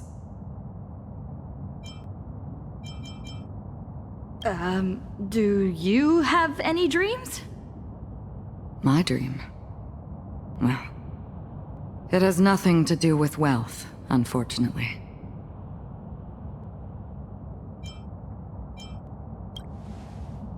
Sounds good. Would it be able to traverse the Consternation Star Zone?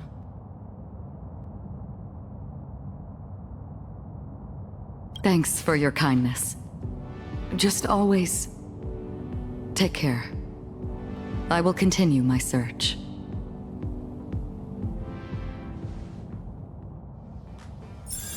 You get a purchase. You get a purchase. You get a purchase. You get a purchase.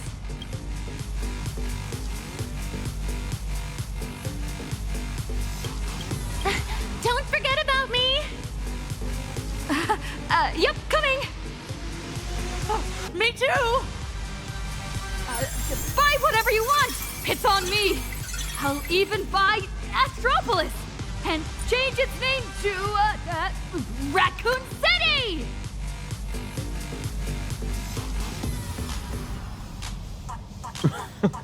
That's not possible, I fear.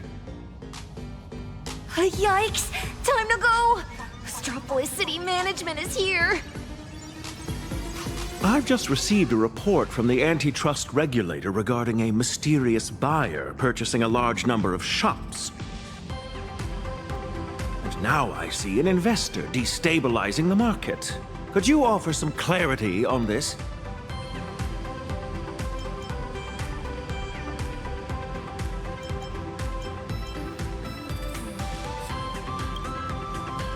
I heard Ratite sought you out online. Ah, so what's happening now is... Astropolis is an IPC asset that cannot be sold. I believe you understand the concept of asset illiquidity. Generally speaking, we tacitly approve the various transactions carried out by moguls, ensuing spectacles included. What we cannot tolerate, however, is the degree of market disruption caused by these recent aggressive consumption activities. Sorry.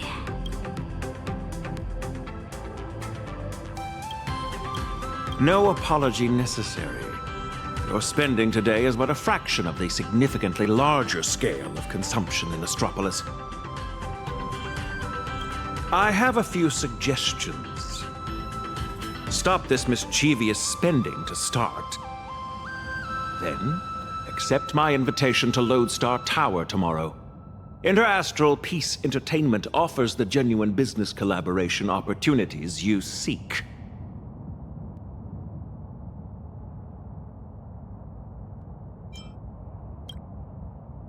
You cannot buy the whole city. Instead, you may purchase a 10-square-foot memorial plot in the city for 1.5 billion, granting you an Astropolitan title of nobility. Your payment was successful.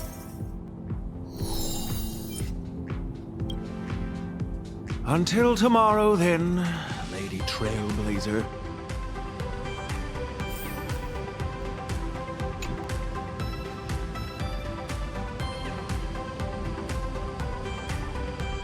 Reporting in, boss. Your results just came in.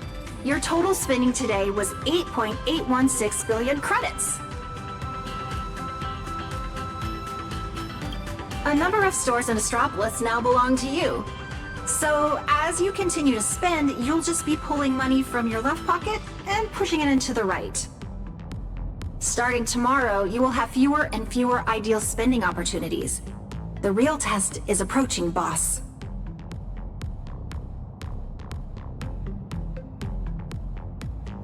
The agreement excludes directly gifting money. Cramping would just worsen the already poor spending rate. You sleep, and I'll pull for you.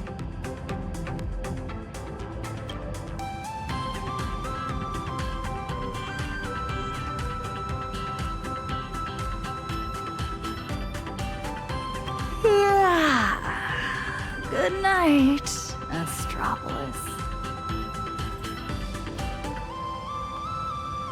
The daily throughput volume of a standard merchant port is approximately 40,000 standard containers at 4 to 6 billion in revenue.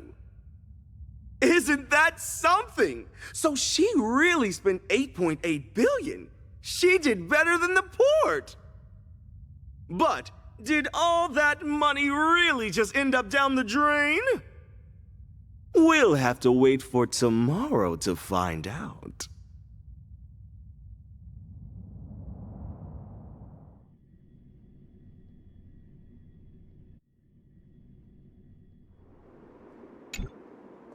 That was quick! I still need to consult you on breath control, Miss Holiday. Only my student would want to work on new singing techniques just a few days before premiering her new song. What do you think, Miss Holiday?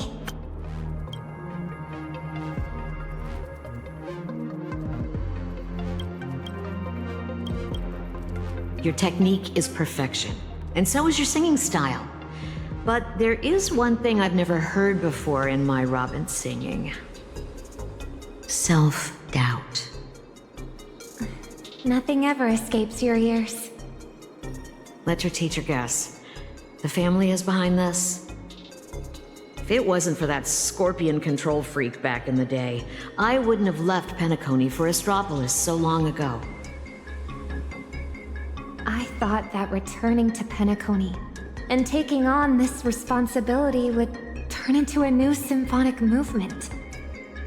Only to find that the score was already written, and that I was only a long-awaited note in it. I cannot speak carelessly about the harmony, but I have some thoughts about your singing. Remember when you joined my composition class? I worried that you wouldn't know where to start, so I introduced a random melody to lead you in. It would be a foundation, and when your own song took shape in your mind, it had fulfilled its duty. The family has handed you a score, but if it clashes with the melody inside you, you can write some new notes for it. Enough about that. Here, I almost forgot to give you this. It's an invitation to the auction. Thank you, Miss Holiday. You've been very helpful. Oh, it's nothing. I have a few connections inside Intra-Astral Peace Entertainment. But what's the story with this ratite? It's only an invitation letter to an auction, no? Why the big deal? Is it that character who marched into the IPE headquarters and threatened to buy Astropolis? Young, but with silver gray hair? Silver gray? Ratite is a Zotska native, but his feathers shouldn't be gray. Could it be?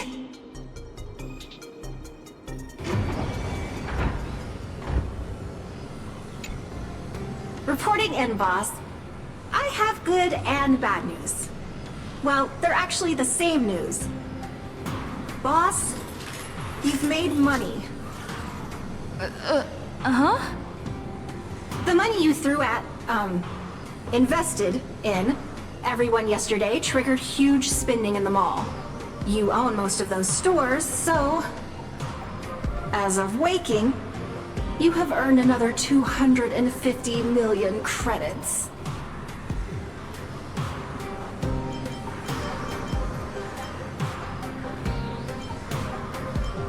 All profits generated within the 3 days are counted as challenge funds. If this keeps going, they'll keep making money. Additionally, the challenge regulations consider them tangible assets. By the way, these stores used to be independent brands, but they've now been given the IP value of the Little Raccoon brand, which makes them a business segment of Trash Panda Plaza. Their market value has quadrupled, and will keep rising. Boss, I recommend you put them up for sale at once.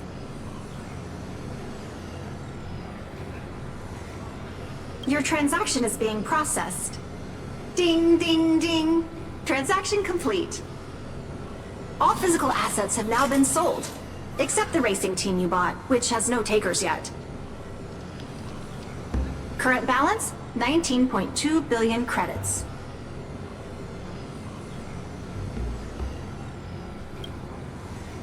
We sure didn't. Boss, we have to go all out and spend everything at Lodestar Tower today. Reporting in, boss. The head of business for Inter-Astral Peace Entertainment is waiting for you.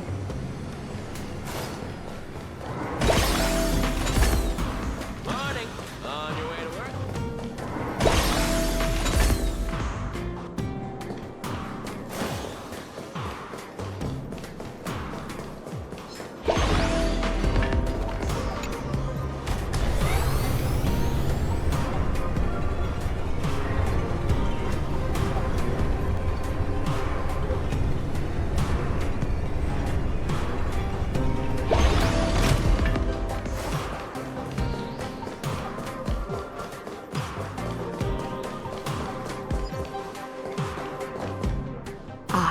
Hello, I'm Mara, head of business here at Inter-Astral Peace Entertainment. And you must be Miss Trailblazer. Lady Trailblazer, yes? We have prepared several projects for your consideration. Please, take a look. Performing quantum reading. Results. All top-tier projects. Monopolistic, unique, technology-driven, high industry ceiling, targeted at unexplored markets. We focus on high returns. As such, we can guarantee you'll make a fortune.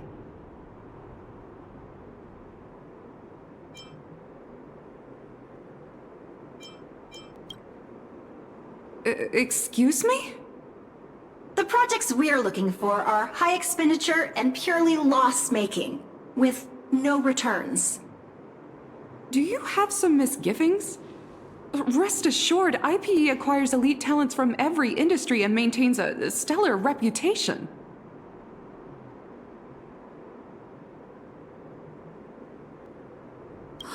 There are so many employees! The annual salaries for their P16 to P35 employees range from 500,000 to 50 million credits. The compensation for executives and directors at P36 and above including equity, likely already exceeds 100 million. If we can successfully poach those employees, the breach of contract fees alone would be astronomical. Boss, you are a genius! Mara, could you help send out a mass recruitment email? Through for Boba Press. I'm afraid that's not possible.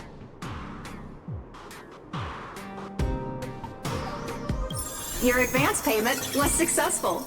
Please check your account for deposit notification. Please, take it back. Money can't fix everything. Oh, but it can for me. I'll send that mass email right away! The clock is ticking, boss. Might be time to become a headhunter. Since there's a chance the internal emails might be intercepted, let's poach the employees directly from their workstations. System shows for Bobo Press has already received 2 resumes. One applying for the position of president, and the other applying for the president's dog? Oh, has humanity found its true calling?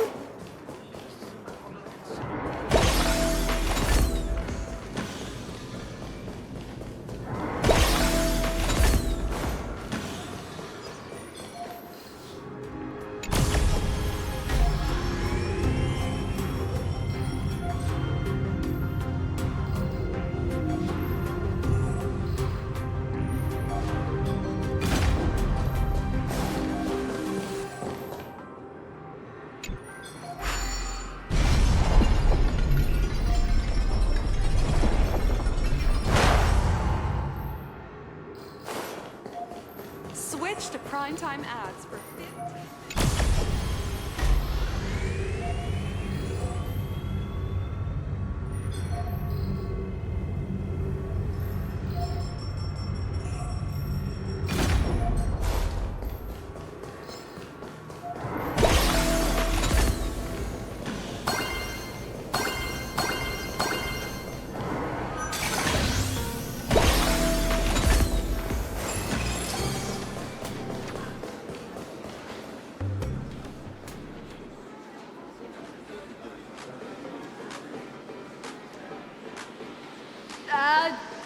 Everyone! Eyes on me!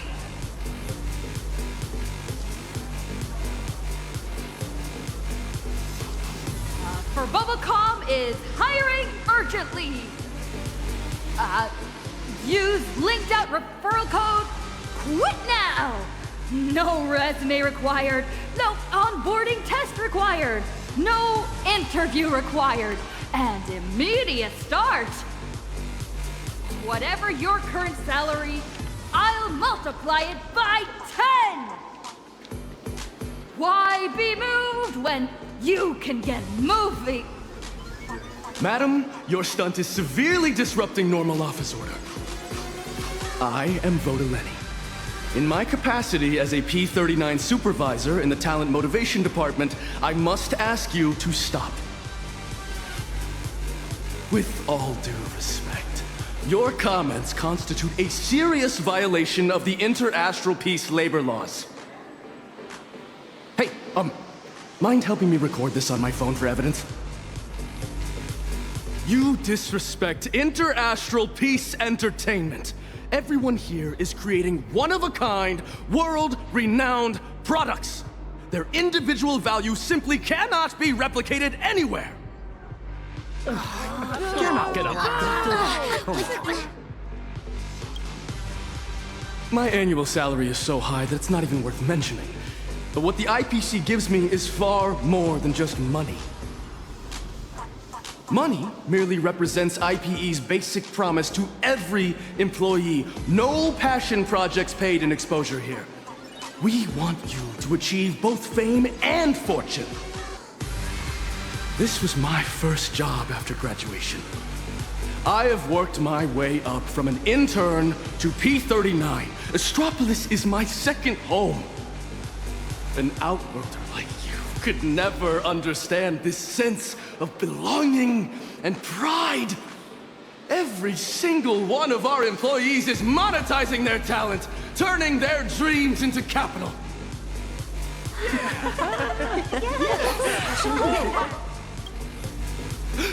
Madam, it is wrong to poach people. I'm experienced enough to know a bluff when I see one.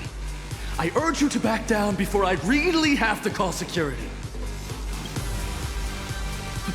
Please, leave me be. Revealing my salary is a breach of my confidentiality agreement. I will not tell you. A 106.2 million annual package. So annoying. Happy? Want to back out? Is that the number you expected to hear? I'll go ahead and pay 10 times that amount to settle breach of contract fees. That should show you how serious I am. Payment sent. Wow! Where do I set up, boss? What do you need me to do, boss? Your job is to give me nothing. Find me once you've finalized your resignation. I'll also dismiss you. Then you can set out on a cosmic adventure with the maximum severance package. Look at me! Look at me too!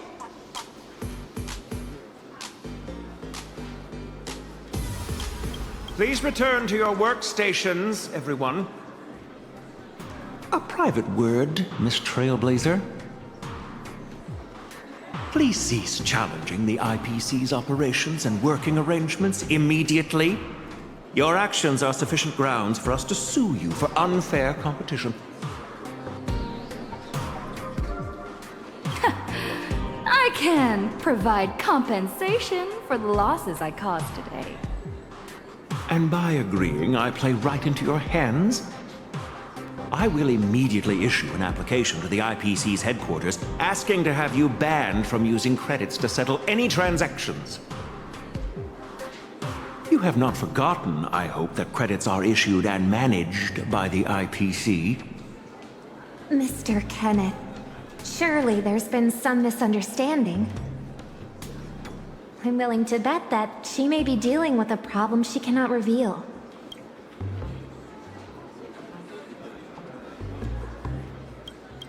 A nameless, openly poaching talent in IPC offices by offering extremely unreasonable financial incentives. This now goes further than a disagreement between just you and me. This is now a serious matter between the Inter-Astral Peace Corporation and the Astral Express. I have a suggestion. What if we treated today's drama as an actual drama?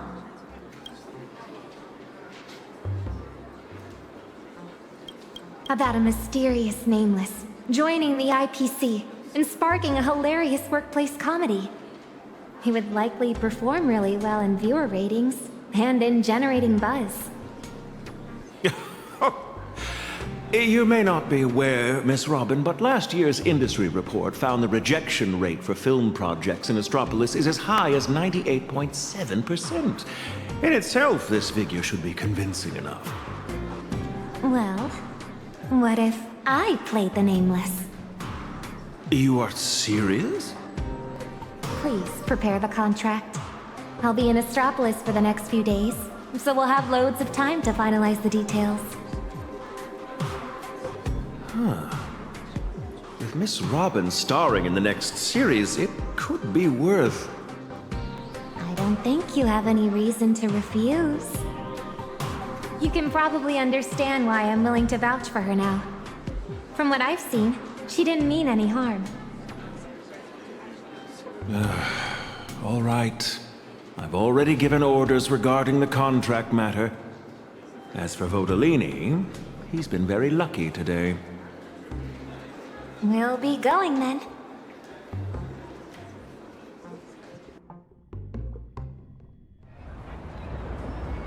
Good thing no one is more obsessed with chasing profits than the IPC.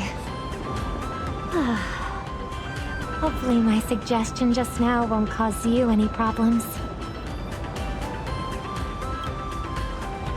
I'm guessing these strange things you've been doing are about quickly getting rid of your money? Or else something bad might happen, right? Have you ever heard of Lunch with Louis Fleming? Louis Fleming once auctioned off the opportunity to have lunch with him, then donated all the massive proceeds to charity.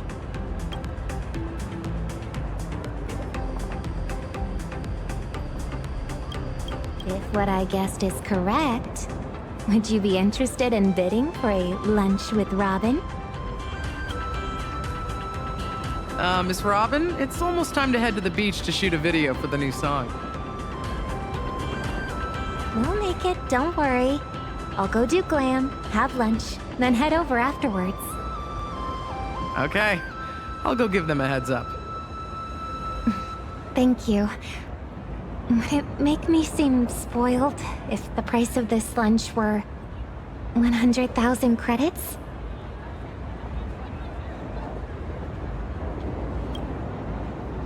Then you make an offer.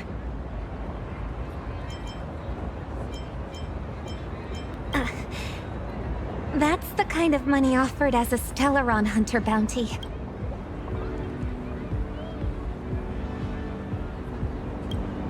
Boss, the challenge will eventually be published as a video. If the bid seems too casual, it may negatively impact Miss Robin. The highest price ever paid for lunch with Louis Fleming was 2 billion. We should set ours at 2 billion in tribute. 2 billion? Are you sure? Your payment was successful. I promise. This money is all going to aid post-disaster recovery efforts in the star systems attacked by Iron Tomb. That would really help. How did you come up with this idea? Maybe people are especially likely to have a flash of inspiration when they're hungry. The Upside Down restaurant is not far from my hotel and the beach. Meet you there soon.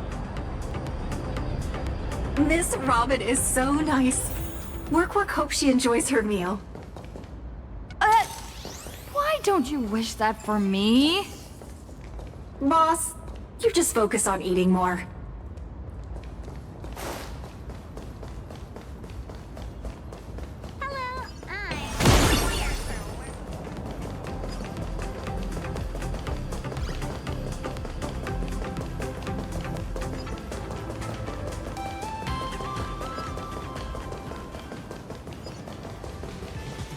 Transfer to the strategic investments part.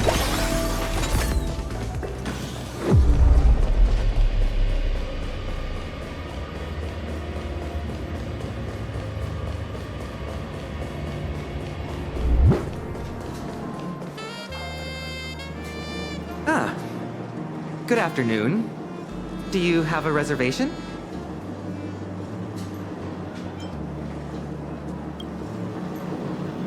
Made it. Have you been waiting long?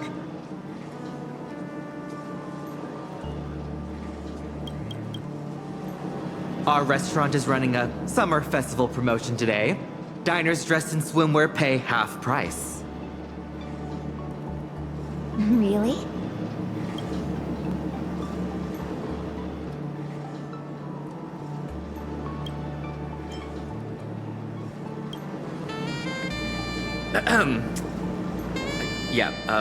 Doubles not necessary. Please follow me. This way. Please take your seats. Welcome. I'm Wit, and I'll be your server today. Here are the food and drink menus. Would you like me to go through some pairings? I'll have a glass of purified water. Thank you. Let's see. What do you feel like having?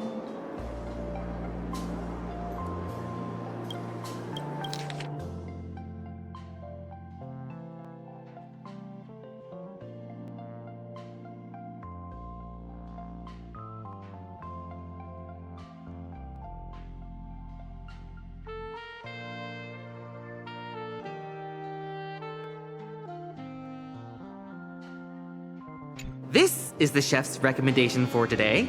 The Premium Artisan Feast Midsummer Special Tasting Menu.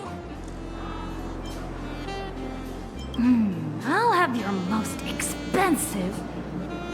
Actually, just give me everything on the menu. Whoa, wait. How about something smaller? The tasting menu would actually be enough.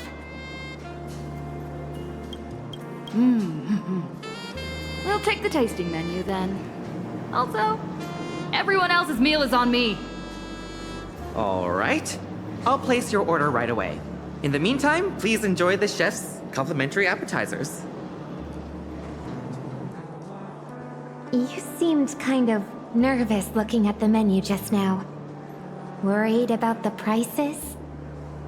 Or blink twice if you're being held hostage by credits.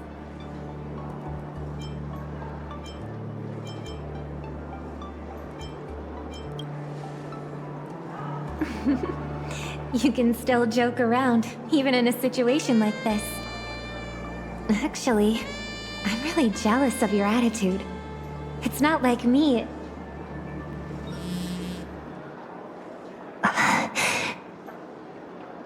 Could you give me a second?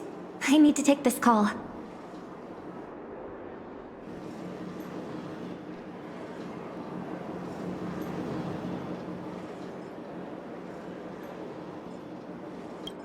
She must have gone this way.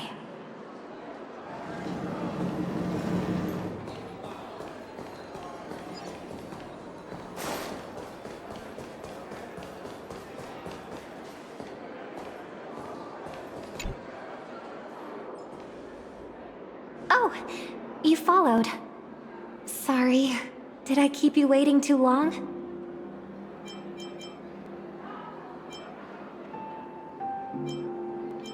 My back hurts from sitting too long.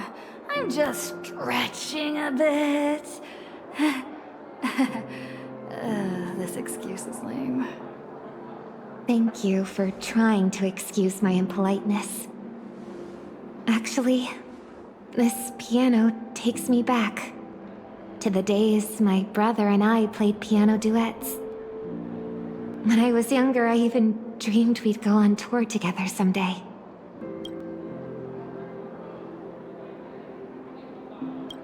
I'm so glad your arrival changed my brother for the better. Now he's out there traveling alongside all of you. He's become part of the very starry sky he once looked up at in wonder. But at the same time, I'm also starting to understand the troubles he faced back then. Actually, the call I had just now was from the organizers of this performance. The song I was originally scheduled to perform at the opening ceremony was arranged by the family through the organizers. In the past, the family rarely interfered directly with my work. Part of the reason was my brother easing some of the burdens placed on me.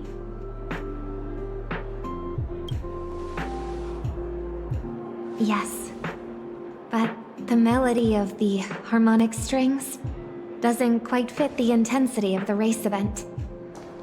My attempts to rearrange it and adjust the vocals have now left me even more certain. It fails to capture the spectators' passion and expectations for a carnival of speed. Hence, I suggested changing the song.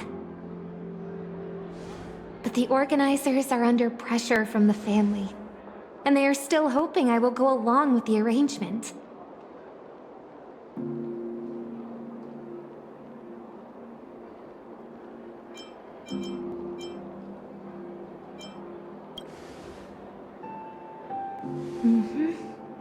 I explicitly refused. And I won't think about the consequences. I'll just take things as they come. Just like you've been doing these past few days. In the score the family composed, every note has a precise position, follows an order, and must be accounted for.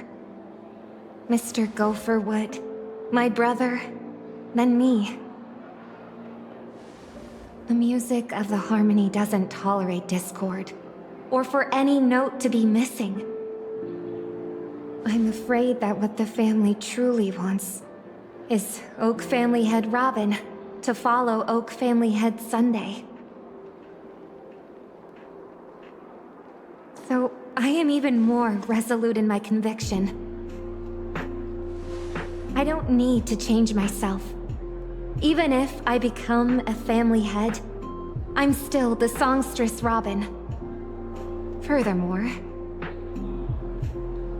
I'm going to write a brand new song for the opening ceremony.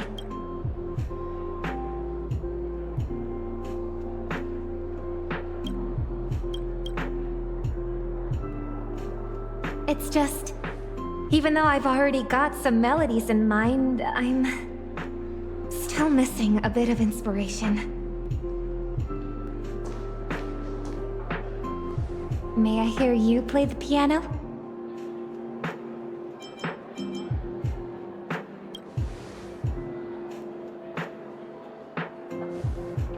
Let's give it a go. There's also a guitar here. I'll play with you. Here we go. Play whatever you want. There's no right or wrong. Just go with what you feel.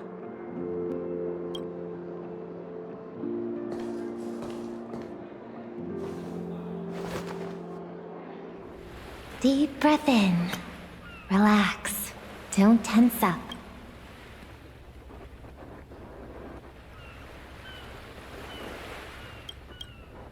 Relax? Relax is my middle name. Where do I start? Let's search my memories for some inspiration.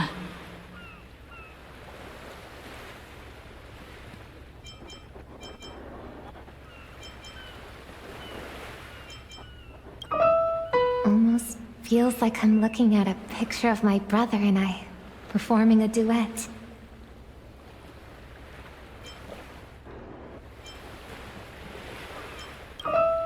Am I hallucinating, or do I hear shouting? Fun. But why do I get a sense of tiredness in this? Now, try putting it together the way you imagined.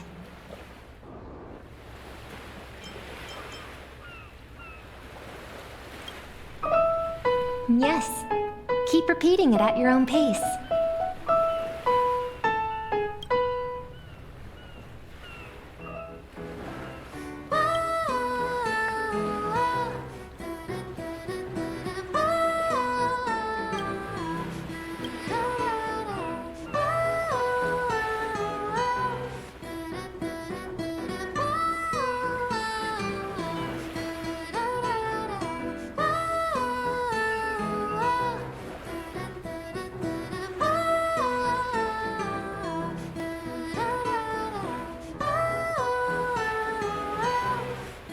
It's alright.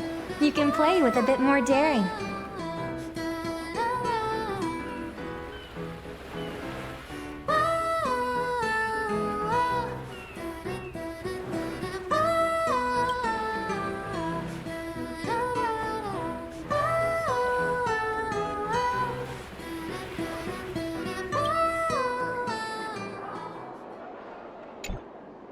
That felt pretty good.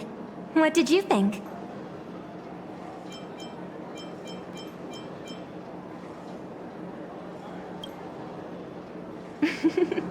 That's the charm of improvisation. I'm feeling a lot more relaxed thanks to you. I'll go perfect it later. Then it should be ready in time for the opening ceremony.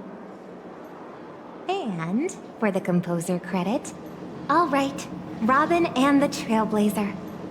Pleasure working with you. You've helped me so much today. Is there anything else I can do for you? My former music teacher got me an invitation for 2 to Ratite's private auction.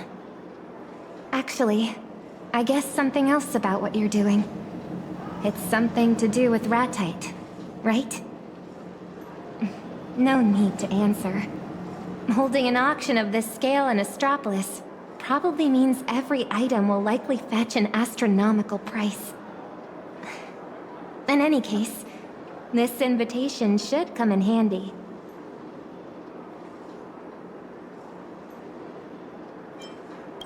Well, how about you come with me to search for variations and help claim Gopherwood's legacy?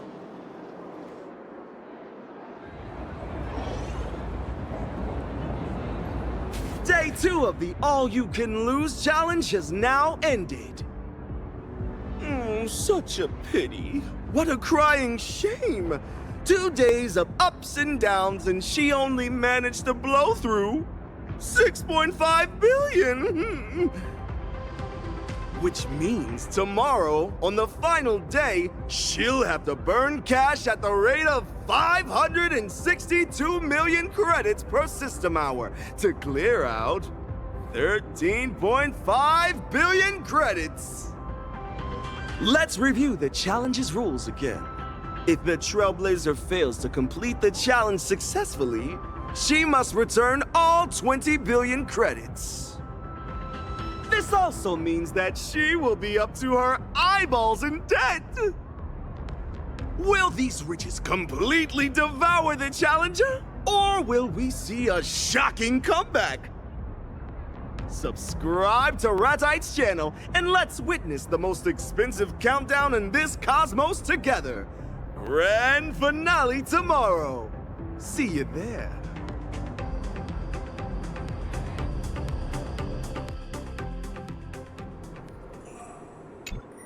Boss, today is the final day.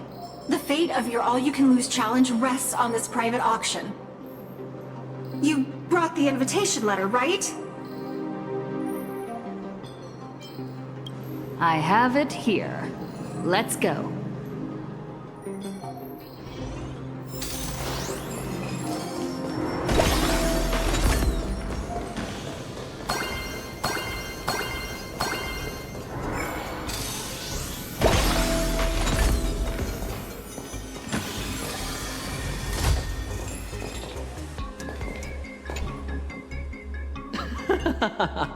Oh, what a coincidence. I just knew I'd bump into an old friend at an auction like this.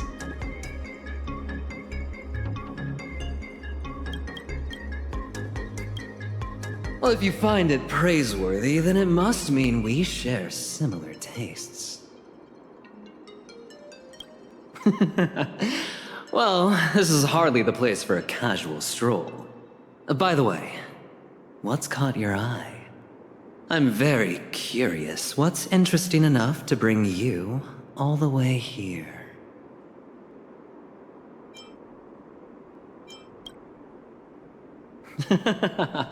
Well, holding our cards rather close, aren't we? Scoring an invite to this auction is no easy feat, and all the guests are experts. If there's something you really want, then as a friend, I'd be more than happy to win it for you.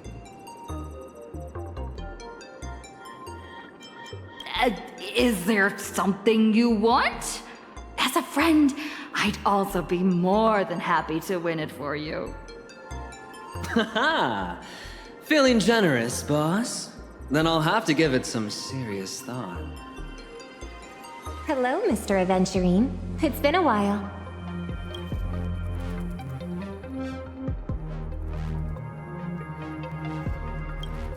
The Trailblazer is my bidding agent. She is not at liberty to disclose my intentions. Another old friend. I see the two of you came prepared. Mr. Ratite's private auction will soon be underway. Hold on, you two. Do you remember this lucky chip? Might come in handy today.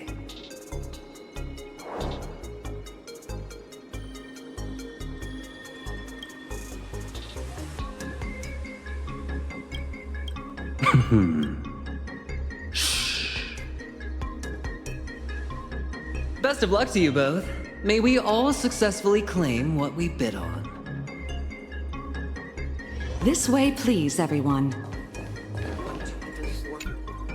Hello. Please present your invitation letter. Miss Robin, bidding agent, Trailblazer. Confirmed. Your number is 1. But your Intellitron friend... I just process payments. When you get out there, spend what you need to spend. And also, spend what you need to save. Leave it to me. This is the auction catalog. You may look through it in advance.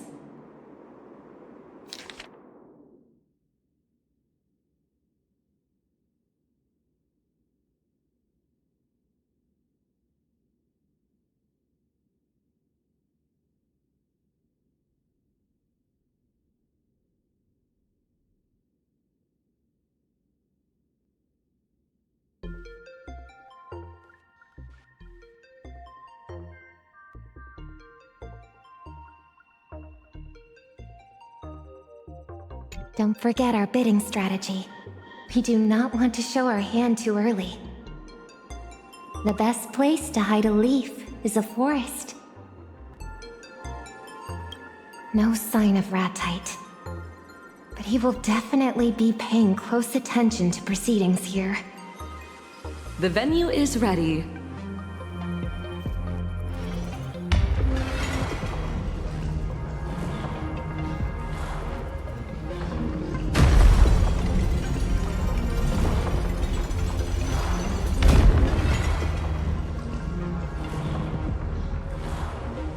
Please step in, esteemed guests. 4-5, 5-4-3-2. Distinguished guests, welcome to Mr. Ratite's private auction. It is an absolute honor to be here with you all today, to bear witness as each collection finds its rightful place. Before the auction begins, please allow me to reiterate 2 basic rules. First, we encourage rational and orderly bidding. Please adhere to the incremental bidding principle. The organizers reserve the right to intervene against bidders disrupting the flow with excessive bids. Second, in order to ensure a fair auction, private communication of any kind on the floor is strictly prohibited. We uphold a zero-tolerance policy for any attempts to manipulate prices. Any persons caught doing so will be immediately escorted off the premises. May you all get what you want. And now, the auction is officially underway. Please note, lot number 1 is a misprinted Cosmicon collective card set from Mr. Ratite's collection, featuring 4 one-of-a-kind cosmic cards: Gasterus, Riscasto, Casterfly, and Castorus. Starting bid, 10 million credits. Let the bidding begin. Who would want this?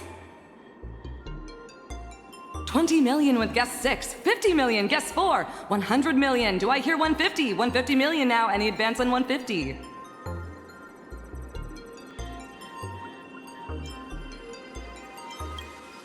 Guest 1 enters at 500 million credits. Our first jump bid of the session, 500 million. Who wants it? 700 million. Guest 7 powers in with 700 million. 1 billion. Do I hear a serious bidder advancing? 1 billion going once. Guest 7. 1.2 billion. Do I hear an advance on 1.2 billion?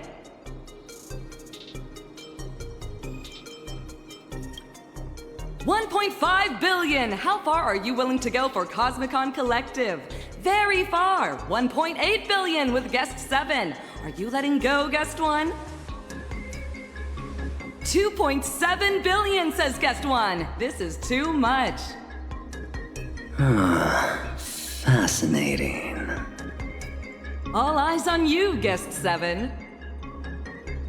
7 is out! 2.7 billion going once. 2.7 billion going twice. 2.7 billion. And sold! The auction will resume with the next item in 3 minutes. How's your wallet holding up? still sitting heavy. I thought I was mentally prepared. But seeing numbers like that with my own eyes, I didn't expect that not only are you now outrageously wealthy, but your spending is equally assertive. Aventurine seems to be deliberately betting against you, making this auction even harder.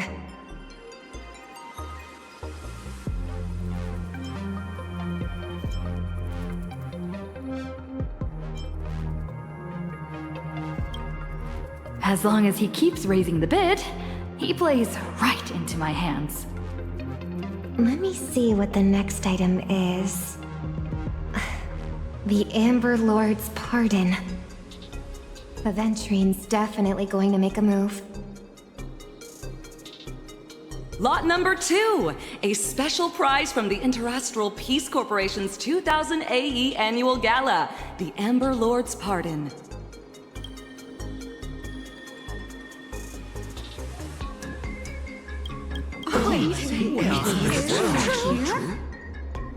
Excellent that everyone's so excited. The legendary top 3 dreams of all IPC employees is very real.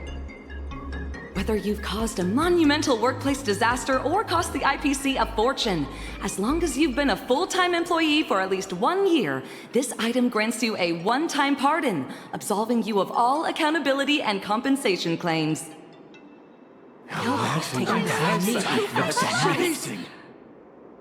The starting bid is 500 million credits. Let the bidding begin. Is Aventurine really not tempted by this? Number 3, 510 million. Number 11, 530 million. Can we go higher? 550 million. Anyone giving me more? Are there really no IPC employees among us? 600 million for guest 1, who is not even an IPC employee. 600 million, do I have a higher bid? 650 million, number 5. Guest 1, 700 million. 700 million going once, 700 million going twice. Are there really no higher bids? Please, Master Aventurine, raise the bid.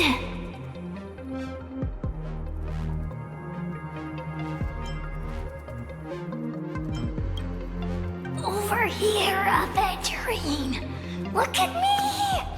Raise the bid, Aventurine.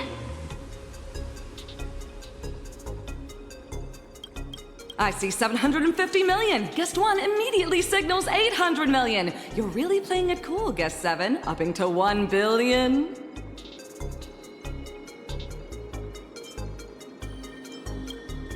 $800 million going once, 800 million going twice. Guest 7! Oh, Guest 7 yields and sold for 800 million.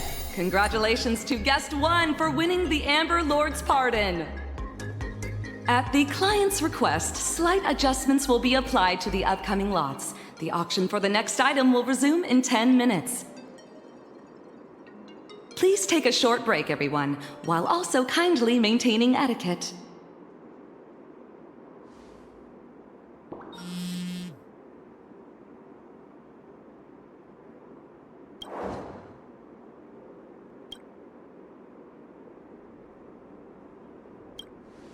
I didn't expect he'd planned to cheat right from the start. Let's hear what he has to say. Now we can speak freely.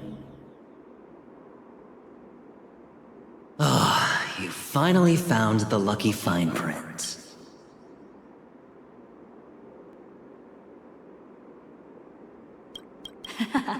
Why did you suddenly stop raising the bidding price just now? Where is your loyalty to the IPC? The 10 Stone Hearts team spirit? This is way too suspicious.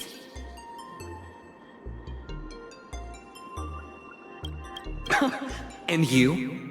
Why bid to get IPC benefits? Isn't that even more suspicious?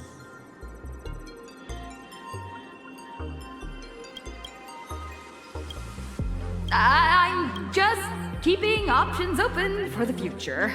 But you? You'd rather drop $2 billion on a card? Okay, first of all, it's 4 cards. Second of all, I like cards.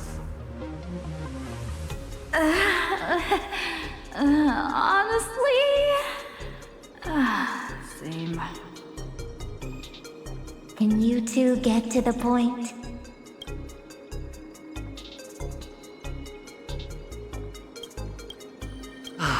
We're all old friends here. We don't need to play these games. That earlier business was purely out of personal interest. What I'm really after comes later. Let me guess. You, or rather, Miss Robin, is after the same thing. Even though your meaning is not exactly clear, we have no intention of just giving in. Oh, relax. I mean no harm. I'm only here to tell you that your intentions are really too obvious. They're written all over your face. Your excitement when the bids shoot up, and disappointment when they are low. That's not the you I know. It doesn't seem you're here to buy. You are here to spend money. You're in Ratite's challenge, yes? I probably wouldn't have connected the dots so quickly if I weren't playing Ratite's game too. You're playing too? Oh, yes. But I'm doing the all-you-can-buy challenge. The rules are simple. I have 7 days to buy every item on a special shopping list in Astropolis. These items are not just expensive. They're incredibly rare. Well, at this point, there's no use hiding it. 3 days to spend 20 billion credits in Astropolis. Isn't that a bit excessive? Right here, right now. You're on the last day of the challenge. The auction is your final shot, isn't it? And Mr. Aventurine's all-you-can-buy challenge just happens to include the lost echo of Gopherwood? Exactly. This whole thing is a trap set by Ratite.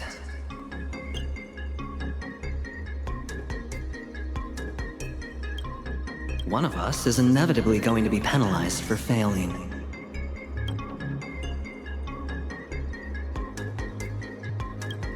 Isn't Ratite worried that since you two know each other, you might coordinate beforehand? That's why the first rule of the challenge is... you do not talk about the challenge. But how did Ratite know I'd entrust her with this? I suspect Ratite deliberately leaked the news about the lost echo of Gopherwood appearing in Astropolis.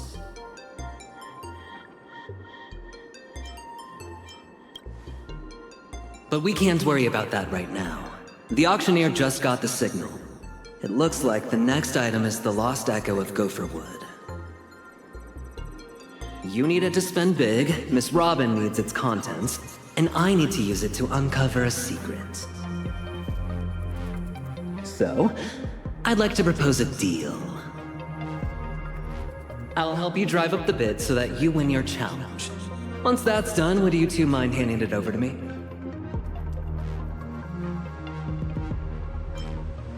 But doesn't that mean Mr. Aventurine fails his challenge?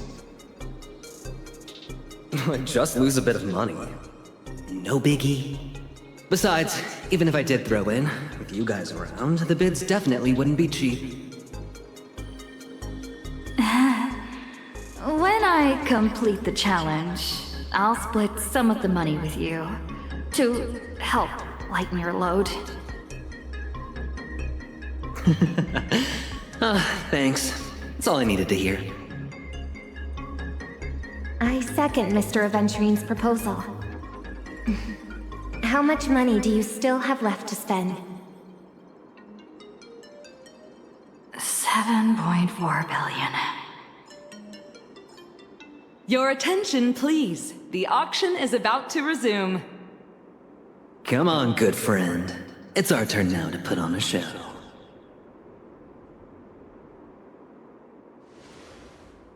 I regret to inform you all that, per the organizer's request, the next lot will be the final item of this auction. It is not an item from Mr. Ratite's personal collection, but from a mysterious client. The Lost Echo of Gopher Wood. We know very little about it, but the unknown often holds immeasurable value. A value that will be defined by all of you present. Starting bid, 900 million credits. 950 million. Guest 7 places the first bid. So this is what you've been waiting for. Oh, all eyes turn to Guest 1, another admirer of this lot.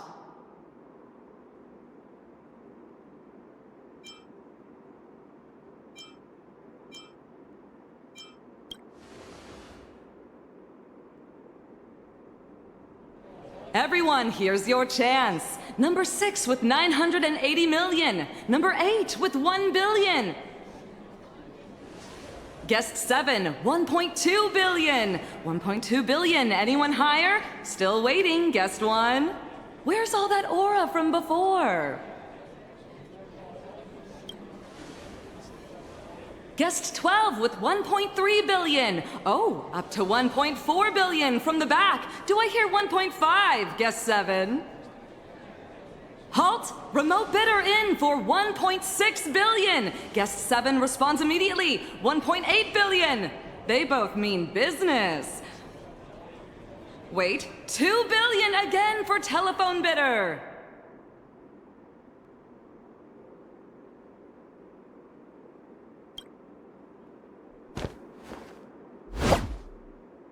$2.5 billion, Guest 1, back in the fray. 3 billion for Guest 7. Phone bidder in with 3.5 billion. With you, Guest 1, 4.1 billion. Now 4.3 billion, phone bidder. You look ready to raise me. 4.6, Guest 7.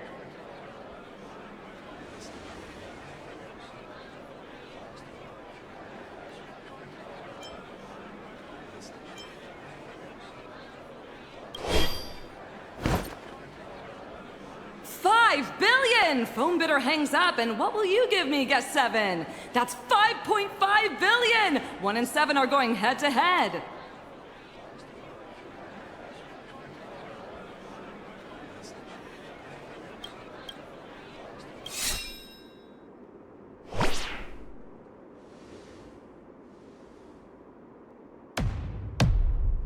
$6 billion! Guest 1 in for $6 billion! Number 1, I've put up with you for long enough. Number 7, I've put up with you for long enough too.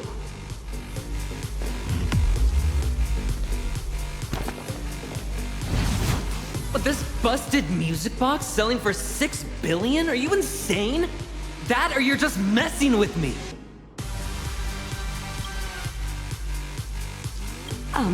Please, if you two could kindly mind your auction etiquette. Shut up!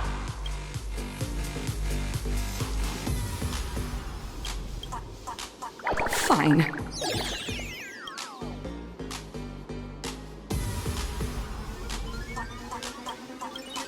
I bet you don't even have that kind of money. I'll make my final bid. If you can match it, it's yours. I won't go any higher.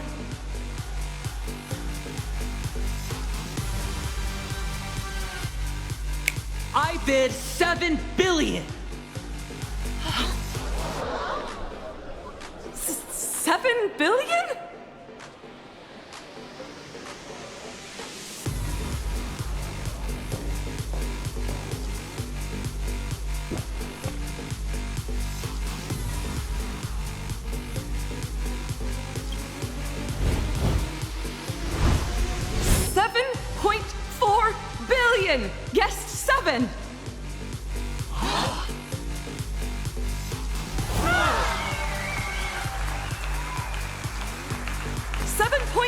billion going once.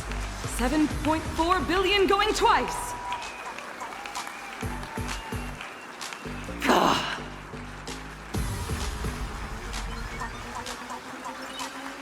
And sold! 7.4 billion with guest one. Congratulations.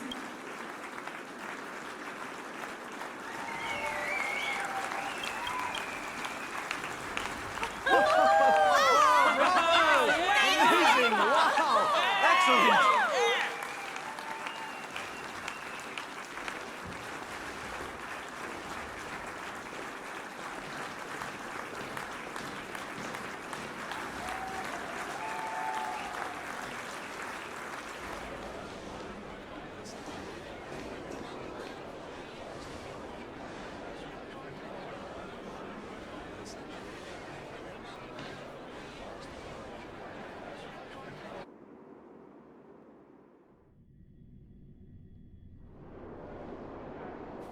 On the very last day, Trailblazer actually found the perfect loophole and burned through tens of billions of credits in one go. My goodness, she completely cleaned out the challenge account.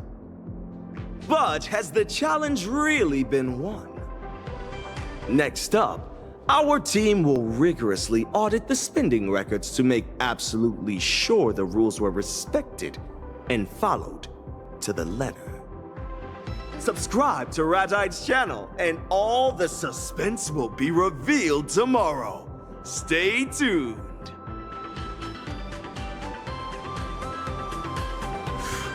Whew. Don't worry, boss. Aventurine is guaranteed to lose this time. I won't let you down.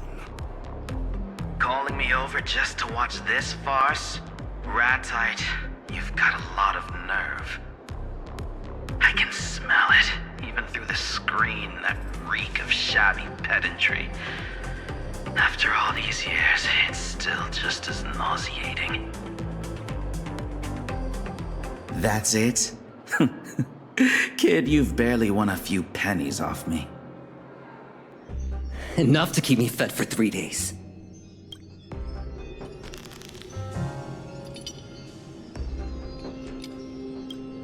With that card you have, you could win another Fool's Mask from me.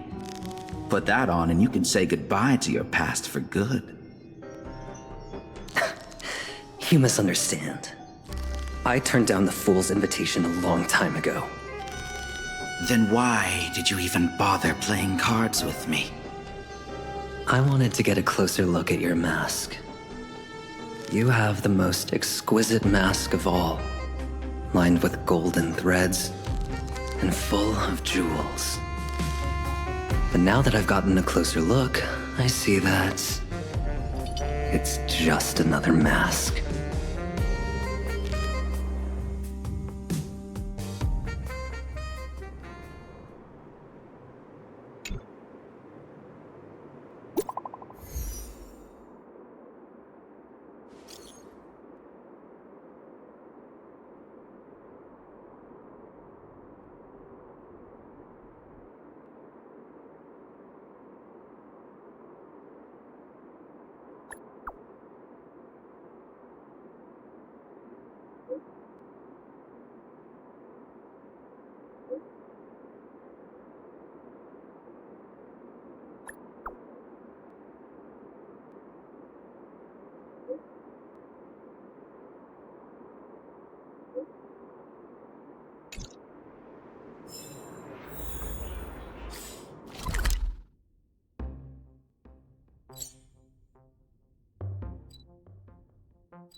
I hereby announce, Mr. Aventurine has failed the all-you-can-buy challenge. Who would have thought there are things even a P-46 executive can't buy? I'm sure Mr. Aventurine can take defeat in stride. A small compensation like this is nothing to you, right? Well, it's an enormous compensation. Shall we see how Trailblazer is doing with the all-you-can-lose challenge? It is verified that, over a course of 3 days, the 20 billion credits in the challenge account owned by WorkWork, the expenditure assistant, have been completely cleared out!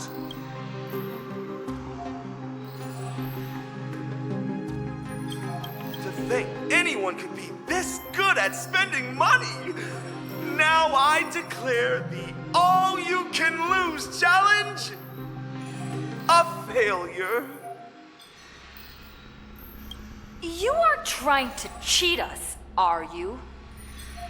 Oh, WorkWork should have reminded you that all the revenue generated in the duration of the challenge gets added to the total. I've already sold off every liquid asset I had. Except for one little thing. Our contract states that once the all-you-can-lose challenge show goes live, all generated revenue will be split 50-50. Yesterday, the first episode of the all-you-can-lose challenge show was released. By the time the challenge concluded, the episode had generated roughly 100,000 in streaming revenue. You might want to take a closer look. The contract only stipulates that the show must not be released any later than 1 week after the challenge concludes.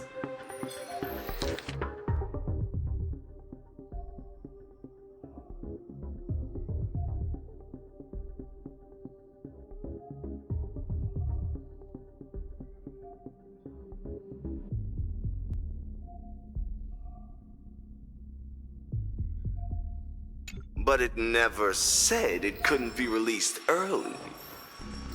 In other words, you still have 50,000 credits left unspent. Failing the challenge means you are now 20 billion in debt.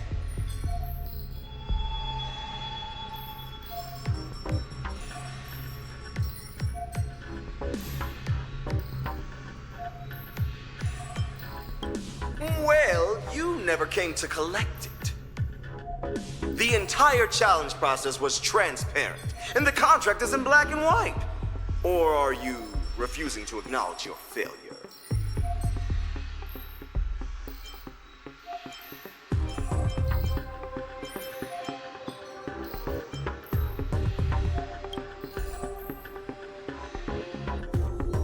Shh. Let's cut the cameras here. Leaving off on a shot of Trailblazer refusing to accept reality wouldn't be half bad.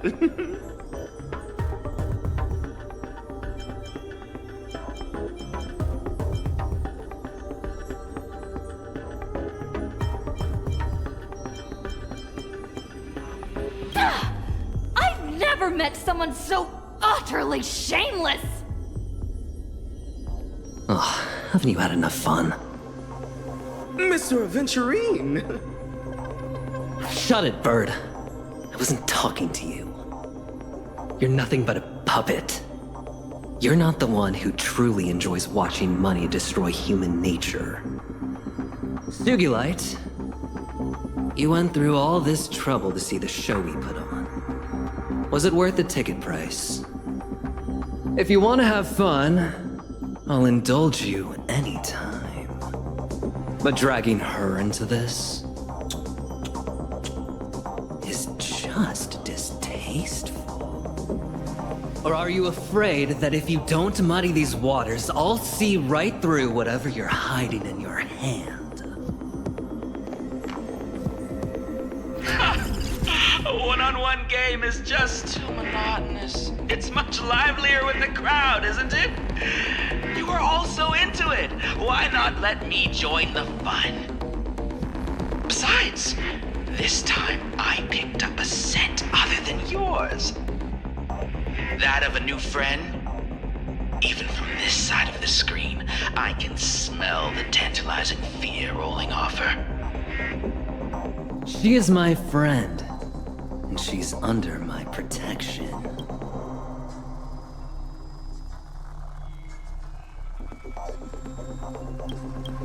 This isn't Penacony, Aventurine. That tragic melodrama of you laying down your life on a gamble won't work on me. Tossing your life onto the betting table is something you do with ease. But let's not forget, your fate isn't the only weight sitting on the scales right now. Let me treat you to a grand spectacle, Ratite. People say that debt is a very ancient quagmire because it is slow and agonizing. But today, I will show you that death from debt can also be quite instantaneous. I come to pardon. I come to gain. I come to reckon. I entrust fortune to fate. Risk it all for a single game. From depth of death to reach light of life. All for the Amber Lord. Go. Pick the clothes you like. Then choose your desired identity. And then... use them well, child. Since when did the 10 Stonehearts sink so low as to scour the slums for a successor? You have a problem with it, go take it up with your Lenore. If he had the time to deal with this, I wouldn't be sitting here wearing a mask and stomaching my disgust. You think a name change will rid you of your past? Like shedding some old clothes? That pretty new outfit does nothing to mask the stench of a pauper. Is this the onboarding Madame Jade mentioned? Sir, if listening to this earns me more funding from you, I can stand here till dusk. That afternoon your master died. What did you put in his tea? Belladonna? Or maybe Dumbbell Vine, a favorite of your clan? Paranoid and cowardly as he was, he wouldn't have let you anywhere near his tableware during a proper meal.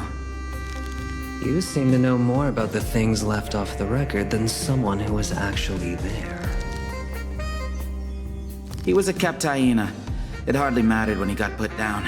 You survived, which proves you are worth more than him. You knew him? Oh, look at those eyes. Still dreaming, aren't you? Thinking that destiny will finally smile on you just because you climbed up a step? Every gambler believes they can bankrupt the house. It's a pity they always forget they're sitting at the IPC's table, and even their chips are borrowed. Penniless boy, your game has only just begun. I've played a lot of games, sir. But it's rare for someone to chatter on like this to an opponent they've just met. Just met? This is exactly why I loathe the poor masses. So tragically ignorant. That night, I was sitting right in that corner. You won a few pennies off me, then scurried away, squeezed into the crowd, and sniffed about. The tavern was practically paved with gold, but you wouldn't even glance at any of it. You only had the guts to scrape up filthy copper coins off the floor.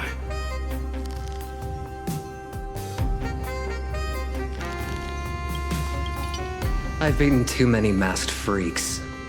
How am I supposed to remember you? Who would have thought a fool who toys with people's hearts would learn to wag his tail and beg the IPC for scraps? A fool? Who are you calling something so vulgar and tasteless? The IPC lacks for nothing, least of all money. However, money moves people the most, not when it's piled mountain high, but when it grinds people down to dust. Greed, hope, dignity, they all crumble before true wealth. That is the very scene we spend our entire lives pursuing.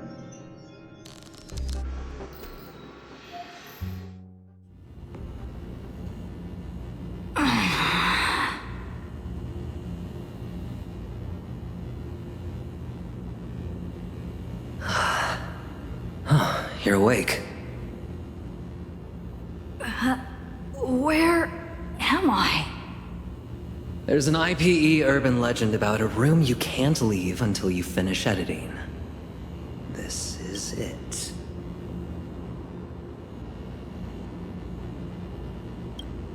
No signal, no exit, and absolutely no interruptions.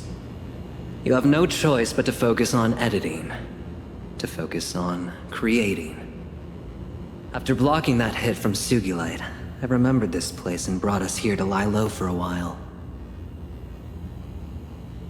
Otherwise, our lives would be the next thing he levies to pay off that debt. The good news is that even most IPC employees don't know the exact coordinates of this place, so nobody's going to find us anytime soon. But the bad news is that we can't exactly use conventional methods to call the outside world for help. Don't you have the lucky chip on you? When we cheated at the auction, I was worried about blowing our cover. So I gave the lucky chip to Robin for safekeeping. It may be a long shot, but it seems like our only option is to contact Miss Robin through the lucky chip.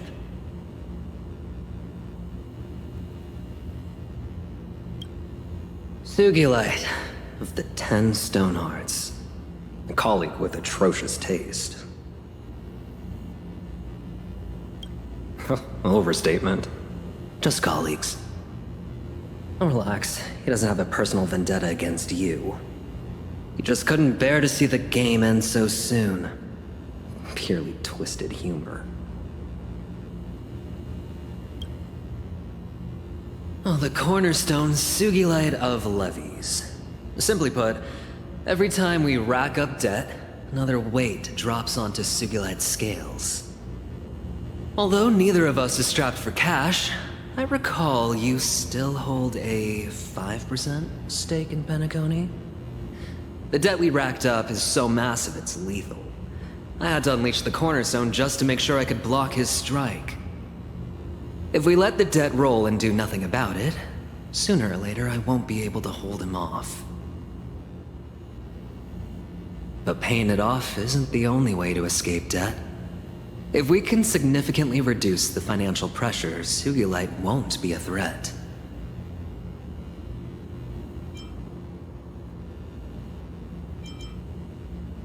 This place is safe for the time being, but it's not a long-term solution. We need to find a way out as soon as possible. Oh, looks like a door over there. Could it be the exit? The organ is the pillar of the land. 93 billion flowing. No, that computer is for reviewing and editing footage. Just ignore it and go.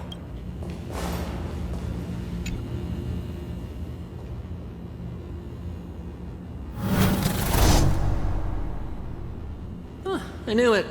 That was too easy. Let's go check out that computer then.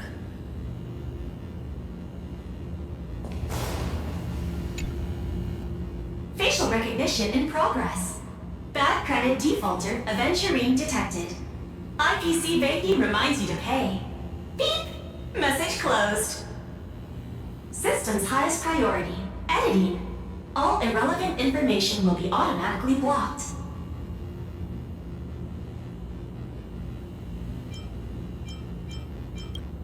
Look up my employee ID. P46? Do I have to edit videos too?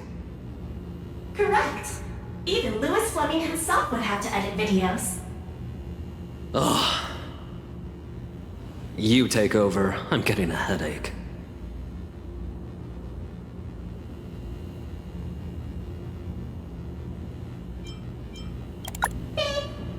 Please upgrade to premium plan. Trying to find a loophole, are you? Let me just pry your logout button right off. You can only leave once you've completed all editing tasks. Give up on any fantasies and just focus on editing. Fine. We've got nothing better to do anyway. Tell me, what am I editing here? Reborn. Getting scammed out of my fortune by a stupid bird and forced to edit videos to pay off my debt. You sure got your news delivered on time. Just the bare minimum expected of an IPC system. Besides, you two are in debt. Isn't editing videos a great way to work it off?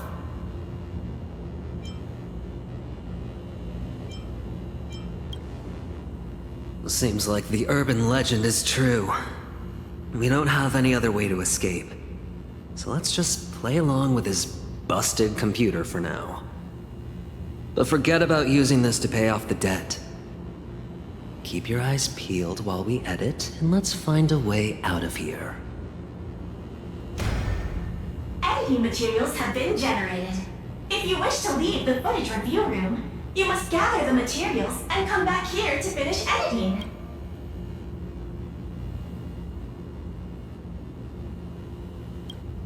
These silhouettes. Oh, don't tell me they're the editing materials. Ugh. Plus, these debt collection pop-ups are blocking our path. Hey, I know you two are hiding in there. If you're editing videos to work off your debt, you should have come to me directly. Skip the middleman and deal with your creditor.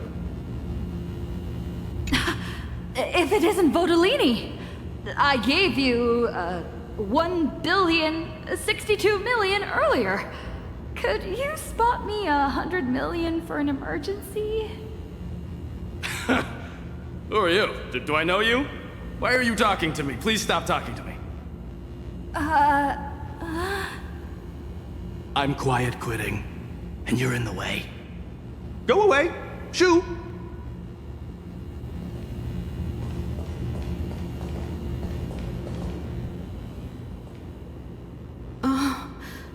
You're finally here. The Express is completely out of food and money.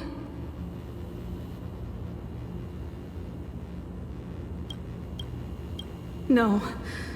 To be precise, there is no Express anymore. The IPC said the Express is a relic from the previous Amber Era with terrible energy efficiency that fails to meet current interstellar environmental standards. So they slapped us with a massive fine. They issued a notice stating that all traditional warp vehicles must be retrofitted. They seized and dismantled our Express, and the recycled materials are being used to manufacture a new generation of single-seat interstellar unicycles. Do you remember the first time we went to Astropolis? You won the Starflux Championship. I just saw the notice, and this year's competition has officially been renamed the Interastral Unicycle Racing Championship. Your champion trophy, the databank's collections, Mr. Yang's models, the conductor's snapbox, the conductor themselves. All confiscated.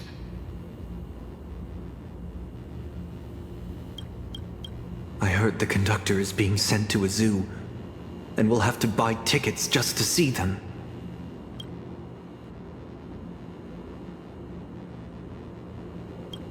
Which means this is goodbye forever. After all, how would we even afford tickets?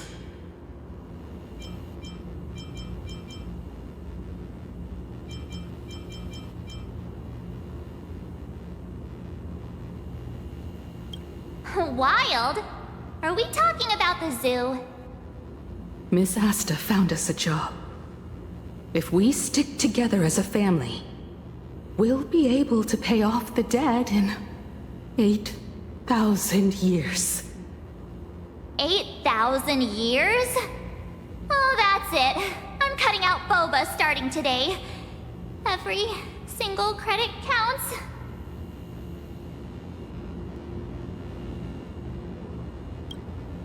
You're getting way too into character.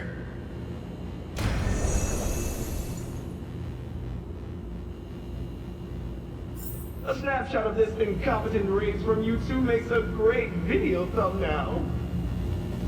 But this is all just dramatic effect. Totally fake. You two are far more pathetic in real life. Mr. Kenneth, can Astropolis come to the aid of its great lady? And quickly so? The aristocratic title bundled with a small land purchase deal carries no legal weight. But allow me to express my verbal support. If you don't sweat, you will regret today's the day to settle the debt. Go, go, pay your debt. Go, go, pay your debt. I mean...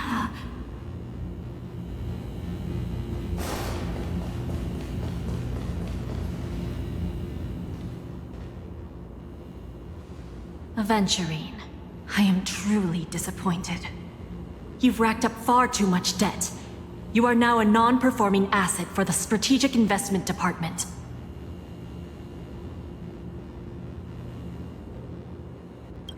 And what do the non-performing asset liquidation specialists have to say about this? If you really have nowhere else to go, Numby says it can clear out a spot for you.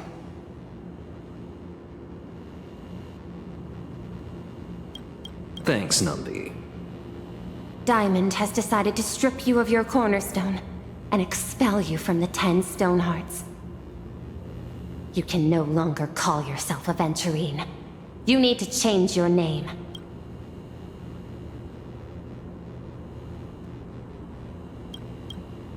Oh, we have quite an audience here. Why isn't Sugilite here to enjoy the show? Sugilite says he has no shortage of worker bees. Got it all figured out for me, huh?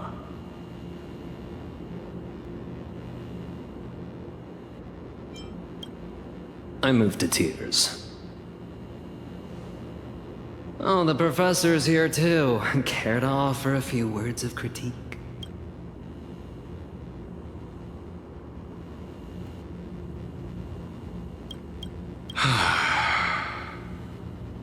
If you don't study hard, you'll end up exactly like this gambler when you grow up. I'll study hard. You're really something. I'm going to ask the IPC to sell this footage to me. Looks like there's no other way. Ugh. Let's go back and edit videos. Given the current negative public sentiment, it is clear that brand ambassador Mr. Aventurine has severely violated the contract clauses regarding maintaining a positive public image. We hereby announce the full termination of our endorsement. Please promptly return all branded apparel to us. It was all put up as collateral, and the only things left are what I'm wearing. At least leave me enough to be decent. You've convinced me. Fine, keep those. If only as a sign of the brand's support for humanitarianism.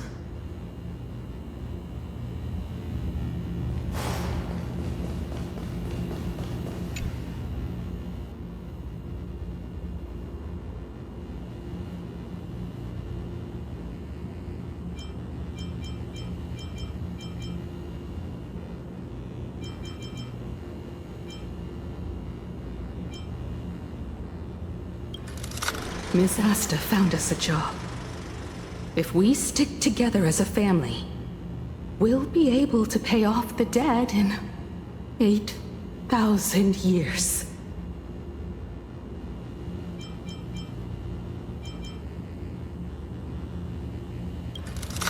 I'm quiet quitting, and you're in the way. Go away! Shoo!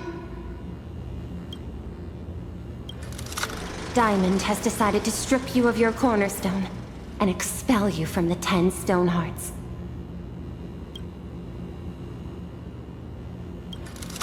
If you don't sweat, you will regret today's the day to settle the debt. Please promptly return all branded apparel to us.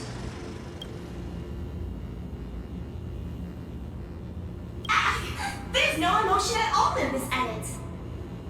Time to let us out, no? You've only edited one video. There's 999 left. What do you think?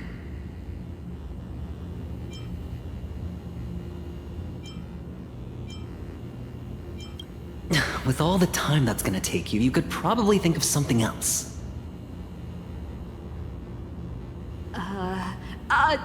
I bought a Jamiibo for Boba Weekly. It would definitely edit videos faster than the two of us. Well then, now you guys are useless. Safety hint. You can leave once you find the unsafe exit. The way they name things here is just...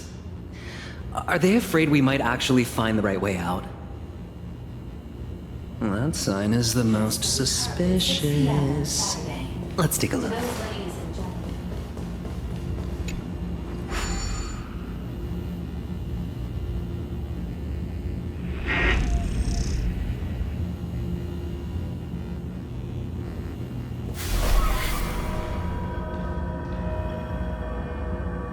Looks like that's our ticket out of here.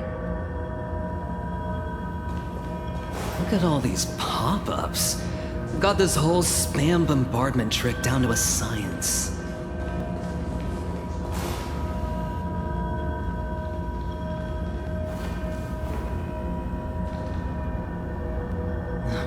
Isn't that ratite? I guess this exit really is unsafe. Yo! I thought you guys were going to hide forever. Come on, let's have a civil discussion about settling your debt.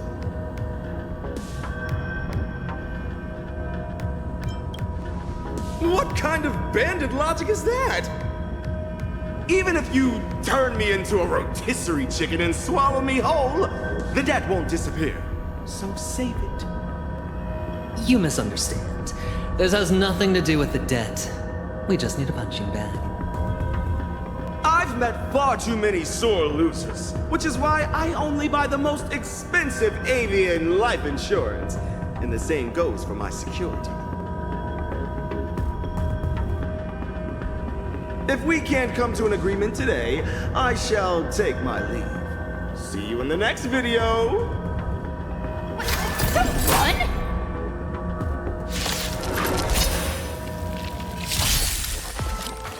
The undercurrents are surging. Watch out! Hilarious! Oh, blood! Our fight command! Add it to my tab. Cheap. Just a sideshow. Just a hiccup. Ready to turn the tide. Ahead of the waves. Winner takes all! A toast. This won't do. Ratite is going to get away. Thank goodness. I finally found you. My friends, I thought of a way.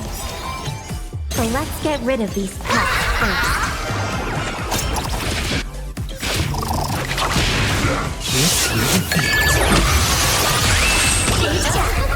Your moment to shine. Look, all eyes are on you! Add it to my tab. Everyone deserves to be heard. Let's hear it soar.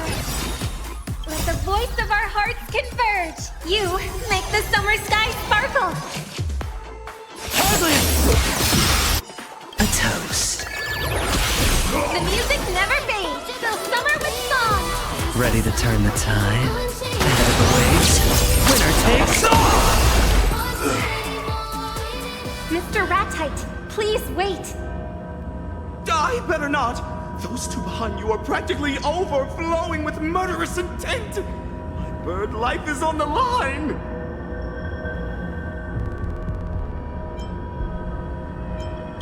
Miss Robin, look at this. I have every intention to talk things through, but those two are seeing red. You misunderstand. I'm not here to stop you. Mr. Ratite, I want to participate in your challenge. Oh? I formally invited you just yesterday, and you refused on the spot. Why the sudden change of heart? It's written clearly in the rules. The deadline to accept a challenge is 24 system hours. We still have time, don't we? This makes things a bit tricky. You invited me because you wanted to rope me into these challenges you set up for her and Mr. Aventurine. You were hoping to take all three of us down at once, weren't you?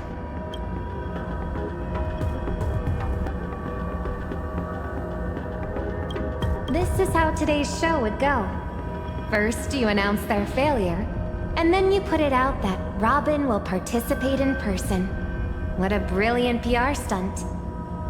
Now that I actively want to participate, you're making excuses not to accept? Or does my joining the game now just so happen to disrupt your carefully devised plan? As a massive influencer with 2 billion followers, surely Mr. Rat-Tight wouldn't resort to such despicable methods. I wouldn't dare. If you want to join the challenge, of course you can. But considering the special circumstances of your two friends, I'll add one additional condition. Your original challenge objective is void. Furthermore, you must choose your Monopolist card before the details of the new challenge are revealed to you. If you accept the terms, the challenge will begin immediately.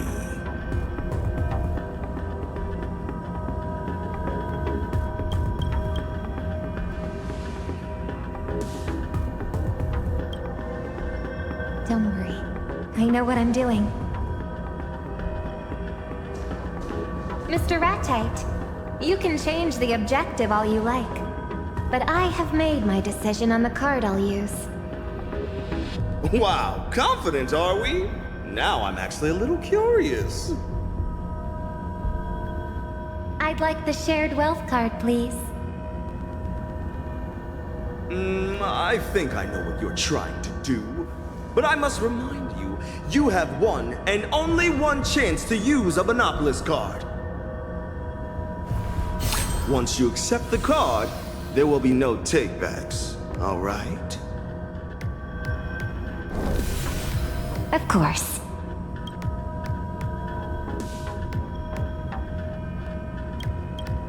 I'd like to use this shared wealth card to merge our accounts. Then, split the balance equally between the three of us. This will relieve at least some of their financial pressure. Enough that they aren't crushed by astronomical interest. I was the one who dragged her into this. And I was the one who accepted Mr. Aventurine's proposal. I will share their burden.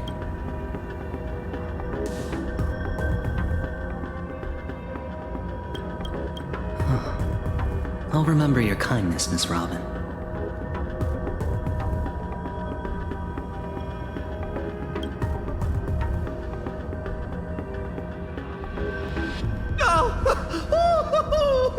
Oh, bravo!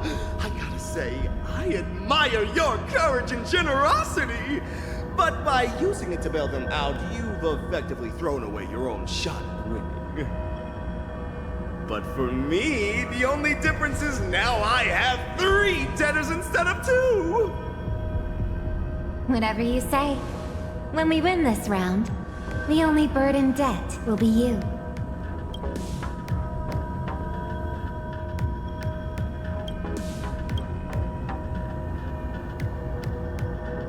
I applaud your unfounded confidence. Well then, let's get back to the important stuff, shall we? What will the new challenge be?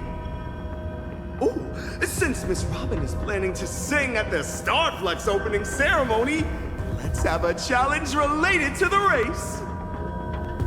No one will know the results of the race in advance, so the rules are simple. Whoever guesses the champion correctly wins the prize money.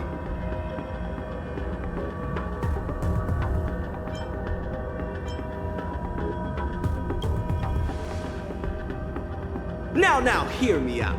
I won't participate in the guessing game. My 2 billion fans will. Miss Robin, if you guess the winner, I will pay your prize money out of pocket.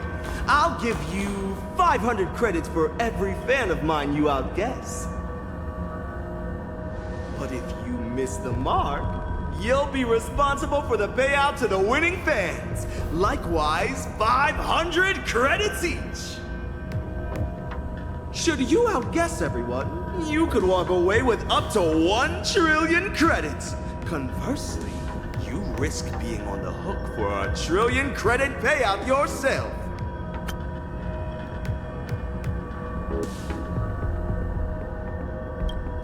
Guess right? You're set for life. Guess wrong? You drown in debt. I'll be live streaming the whole thing. Total transparency, completely on board. Are you game? That's fine. I accept the challenge. You might want to spend the evening studying up on the competing teams. See you at the tracks tomorrow.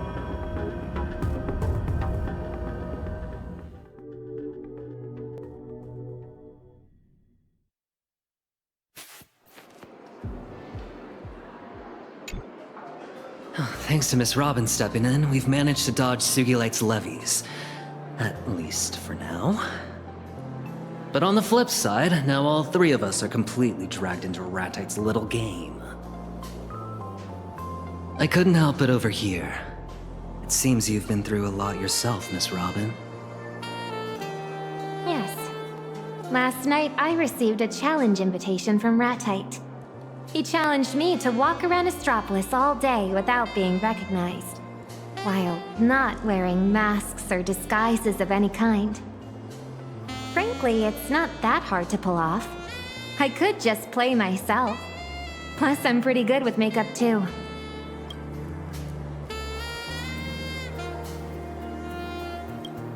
But that challenge felt like a sensationalist reality show, so I felt no need to participate.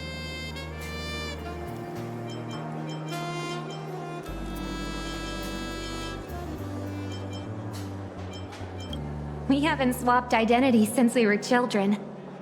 But I sure would like to see that startled look on my brother's face again. If there is ever a chance. Besides, I already had a prior agreement with the 2 of you. I didn't want to complicate matters, and I certainly didn't want to give Ratite any chance to make waves.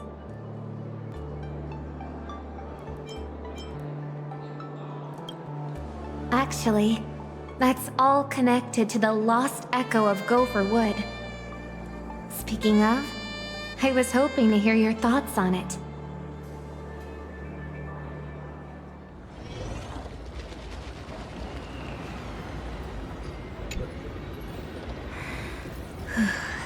Looks like any other music box, but it's pitch.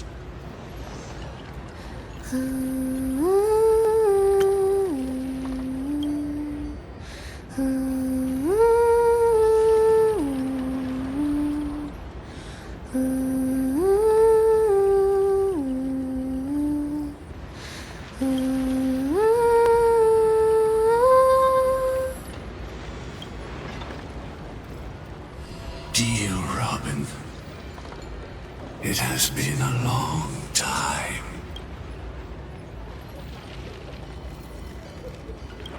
If you are hearing this lost echo, it means my plans have failed. And that your doubts about the family could not be cast aside. Yes, Mr. Gopherwood. You aren't the man I remember either. Who else can I trust but myself?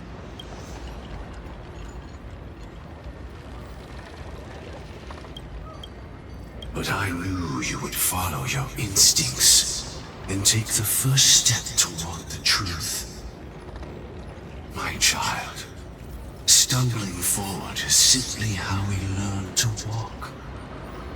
From the moment I first heard you sing, I knew the harmonic strings would never pass up the chance to claim your voice for their own. This lost echo will reveal the tuning the family once imposed upon you. So it did happen then. My child, has the family arranged a specific performance for you? A song that you are required to sing? A suggestion was embedded into your voice long ago. One meant to hide within the melody and take root in the minds of your listeners. The opening performance of Starflux. It's not a celebration. It's a carefully orchestrated harmonic attack. And I almost became an unwitting accomplice. The family has been consistently expanding the boundaries of harmonics across the universe, attempting to silently weave more pathstriders of the harmony into a single melody. But the family is not the entirety of the harmony. The harmony's melody was meant to be free. That is precisely the reason why a handful gathered to secretly resist the family. I was once one of them. This lost echo is not the legacy of one man, but a gift from all of them. Something else might just be born from your voice. Fragments of your own emotions and memories, serving as the perfect inspiration for your performance. You'll find your answers there. Remember, as long as you keep singing for yourself, the family can never truly claim your voice. My lost echo ends here. The Mass is over, my child. Go now. In peace. Mr. Gopherwood never told me about any of this. Who could he have meant by them? But right now, this might be my only way out. Let's give it a try.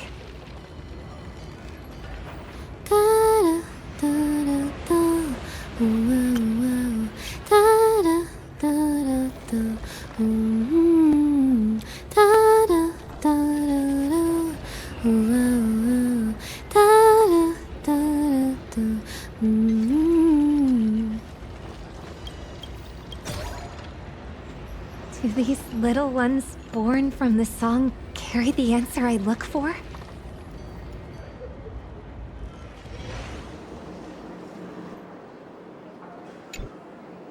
If I had found out earlier that the family was hiding a suggestion in my voice, I might have canceled the performance. It would have been the safer choice. But these past few days have only made me more certain. I will give my own answer through my song. Let the family hear it. Harmony is born of freedom. Even improvised notes can weave together into a moving melody.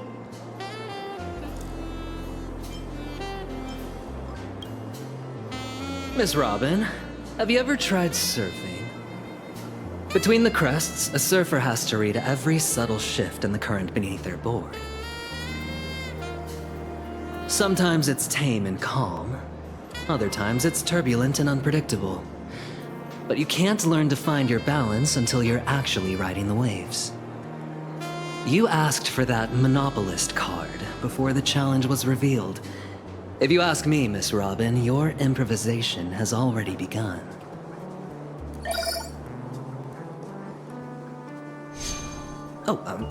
I'm taking this call.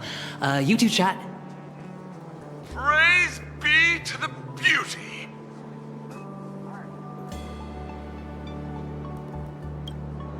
We don't have much time.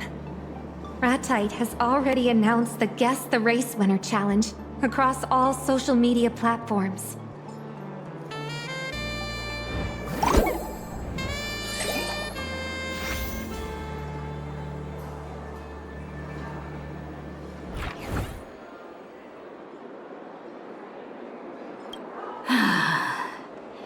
The racing team I bought is qualified to compete in the Starflux Grand Prix. But unfortunately, it's currently being used as collateral. I also have some good news on my end. Mr. Argenti saved my life back in Penacony. As a token of my gratitude, I gave him some funds to invest in a wealth management product. And that investment matures today. He called me a moment ago and transferred the principal along with half the profits into my account. I would not have accepted under normal circumstances, but given the mess we're in, I'm not really in a position to refuse.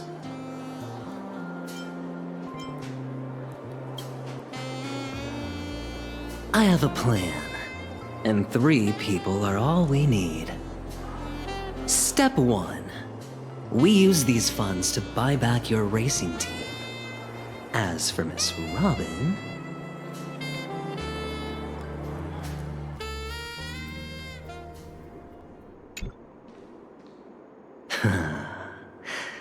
Let the grand twist begin.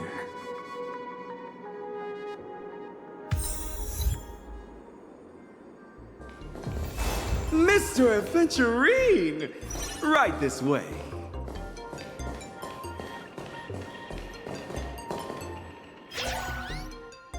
Mr. Aventurine, let's say hi to the audience. But wait, where's Miss Robin? She's the one who signed up for the challenge.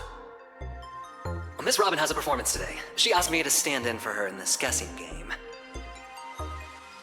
Quite the turnout today. Thank you all for your support.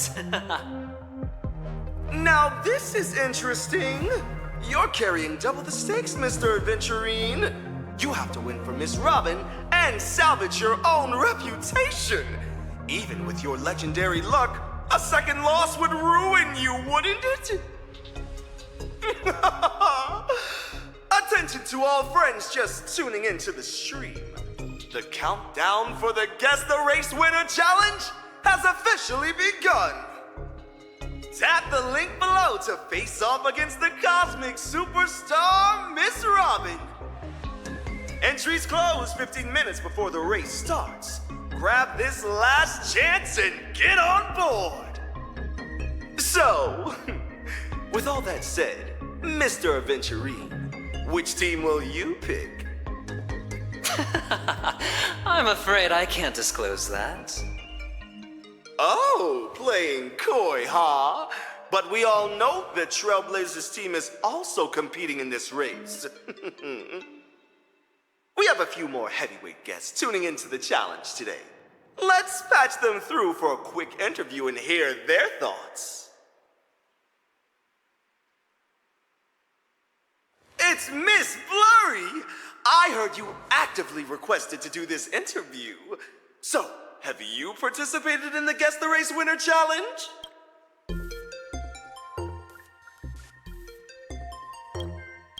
Yes, I'm sure anyone who has read The Fluffy understands one simple truth. The real story only begins the moment you hit rock bottom. So your pick is? I'm back in the team with the 10-win streak. Not the Trailblazer? What a rational choice. And that home team. And that legacy powerhouse team. How many accounts do you have? And the little raccoon team. I'm sure readers of The Fluffy know this to be true too. Opportunity favors those who cast a wide net. I've been registering new accounts non-stop, even while we're talking. Each alt account represents a chance at 500 credits. May the Lotto Goddess bless me. It's about time I won some.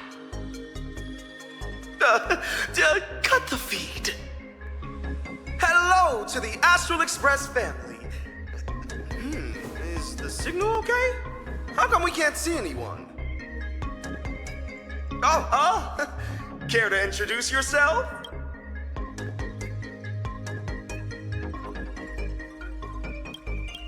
Winged Death Knell. Well, Mr. Winged Death Knell, what a name. If I may be so bold, are you in any way related to Robin? Yikes! I can't see his face, but somehow his gaze feels brutal. Are we interviewing an extreme fan or something? Oh, don't worry.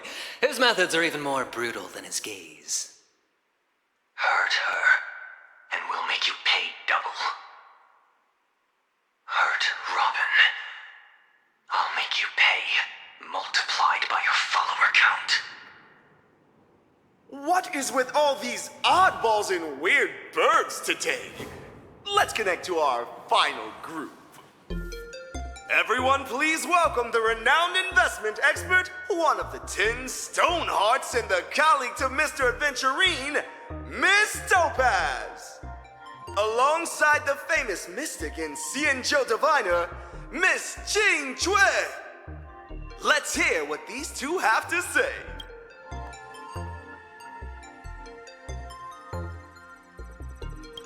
Don't worry, Aventurine. I'll bet against you. This way, we're covered whatever the result. What? To hedge a 500 credit risk?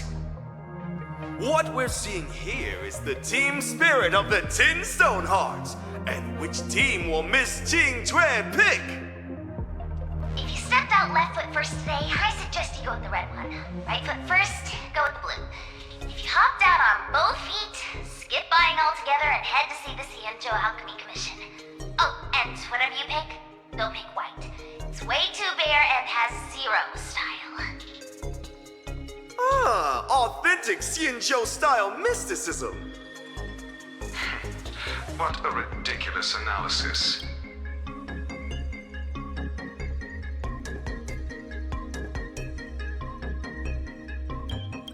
A true expert would advise against opportunism. Excuse me? We're in the middle of an interview here. You are? I'm an expert in gambling addiction. Are your hands itching again, gambler? Put those cards away. Who are you? Why are you targeting me? Who are you trying to scare with that plaster head? Oh, don't worry. He's targeting me. Where did all these random people come from? Hold on. Our reporter on the scene says the Trailblazer has already arrived at the arena. Let's switch the feed over right now. Hello to all our friends in the audience. I'm Carmela, intern reporter for Interastral Peace Entertainment. Right next to me is the new proud owner of Team Prodigal GP. Say hi to the audience. Hi, everyone.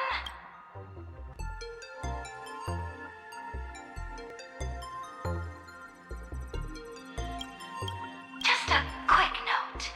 Prodigal GP is a thing of the past. That was the former owner's name. So, what's the team called now? Actually, we haven't decided yet. For now, let's call it Custom Name 4? Or maybe Team Pick Me. Let's go with the latter. At least it sounds like you tried. Word on the street is that your esteemed team doesn't even have a proper driver. No wonder no one dares to bet on you.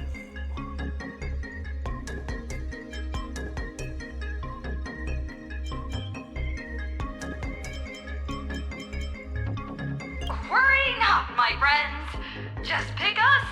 Your boss here is just getting warmed up. My, quite the elaborate setup for an ace in the hole. Let me give you a piece of financial advice. Don't invest in your best friend. Here's a piece of advice for you too. Don't play games with your boss's rival. Exactly. Oh, let's see how long you can keep up this tough act.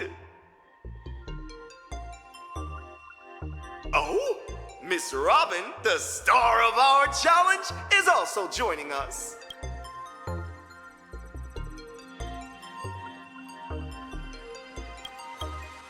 It's already packed like sardines out here.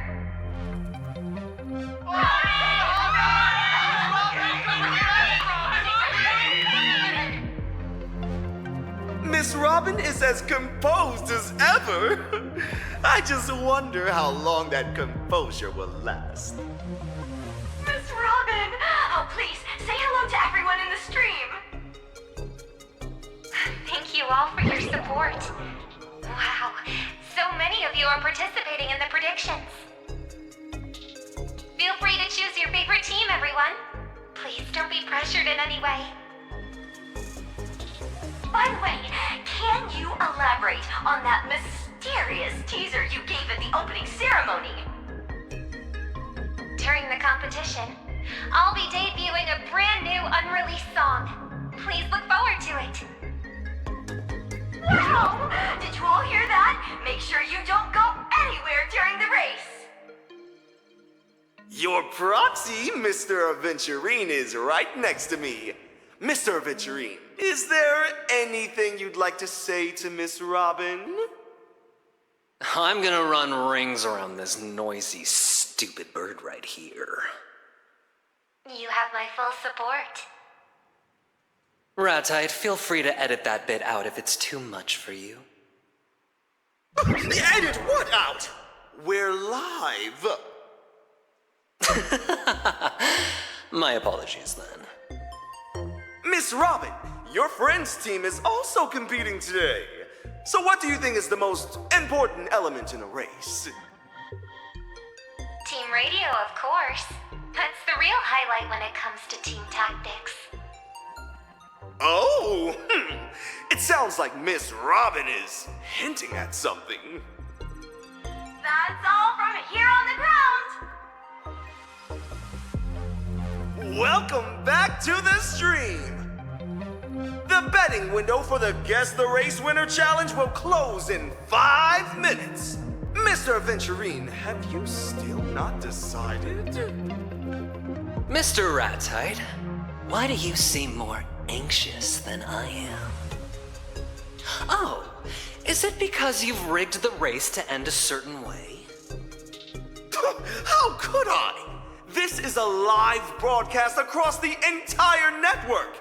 If I were to get caught doing something like that, I'd be finished. Oh, I see. So if you don't get caught, you're fine with cheating? How is that any different from a presumption of guilt? Accusing me requires real evidence, not just empty words. Then why don't you guess which team I'm going to pick? Mr. Aventurine, you want to use this opportunity to turn the tables. That I can understand. Choosing a popular team offers a lower return, which would be meaningless to you. For that reason, I think you will choose Team Pick Me. It's got the greatest risk, thus the highest return. You know a gambler's mindset better than I do. Given how you set me up in the previous 2 rounds, how could you possibly give me a genuine answer?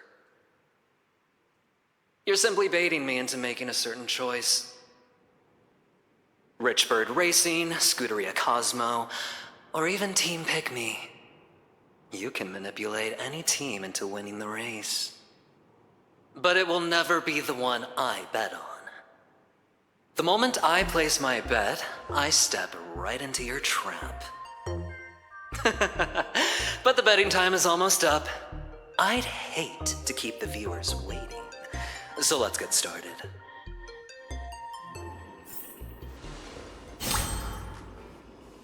Do you remember this monopolist card?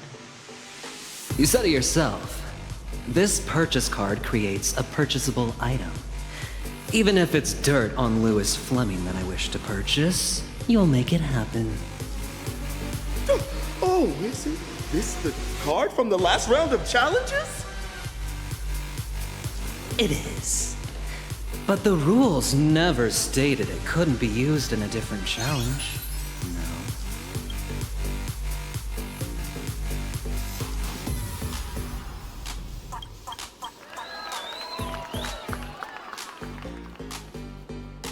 This is against convention!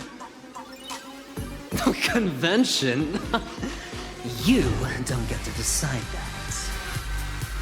Sugalite! You're listening in, right? This game is getting stale. Don't be a buzzkill and say no to me, too. What do you say we shake things up a little?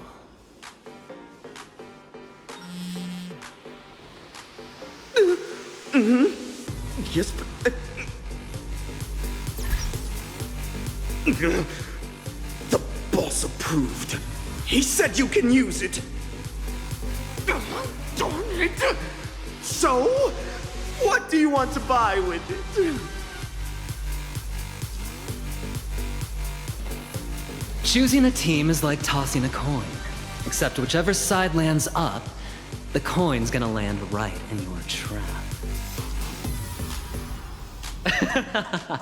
So I'm betting on the coin standing on its edge. Standing on its edge?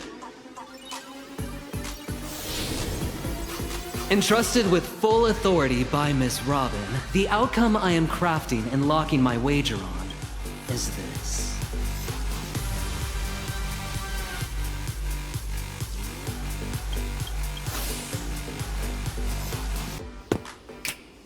Either everybody wins, or nobody does.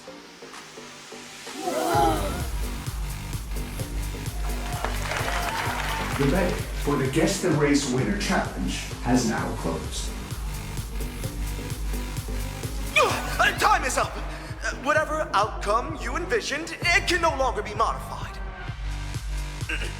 To everyone tuning in, let's take a look at the final breakdown of the bets. Thanks to Mr. Aventurine's stroke of genius, there isn't a single matching bet on the board. Which means Miss Robin is either going to crush the entire competition, or be absolutely crushed by them. Now, let's take a look at the prize pool breakdown for the possible outcomes. With roughly 200 million active fans placing their bets, that means if Miss Robin wins, she'll walk away with 100 billion credits straight from yours truly, Ratite. But if she loses, she'll be the one shelling out 100 billion credits to sponsor her fans. What an absolute thrill. Don't go anywhere, folks. Right after this short commercial break, we'll hand the broadcast back over to our professional commentators.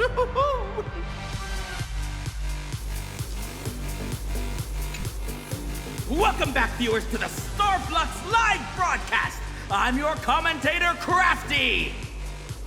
And I'm your commentator, Brundy. We're midway through the race now, and the battle on the track is still tight as can be. That's right! The lead cars are practically glued to each other. The gap between them is under a single second. Team Pick Me is looking for an opening to attack, but the car ahead is putting up an ironclad defense. They're giving them absolutely no room to pull out. Your purchase card certainly caused a little hiccup, but that's about it. Huh. That's about it, you say? Team Pick Me attempts another pass on the outside. Oh, just not enough room.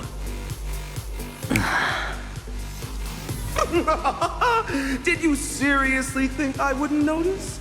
Your finger snap was way too deliberate. I think you're overthinking this. You're sending signals. Every time you snap, Team Pick Me's driver gets a tactical command. That last one was a switchback entry, wasn't it? You amateurs probably didn't know this, but the team's radio is a public frequency. Every single move you make, everyone can hear it loud and clear. Or is the snapping just a smokescreen, and you're actually plotting something else over the team radio? Keep guessing. Look at you, still talking tough. I'll make a deal with you, Mr. Aventurine. If you drop to your knees right now in front of the entire stream, I might just consider wiping half your debt. How about it? Quite the bargain, wouldn't you say? Shut your mouth and listen. We've just received word from the organizers. To all our viewers tuning into Starflux, you're in for a massive treat. Next up, we'll let Miss Robin's brand new single carry us through the rest of this thrilling race. Oh, the show's about to begin.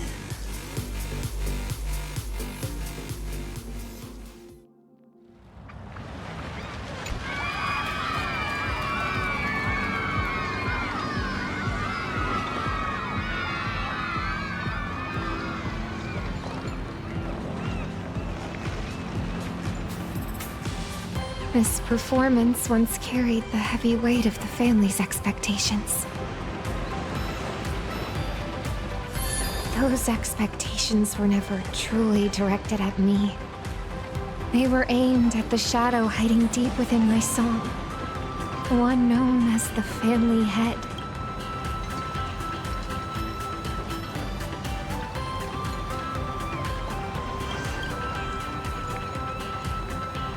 But today, my song will no longer carry any undertones from the harmonic strings. All I wish to awaken is the yearning for a shared goal that already resides within everyone's hearts.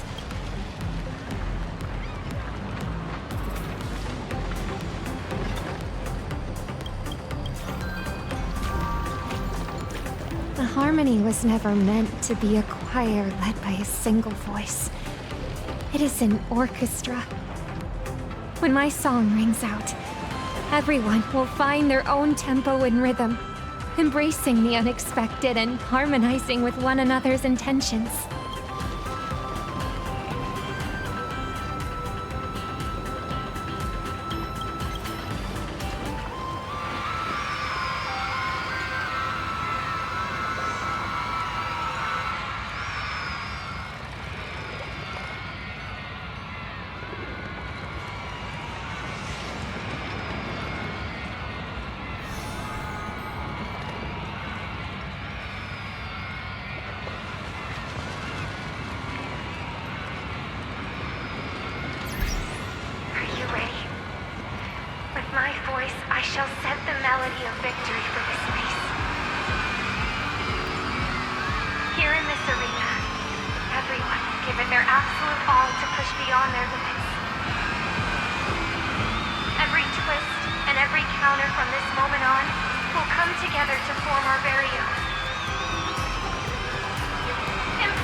And the situation on the track has completely changed! Yes! All the cars they're gradually lining up! They're practically neck and neck! I have never seen anything like this! Could this actually be what he meant by either everybody wins or nobody does?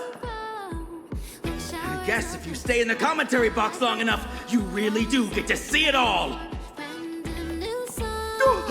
That's singing! It's Robin's voice! Is this the family's doing? Is her singing affecting the racers over the team radio? No, I don't think that's tuning. And it certainly isn't manipulation.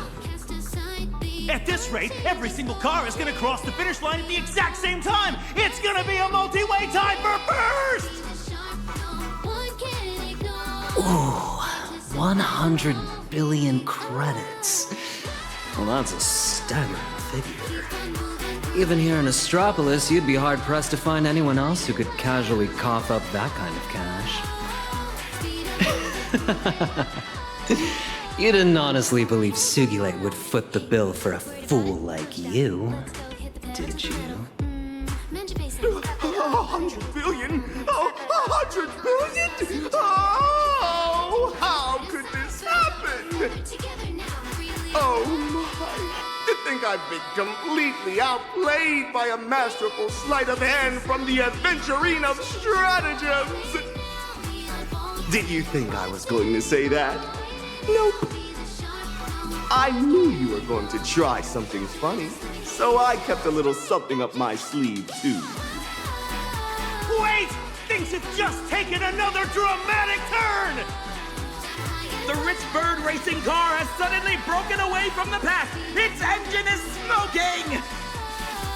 I've rigged that car well in advance. In the final stretch, that rich bird racing car will go out of control, even if it has to ram every last one of you off the track or go up in flames itself. It will cross that finish line at maximum speed. The moment any car crosses the line first, you lose everything. The game is mine to win. Tasting defeat right when victory is within your grasp. That despair must be exceptionally bitter, wouldn't you say, Mr. Aventurine? So you finally showed your hand. What? Oh, you seem to misunderstand the situation. We've been waiting for this exact moment. When you thought you had it in the bag. When you focused all your attention entirely on Miss Robin and me, you were bound to overlook something far more important. Ratite, those smug little schemes of yours were nothing more than a minor interlude in this race. The real trump card that decides the outcome has been on the track all along. Miss Robin's voice has already set the tone for this race. Next, she will go all out to catch up with Richbird Racing. And from this moment on, the Trailblazers' thirst for victory will become the brightest note in the song, echoing in the ears of every driver and writing a melody of shared victory for this race. If she risks flooring it to cut off Richbird Racing right at the finish line and lets the cars behind catch up, we can pull off the miracle where everybody wins. Now's the time. My friend, I'm betting every last dime on you.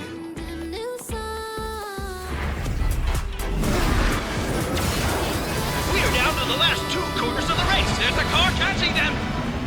Is there any chance to get past? Speed's We're on their counting on side. you, our ace driver. Oh, it's the final corner.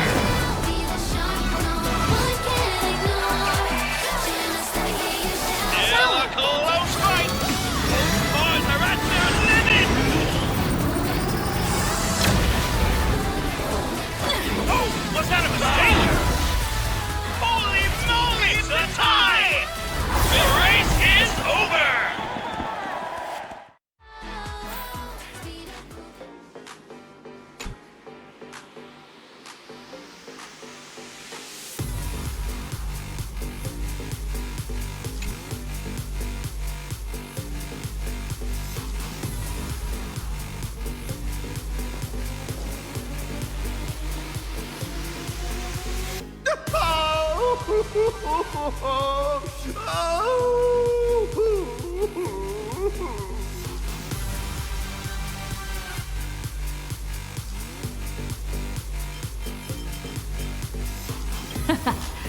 Where's the money?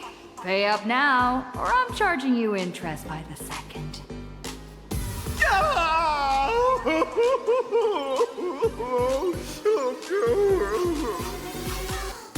Are you crying? Crying time is billable time, you know. I'll pay. I'll pay you right now. Work. I'm here. Take your what? Take my money.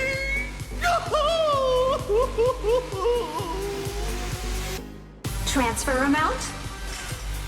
The number of players Miss Robin defeated in the Guess the Race Winner Challenge multiplied by 500 credits each.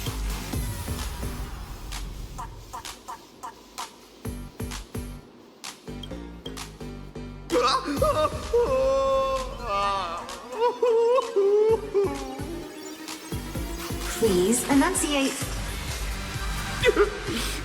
Transfer it all to Miss Robin. Understood. Payment successful. Thank you, Work. I've received it.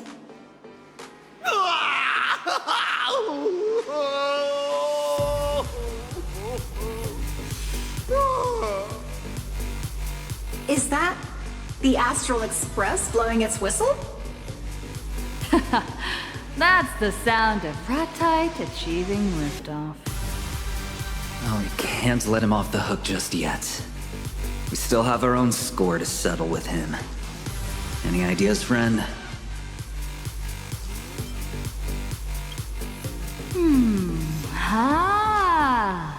How's about we lock Ratite in the room you can't leave until you finish editing and make him edit this entire episode of the Guess the Race Winner Challenge himself.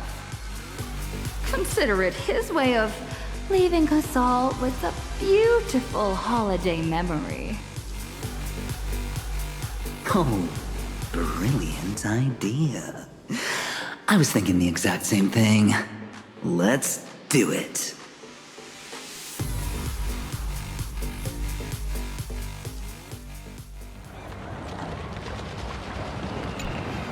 I wondered how you'd keep tabs on me, and how you'd judge my actions. And then I knew. It's actually quite simple. Just assign an anonymous, independent evaluator to shadow me. So, Miss Siobhan, is this the real reason you came to work as a temporary assistant? To see how I'd handle your gift? Or rather, your test? Or have you been watching me since long before that? Don't get me wrong. I'm just a middlewoman. Besides, I was perfectly willing to share your burdens. I'd say I was a fairly dedicated assistant. Wouldn't you agree? If I had known, I would have asked you to reject the family on my behalf. But I suppose this was also part of your assessment. Yes. The family might sweep this under the rug publicly, but internally, everyone is going to know exactly where you stand from now on. That's fine. It's something I'll have to face sooner or later anyway. You accepted our gift and broke free from the family's chains, following your own free will. You answered us with your song, a true improvisation. To me, singing should be about setting the tone, rather than a simple tuning. And that's exactly what we're looking for. Another possibility for the harmony.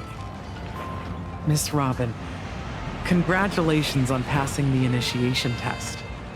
We invite you to join the Blues Brigade.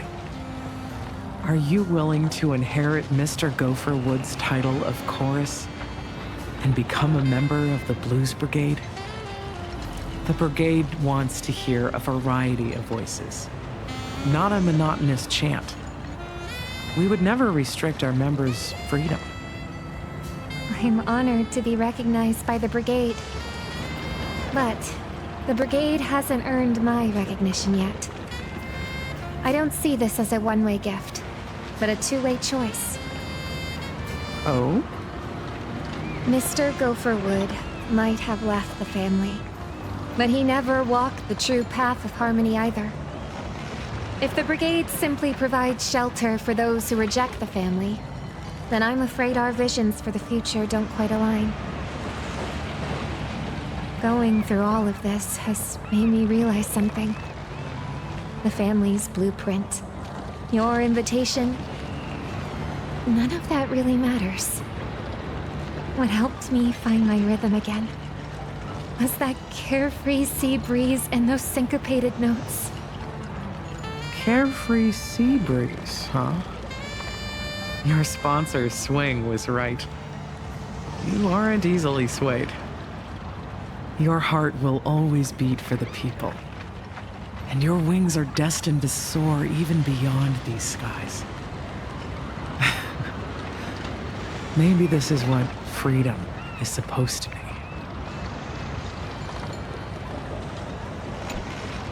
Leaving your seat before the show's over? Oh, I guess this little game in Astropolis wasn't enough to hold your attention, Sugi Lights.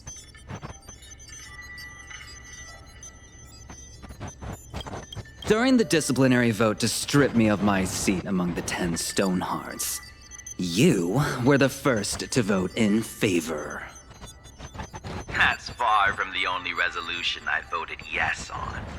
How else would I get to see the looks on everyone's faces? Besides, my vote was far from unjust. You never took the cornerstone seriously to begin with. Who would have guessed that Penacony's Dream Master would entrust the secrets of the Harmony to one of the 10 Stonehearts? Had I known you two were so chummy, I wouldn't have had to smash a cornerstone over it. Aw, are you that upset you couldn't squeeze what Diamond wanted out of me? Crossing off an option isn't a waste of time. What about you, though? You didn't get to see me crash and burn yet again. Aren't you disappointed? I knew we weren't cut from the same cloth the first time I laid eyes on you. I've seen way too many upstarts like you in the strategic investment department climbing the ladder on sheer luck. You barely managed to prove yourself this time. But if the day comes when you show your true colors like the rest of them, the scales will tip, the sword will fall, and you won't be nearly as lucky. And there's something I could never figure out. When it comes to wealth, hardly anyone in the 10 Stonehearts holds a candle to you. Yet you've been sitting at the bottom rank all these years. Now I get it. This way, anyone trying to join the ranks of the Stonehearts has to step over the threshold known as Sugilite and face your scrutiny. For Diamond, you're filtering people out. Testing those given the name of a Stoneheart to see if they can bear the weight of a cornerstone. And for yourself, wealth, status, you get whatever you want. Life doesn't thrill you anymore. Watching the tragic downfall of others is the only way to fill the empty heart of a mourning actor. I'm still happy about the choice I made years ago. A sip of the Elation's fine wine every now and then is great. But even someone like you, aren't you still wearing a mask?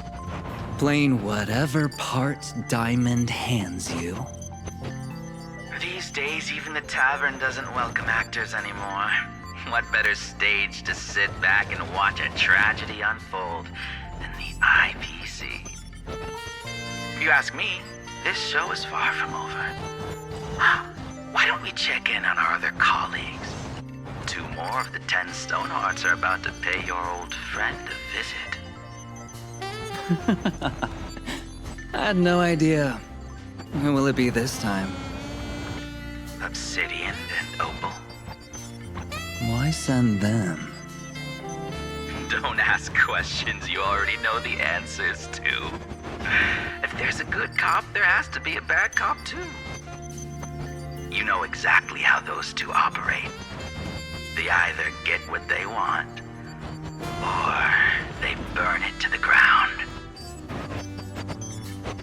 I can't wait to see how you choose, Aventurine. I'm supposed to meet Aventurine and Robin at the team's garage. They should be there by now, right?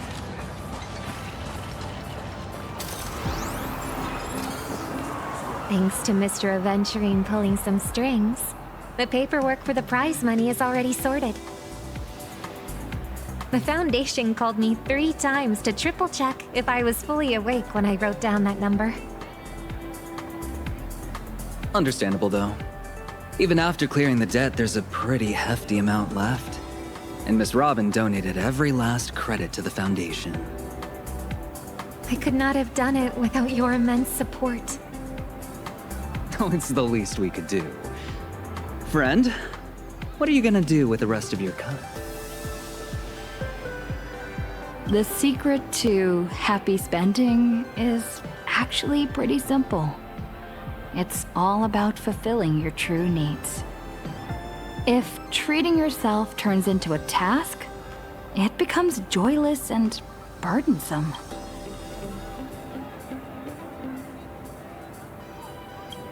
So this time, I'm going to be a little selfish. I'll spend it if I feel like it, and I won't if I don't. Even minus the debt, you've still got tens of billions in hand. Sounds like you've got a plan, though. I don't know when it started, but the Astral Express keeps ending up in the craziest of situations. Getting blown up, getting rammed, cars detaching left and right, at times turning into the Horizon's echo, you name it. So, my top priority is getting the Astral Express covered. I'm no expert, but with a track record like that, would any insurance company take the policy? Wouldn't they be handing you free money? I paid an astronomical premium for the policy. Ha, so that client is you. Sugilite told me that insurance company of his that's always in the red just took on another guaranteed loss policy, purely because he thought it'd be amusing. Watch your back. Don't let him put a target on you. Oh, by the way, the new single is officially released. It's our first collaboration, so please enjoy.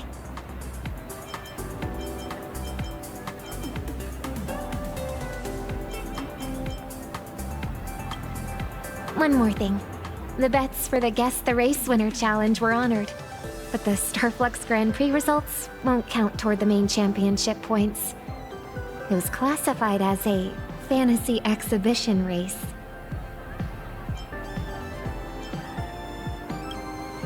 The organizers are going to announce a new Grand Prix soon. Since you've got a racing team on your hands, you might want to keep an eye out.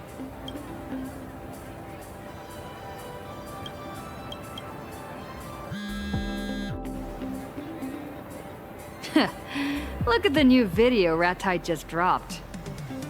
After losing 100 billion credits, I did these 3 things right. After I lost 100 billion credits, everyone thought I was finished.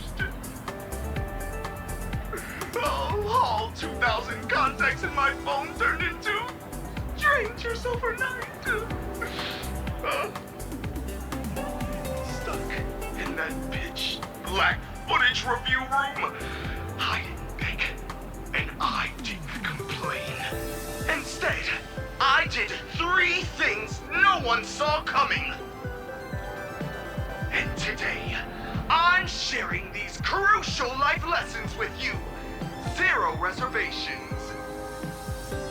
Tap to unlock premium content and get my step-by-step tutorial. The price of a cup of coffee for a chance to turn your life around. Trust me, the only 3 things you can do in the footage review room is edit, edit, and edit.